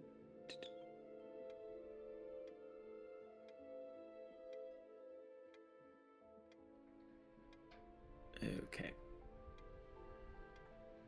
So go ahead and roll stealth at advantage for Rufus here. Alrighty. He has a +5 to stealth. Mm, Did that roll? it sure did. 4 and 19, so he has a 24. Right. As you sort of hunker down somewhere, Rykard, trying your best to blend in with your surroundings, are you like staying behind as your friends continue on towards Lyre Song? Yeah. All right, Boone, you're staying behind. Rowan, what are you going to be up to? Are you going to stay back with them?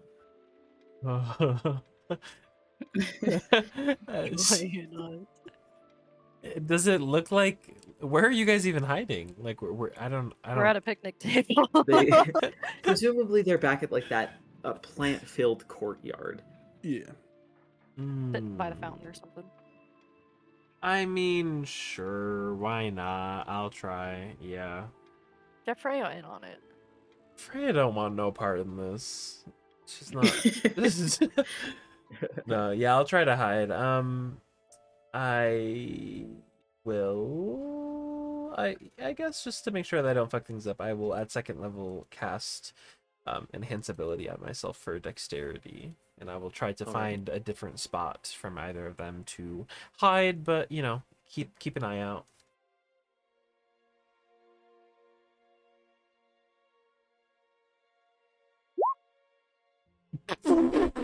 It's crazy. Nice. Wait, Rowan my farts turn. loudly. Yeah, Boone, can you go ahead and roll? Is it worth using my inspiration? Oh, Oh my no. God. Yes, it Oh, is. no. Yes, it is. I use my heroic inspiration. Okay, fuck it. I'll use mine too. To God be damn it. to be a bitter bitch, yes, it is. There's never been- no way. You're the distraction. Oh no, yeah, I'm not gonna. Okay, at least All right, I'm. you're all It's 'cause spread you're out purple. across this courtyard space here. Rowan, Triangulator. you're like, you decide. You know what? I'll let you decide what this is gonna look like. But for now, Rykard, you're able to sort of casually rest back. You sit a little close to another member of Vermilion Crest who is not paying any attention to you. You can see that they are focused on what seem to be scrolling arcane notes. They seem to be talking to themselves, so it does look a little, with your proximity to them, as if you two are having perhaps a conversation. Rufus goes invisible at your behest. Boone, you are able to hide elsewhere. How are you sort of blending in? Boone is doing blending in the exact opposite side of the spectrum as Rykard is, where she looks so unapproachable that people don't want to bug her. So she looks like she's sitting there, like, pissed off about something, having a bad day. Yeah, just in a sort of like "don't look at me" sort of aura that Yeah, actually makes people like a kinda negative not even pay space, attention. yeah. Okay, She got a rainy cloud above Like her a head. tweaker on the bus. Look Now, at Rowan, you got a 5. Mhm. What does it look like? Did you say there were like a lot of plants in here? There's a few, but they're like not super tall. They're like short little hedges and bushes. Perfect. So I think. Oh god. Yeah, I think that's where Rowan goes. Not like inside of one. I don't know if he can sit like maybe next to or like Right beside. Yeah, I think he kind of thinks if he just like slumps down and kind of like makes himself feel really small and hides behind it, like, you know, Yes, the I can't see you, so you exactly, can't see me. all He's 100% that. Yeah, He's peeking behind the bushes, but his antlers are sticking out. yeah. His antlers Yeah, sticking out, exactly. his feet are hanging out. Like, you know, it's His tail is like okay. wagging on the other side of it. So, as you all attempt to hide, it takes about 10 or so minutes for your um, quarry to exit. You see, walking out with the guard following behind them, sort of seemingly finishing up a conversation, Illyria and Griffo split off from the guard that they were just speaking with. They spend a moment sort of in a slightly shadowed corner speaking with one another. Rykard and Boone, I'll say you two are close enough that you can try to glean what's happening over here. So go ahead and roll perception checks for me, please.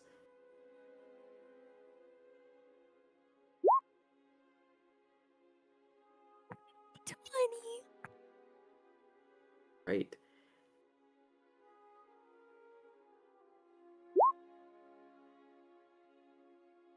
All right, I'm Rykard, your fucking glad attention I is came more along focused now. on not drawing attention to yourself and simply keeping an eye on these two. Whereas Boone, you are able to be close enough but not noticeable that you attempt to listen in on their conversation. You hear Griffo speak first. He says, "Well, I suppose we move on to plan B then." Illyria gives a small nod. If they won't give it over to us, as they are expected to, why not let them see what happens when they don't listen? She looks at Griffo, and he sort of smiles and shrugs and says, "Well, I did, well," he sort of does like a twinkly finger sort of gesture. She nods. Why not let them show their ineptitude? No need to make a scene. Besides, I think we got him riled up enough to make a complaint, and she points in the direction of the guard. It sounds like it wasn't very difficult to do.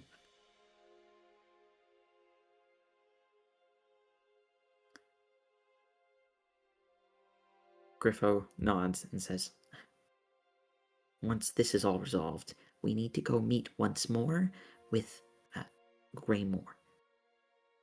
There's much for us to discuss, I think. Illyria nods. I still don't understand who would be doing this, though.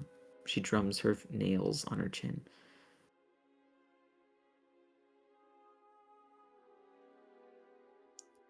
Well, we should split ways now. She gives another nod, and she gestures for him to go, and he seems to just simply vanish out of sight. She sort of takes some of her long hair and tosses it over her shoulder and begins to walk off towards one of the exits. But as she takes a few steps, her eye is suddenly drawn towards a pair of antlers sticking out from a bush. I slumped down lower. No, you audibly go, "Oh."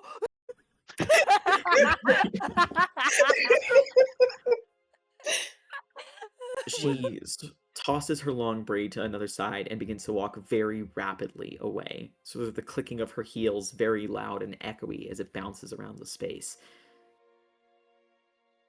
When Griffo did that little twiddling finger motion, did he like point to any pocket or bag or anything? No. And you also rolled an 8. When I saw You him, saw though.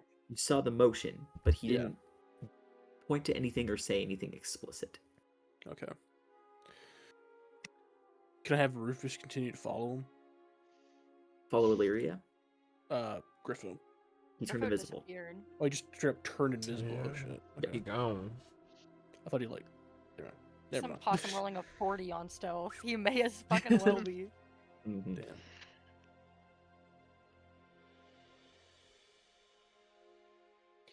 All right. Well, And when Illyria is out of sight, I'll like clamber across the floor and then get up and head over to Boone and Rickard. So, what happened?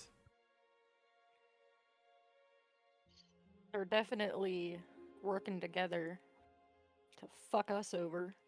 yeah, Griffo is I not genuine. I thought he was Did so you really sweet, get though. that?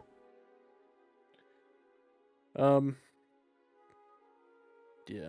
No. No, it not sounds like the genuine. guard is about to raise a ruckus about our behavior, which may or may not be true, and get us in trouble. But it sounds like their attentions, or at least Illyria's attentions, focused on Alex, and they are working with that other dude that used to hang around them, your buddy Rackard, Greymore.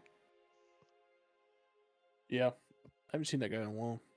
Wonder what he's doing. Alright. I need to go return this pin real quick. So I will be right back. All right. As you venture off to find Oriana, Rowan, and Boone, are either of you doing anything with the information you got? Did Boone? Sorry, Boone is smarter than I am. Did they say that they took the memory from Bacon? That's what Griffo was alluding to.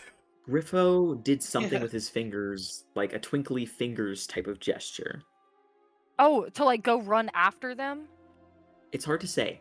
Oh, Either he said Dude. I, and then he was like, I did, and then he did the finger thing. shoot! I think they might have taken it. Taking what? The memory From Beacon? off Oh, of Beacon. Yes. oh, but they're gonna go tell Everson right now. Yeah, they're gonna go tell her now. Wait. Go, go, go, go. Alright, hold on. Alright, I reach down into my boot and I pull out my wand and flip it over to where I have this copper wire kind of wrapped around the base. It's a bomb. And I'll kind of channel some energy into it and I'll cast sending at 3rd level. I will send a message to Beacon, I guess, since that's a ticket room. Beacon, it's Rowan. We Rowan. watched Griffo and Illyria, and it seems like they already took the memory from you. Or no, he might be on his way to go take the Oh. memory, or he already took it. Boone's talking, or on his way to get it from you. Okay. Beacon's gonna stop immediately, like where he is. Alex stops too. Just They, see if he they, has they it. took it. I'm gonna reach into my bag, and pull out the memory. You reach into the bag and you find a circle that appears to be like made out of stone.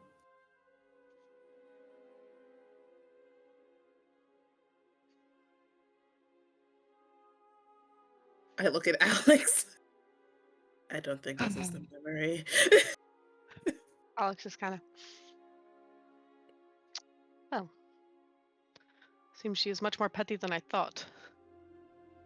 Certainly. We could I'm still just use gonna this say- to. Oh, I don't know if I want to do this or not. Whatever it is, do it. What? I need them to blow up and die, Alex.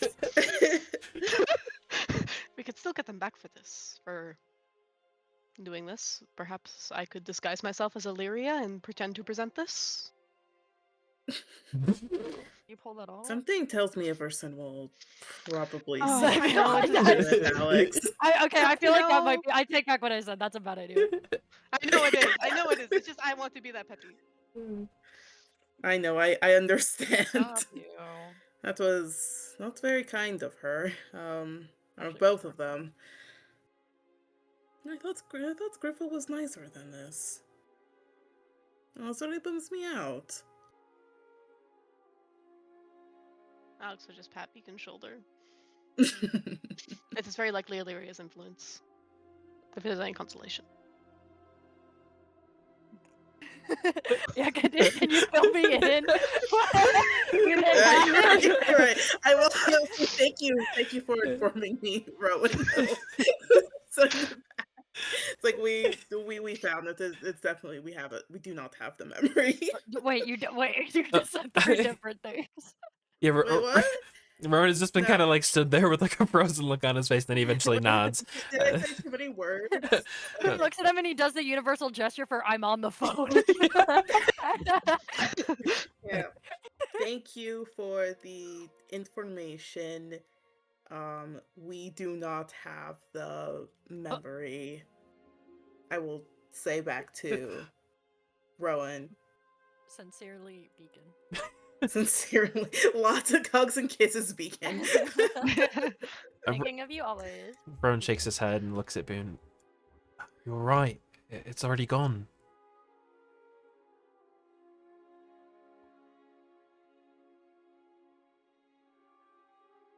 You think they're on their way to Everson now? I don't know. What do we do? I don't know. Because if they're on their way to Everson now, because if they're trying to, if they're thinking that Beacon and Alex are gonna walk in, and then try to present nothing, and then they can follow in and be like, sorry that these 2 imbeciles couldn't do their job, but we have it here because we actually did our job. So they're probably trying to follow up. What I'm saying is, what if we get them? He makes kind of a funny bit. Well, what do you mean by get them? You know, like we get them. Well, I don't know what you mean by that, but Griffo is gone. Which way did Illyria go? Isn't I'll look at Rykard. Isn't Didn't you leave? Yeah, I'm going. He's gone. Oh, It's where just the me fuck and did he you. go? Find Oriana and take he, back to Pierce. he left like 5 minutes ago. Where'd he go? I think she went that way. Let's just run. Let's see if we can catch her. Okay. Okay. I guess let's just run in the direction that we saw her go. Stupid. Okay. Is it even the right direction? I mean, Yeah, you guys saw where she was going. She's heading back down the bridge. Same way your She friends doesn't. went. No, Rowan. She doesn't have it though. Griffo has it. well, he's invisible though. Well, good. I heard something from the beyond. I feel like you should say something. I mean, I I'm could. not there. Not there. So, I want to say something too, but I'm not there. I mean, I could uh, cast detect magic and we could run around, but I mean, that's. You know. Let's just go catch up to Beacon and fucking Orange One for Alex. God damn it. Okay. Oh, You know what? I guess I will. I mean, just for the hell of it. I mean, who knows? Maybe we'll find him. I'll cast. If he's heading down this hallway. Yeah, I'll spend a first level spell slot. I'll cast detect magic, and then I will kind of reach out and place a hand on Boone's shoulder, and I will spend a spell weaving slot to link it and share it with her, so we can both concentrate on detect magic for at least the next 10 minutes. Ooh. I think you have myopia. What's that? It means you're nearsighted. That makes sense. That explains. All right, I just keep an eye out for him. I mean, I don't know how clearly you'll fingers see are him, but peeled. should My see some fingers sort are of so fucking peeled right now. see some sort of magic. I'm gonna get him. Right, let's go. We'll run off.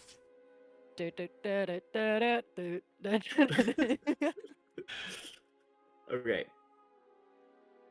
So, are you trying to get Illyria, or are you trying to catch up with Alex and I'm looking- Beacon? Catching up in the direction that Illyria went, which is what I'm assuming is also where Alex and Beacon went, and then keeping an eye out for Griffo along the way. Yes. Okay. Did I understand that correctly? I'm Rowan? sure. Yeah, I like that. Fuck yeah. Hell yeah.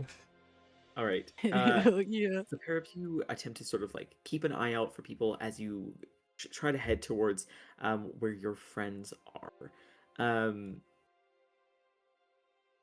Rushing off, you do Are you guys like running here?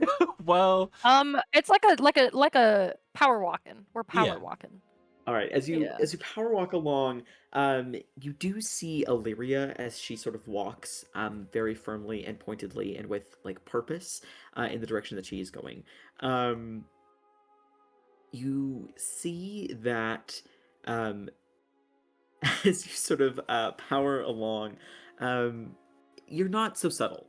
The pair of you, large, sort of purple, tiefling-looking person with large antlers and a fae. As you're rushing along, she does pause and sort of watch you overtake her, and looks confused.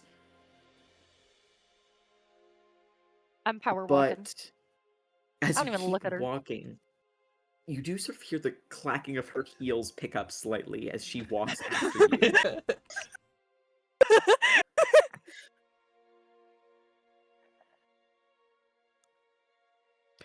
It takes a little while, but with Beacon and Alex slowing down a little bit, the pair of you walking faster, you're able to catch up in a span of about 5 or so minutes. Are there any She signs? does, after about 3 minutes of following, suddenly, seemingly randomly, slow down. If I turn around, do I see Griffo? You do not see Griffo. Interesting. Okay. Interesting. Interesting. Interesting. Interesting. And that's interesting. So we caught up with Alex and Beacon now. Yes, you've caught up Okay. with Alex and Beacon. Wildly out of breath. So, Boone Rowan. hey. Is everything all right? You Oh, seem pretty no. winded.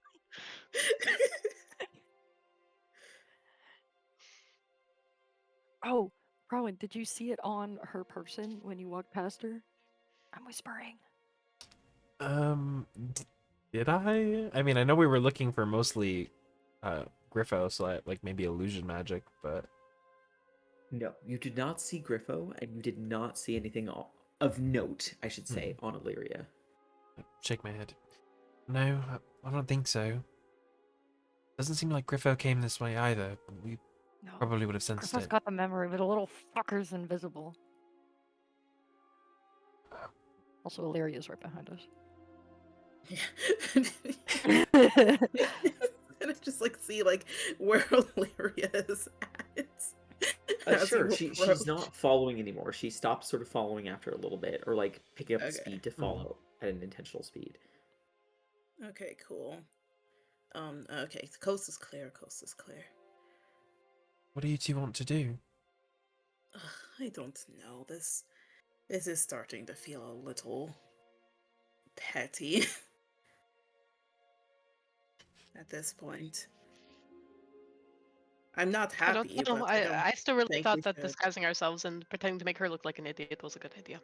No, I don't think that's a Ew. good idea, Alex. No. I think that could be No, fun. what's I think that could be fun. I mean, It could be If it- fun.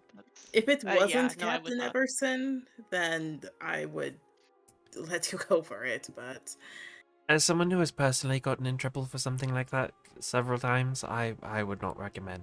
So you're good at it? So you're I- experienced. Well, at disguising myself, sure, but not very good at it, I guess. Maybe Alex is better. I mean, changing your appearance is one thing, but acting the part is another, you know?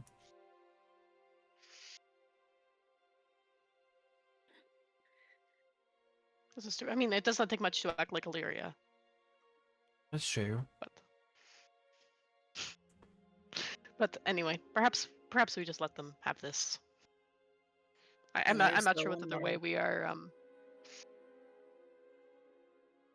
sorry, Yeah, you we are go, preventing Alex. this. They're Well, they sneaky, ain't though. going How did they yet. get it off you? I don't know. I swear I was holding it the entire time. Well, you were holding a rock.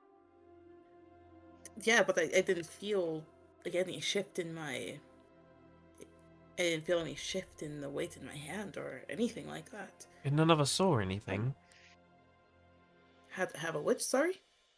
Sorry, and none of us saw anything. I mean, we were all there watching. Yeah, exactly.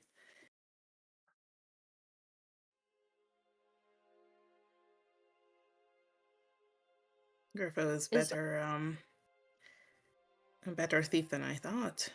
Has Illyria continued walking, or is she still doing Like she's something continuing to walk, but she slowed down so that she wouldn't bump into you guys. else? Oh, Like a while back.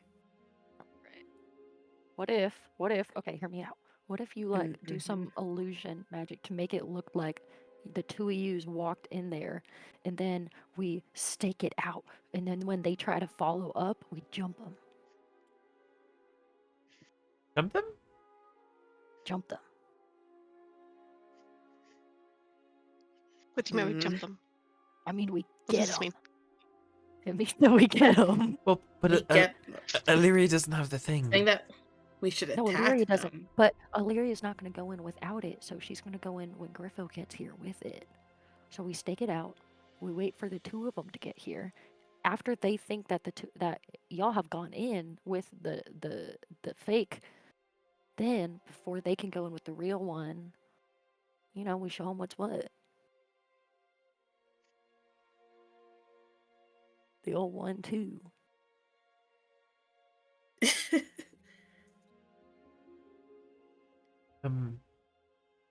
Don't know if. I mean, listen, I- I know, I know it in totally theory, sucks but- that they like stole from us. But I mean, it's not like anything bad is happening, right? I mean, Yeah, something bad It's like- happened. They punked us. No, I understand. I am not above a bit of petty vengeance, but to attack them seems a no. bit. Think about it. Think about it. Beacon. Think about it this way. You Hmm. are trying to return these memories for the good of Brave Hollow. Illyria and Griffo have already shown themselves to be snakes, and they're duplicitous, and you can't trust them. So who knows what they're actually doing this for? What their motives are? It is in the best interest of Brave Hollow to jump them and steal the memory back. do you really care about Brave Hollow, or do you just want to attack them? They've had it coming, Rowan. I appreciate you looking out for us, Spoon, but I do think that maybe we should just leave them to it. I don't think hands up. attacking them is for the best of Brave Hollow or for the best of anyone. Well, We don't have to attack them. We could just get it back. I mean, How wouldn't are it we gonna just get it back? be They got better it from to us just without attacking us. do something else better than them, rather than try to fight them over this like one small thing? We've already done many things better than them. But yeah, I think we're And- doing great. And truth be are told, doing if they good. do present this to one of the captains, then I mean, despite what Illyria said, they would owe us for finding this for them, whether she wants to say it or not. You think they're gonna honor that? Well, you never know. I do, It would but be I do, foolish but to I use do against though. them. Beacon, did they take the other two objects? I don't believe so. If I check, do they have or do I still have the medal and the stiletto? No. I think we left the medal on the statue, didn't we? Oh, They I don't have that finessed either. you. They Oh my- just- Oh, you, man! you do have the stiletto, you don't have the medal. but you No! definitely- Oh. Oh no, it's on the Yeah, it's statue. on the It's on the statue. statue. Because Wait, we had to put it it's on the statue. We could, Yeah, yeah, 'cause we had to line it up. to Oh. line And up the words. Maybe They didn't that look at means it that they then. cannot see the memory. If maybe the stiletto was connected to the memory somehow. No, I think the stiletto was connected to whatever passageway was there. Perhaps But we could see where that leads. if we are allowed back. Well, Yeah, we didn't make a great impression there. no one said anything about allowance. What do you mean? Is there really any harm done if we just go take a look at what could be beacon? It could be a security breach in the defenses of Brave Hollow, and that warrants investigation. And who more trustworthy to investigate than you? Deacon is just gonna squint. Boone. Like, I know what you're trying to do, Boone. You're trying. I understand that you would like to go back there without permission from anyone. I personally do not feel the most comfortable with bending or breaking rules more than we already have. If there is a security breach, perhaps it would be better investigated by, or we should let Lucan know. Still though, I do want to solve this riddle that was revealed in the statue. But then you'd have Perhaps- to be there to do that. Perhaps since Illyria and Griffo already have access to this area, we disguise ourselves as them. We make some other ones invisible. You follow after us, and we simply go back as pretending to be them.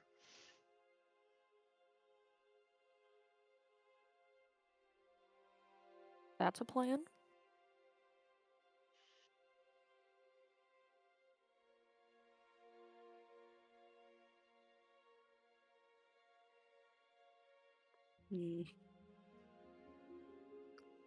With multiple plans sort of in mind as to what you might do.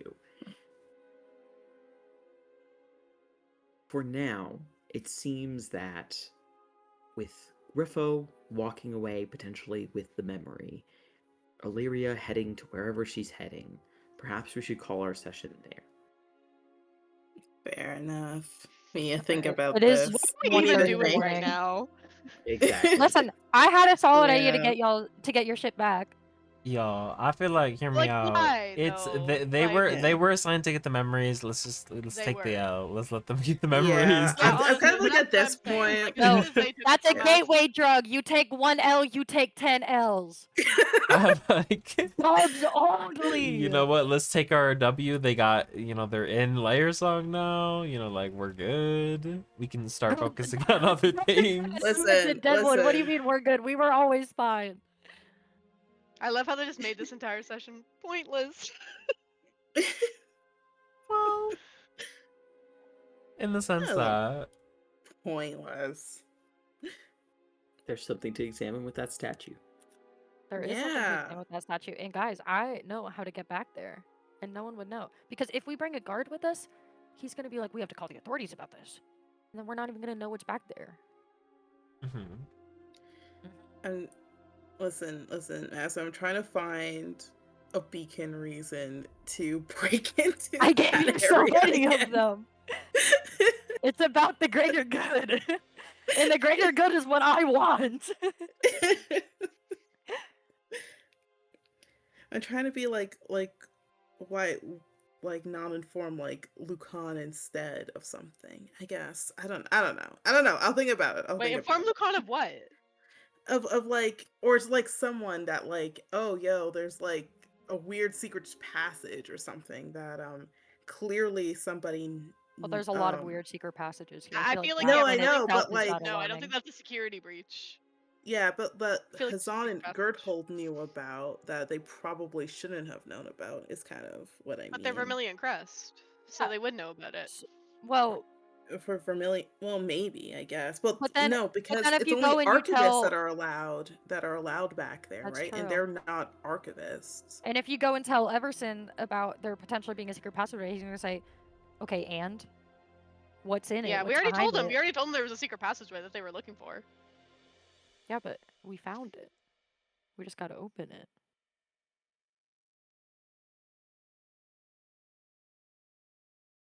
Yes. Much to think about. I don't even Much know. I to don't even get know 'em. anymore. I say we get them.